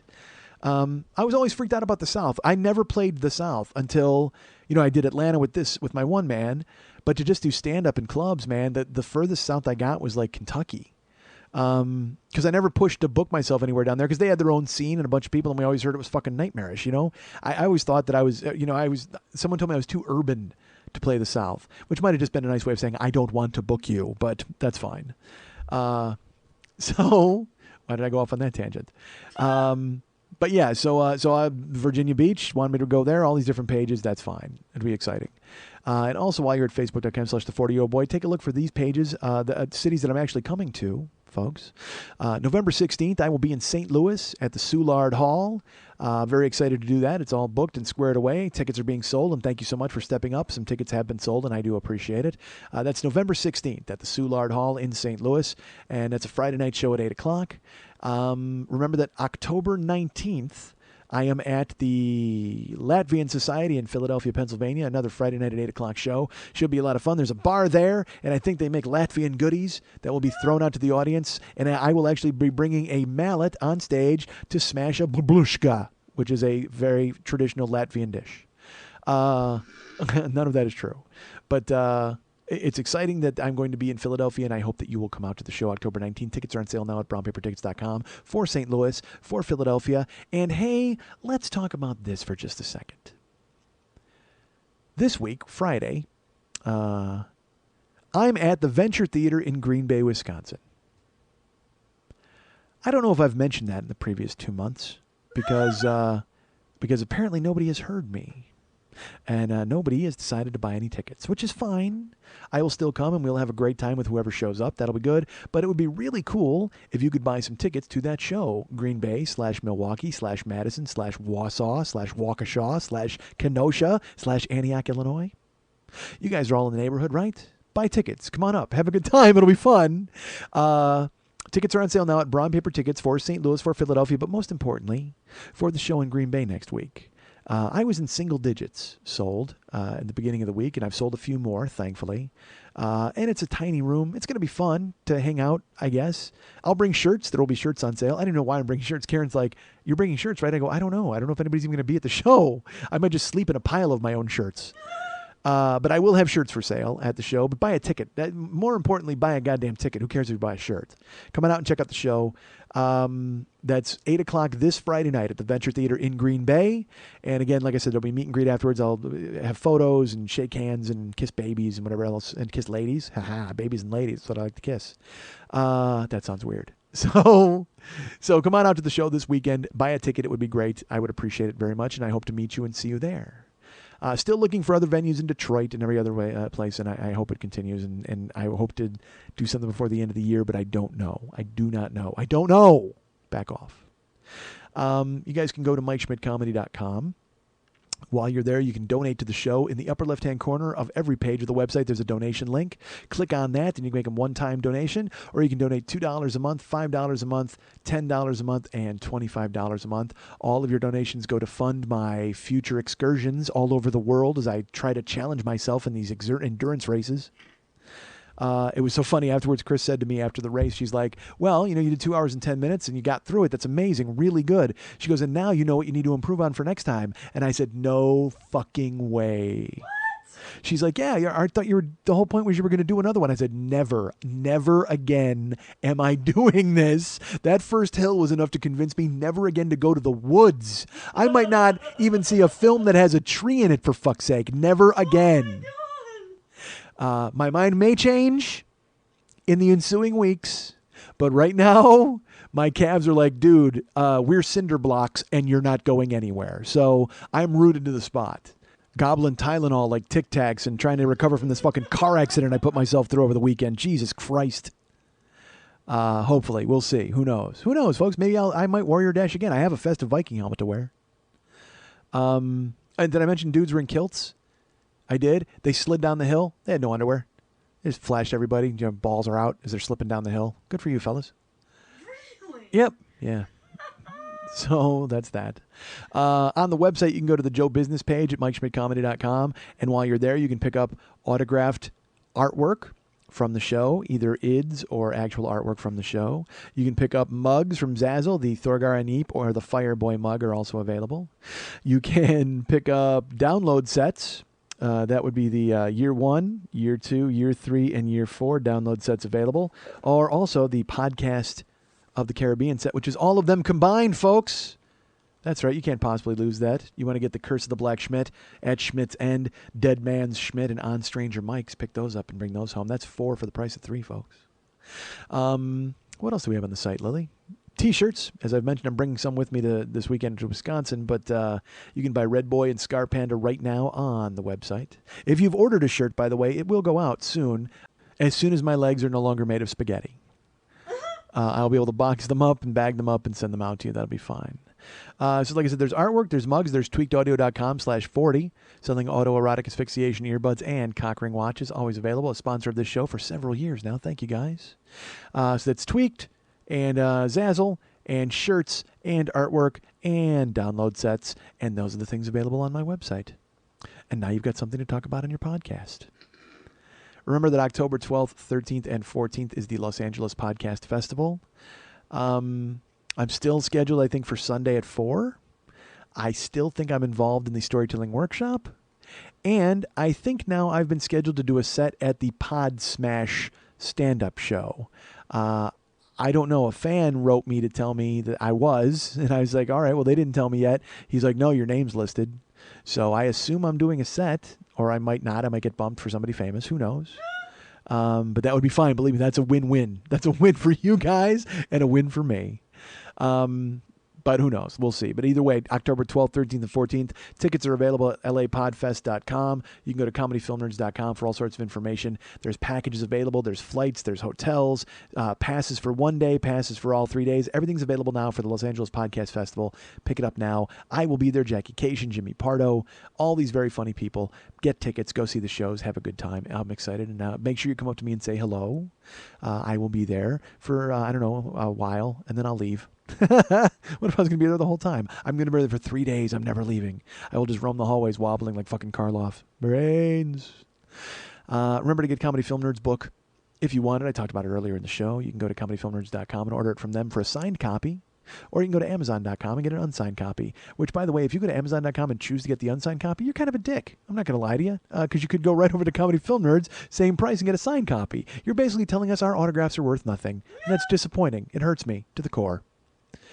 And now I'm going to let Lily stretch out. I'm going to let her lay flat on the ground because she has been so much pain, in so much pain, sitting here. I'm rushing, folks. Can you tell I'm rushing? I got to get out of here. I got a plane to catch tonight. I'm flying on a red-eye to Milwaukee. Here's what I did, folks. I'll tell you know what? Fuck it. I'll tell you all about that next week. I'll tell you about Milwaukee next week. I'm looking forward to it. But yeah, I screwed up some stuff. But who cares? I'm excited. Show will be fun. Come out and buy some tickets. After the race, we went back to the hotel. And I got dropped off by Chris. She did not want to go all the way back to her house because we were so late. So they went to the 24-hour fitness that was in the parking lot of the hotel. And she walked in, filthy. And she's like, can I get a guest pass to take a shower? And the guy's like, yeah, I guess so. All right. And so she signed up and she went in the back and got cleaned up. And I guess she walked out and the guy looked at her and he goes, oh. She's like, what? And he goes, I thought you were a homeless person when you came in. She's like, no, I was in the Warrior Dash. I was covered with mud. He's like, oh, okay, I know what that is. That's fine. I thought you were a homeless person coming in to clean up. And she's like, no, I'm not. And she looked real nice. So I went upstairs to my room and I could barely move. And like I said, I already thrown my clothes out. So I took my other clothes off and I'm getting ready to take a shower. And I flossed and then I go to brush my teeth. And as I'm rinsing my mouth, with the water, I'm putting water in my mouth and it's dark water is coming out of my face because my beard is coated with mud and filth, like from the water and stuff. So as I'm rinsing my mouth out, it looks like the pond water is coming out of my mouth. And then I'll be honest with you, I have pictures. I have a couple pictures. I might put one up on Facebook, an after photo. I didn't get them. I got them just the other day, and I haven't had a chance to get them up. And I'm traveling, but I will get them up. I swear, 1 or 2 of them maybe. But what makes me laugh is, in the picture, look at my hair. It's so good. My hair looks so good with dirt in it. Like it was like fucking awesome, like this shine, and it was pushed back. It looked like the best gel, but like the most natural look ever. And then I got in the shower and I rinsed my hair, and it took, again, it was a shower in a hotel too, which didn't help. So there's not real pressure, but it was still a decent hotel shower. I had to stand under the shower for at least 3 minutes and let it cut through all of the mud that was in my hair. And it came because I'm looking down at the ground and I'm standing in the pond again, basically, as before I could even put shampoo in my hair, I had to get all of the mud out and then fucking wash it twice. And man, it was brutal. It was brutal. And my nails, it took 5 showers to clean all my toenails and regular nails and I was scrubbing them with the nail thing and the pumice stone and everything. Still, there's like dirt or whatever, and I'm like, I even dig it into the soap because it drives me crazy to have dirty nails. But and I've dug it out, but still, for some reason, I don't feel clean. I don't feel clean anymore, folks. I'm shaky. And then we went to dinner, went to a fucking steakhouse, and I wasn't even hungry, man. I couldn't, but she's like, they had made reservations, and I wanted to go. She's like, what do you want? I said, steak. So they went to the Chart House in Portland, which was great. And we showed up and I just wasn't super hungry, but I was sort of, but I wasn't. She goes, you have to eat for recovery. So we got a big ass shrimp cocktail and we got this crab mango avocado salad. And then I ordered a filet and a baked potato, and it came to the table and I ate half the filet, like 4 ounces of meat and half the baked potato. And then I tried to give it to Chris and Luis to take them. They go, nah, we don't do leftovers. And I'm like, it's a filet. You have a dog or a something in the yard to throw it to? They're just like, nope. And then they went to take it away and I'm like, leave it. I'll pick at it. I'll figure out a way to get this in my stomach. But I couldn't eat anymore. I was because I wasn't hungry anyway because of the race.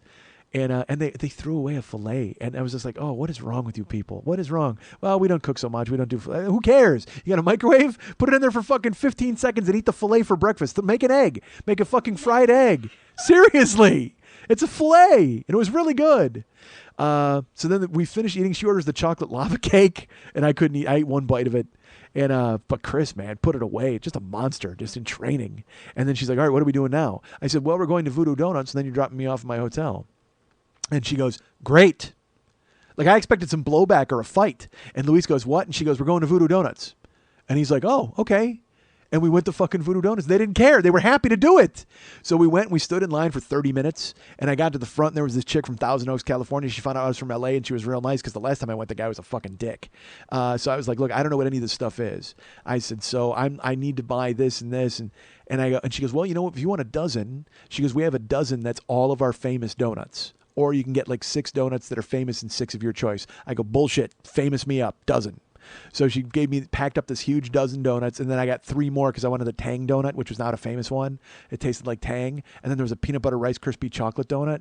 And they just start, oh no, it was fucking fantastic. So they throw them in the bags, and because I was going to bring them home, surprise Karen. Because last time I was up there, I ate a grape ape donut or whatever, and I told Karen, I go, they were so good. So she's like, oh, I wish I could have had one. So I was going to bring her home some donuts. So the next morning, I was going to stay up all night. And I got back to the room, and I fell asleep. I passed out, man. I couldn't move.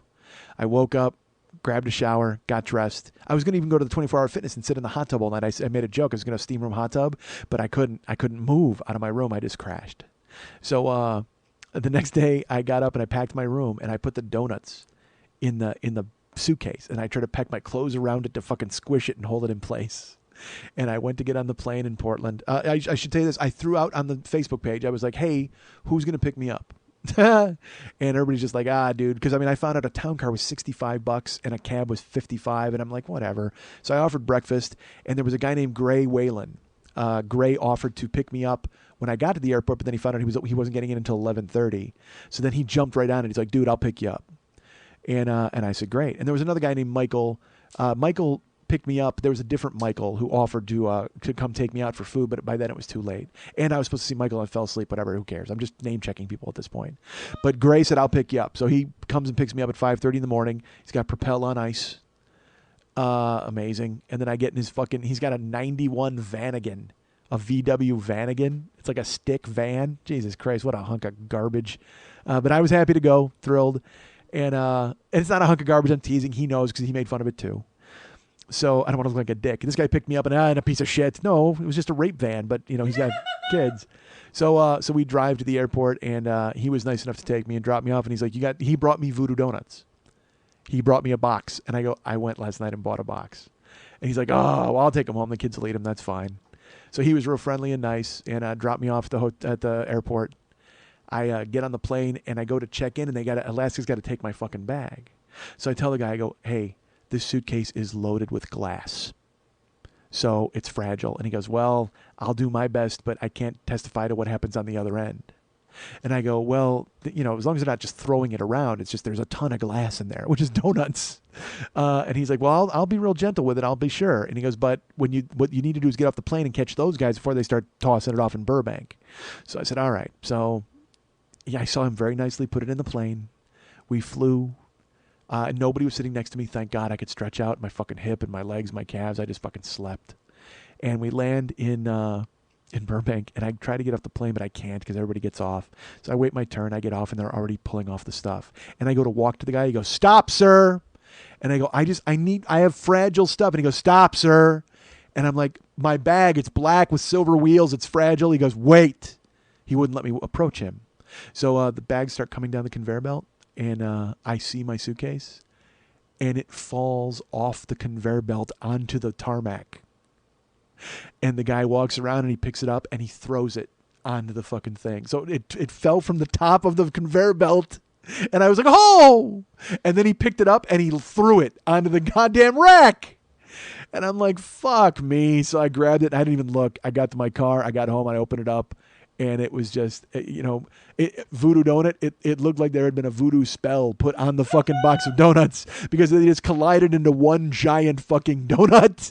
And we're trying to I'm telling Karen, I'm like, look, this is this. And we're trying to peel them off the walls of the box. Thank God they didn't open up and go all over the fucking suitcase. But we open it up and there's a maple blunt and they had bacon donut and stuff. And look, by the way, my theory on bacon donuts, like I've told you this, bacon desserts, I'm not a fan because I always think the kitchen made a fucking mistake and they're trying to trick me into eating their garbage. garbage. They're like, oh, hey man, somebody dropped bacon in this chocolate bar. Fuck it, I'm sure some asshole will eat it. That's what I always think. So they had a bacon donut. I've had bacon donuts. There's one at the Nickel City Diner here by Skid Row, and we tried it, and Karen and I are like, that's not for us. So we open up the box, and there's the maple bacon donut, and the woman told me, she goes, that's our most famous donut. So Karen pulled it out, and she bit it, and she looked at me, and she's like, oh my God. And I ate it. Dude, greatest fucking thing ever. Greatest donut I've ever eaten in my life, the maple bacon donut from Voodoo Donuts. And then they had, like I said, a maple blunt and the fucking raspberry Romeo, and I had a gay bar and a Tangtastic, and I had a fucking Marshall Mathers, and I had a dirt donut, and I had a Captain, my Captain, and I had the Loop.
Because I have a tone.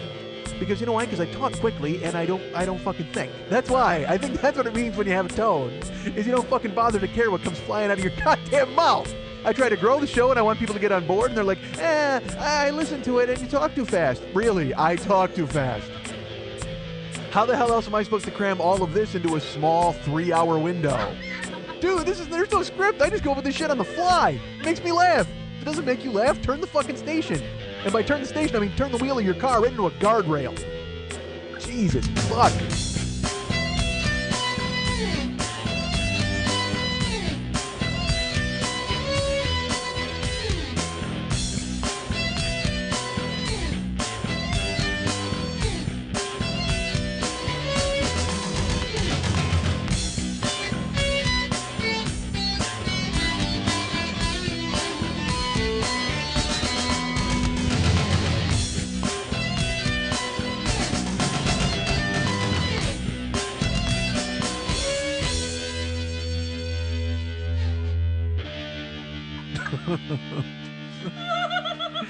Hey, where are you going, boy?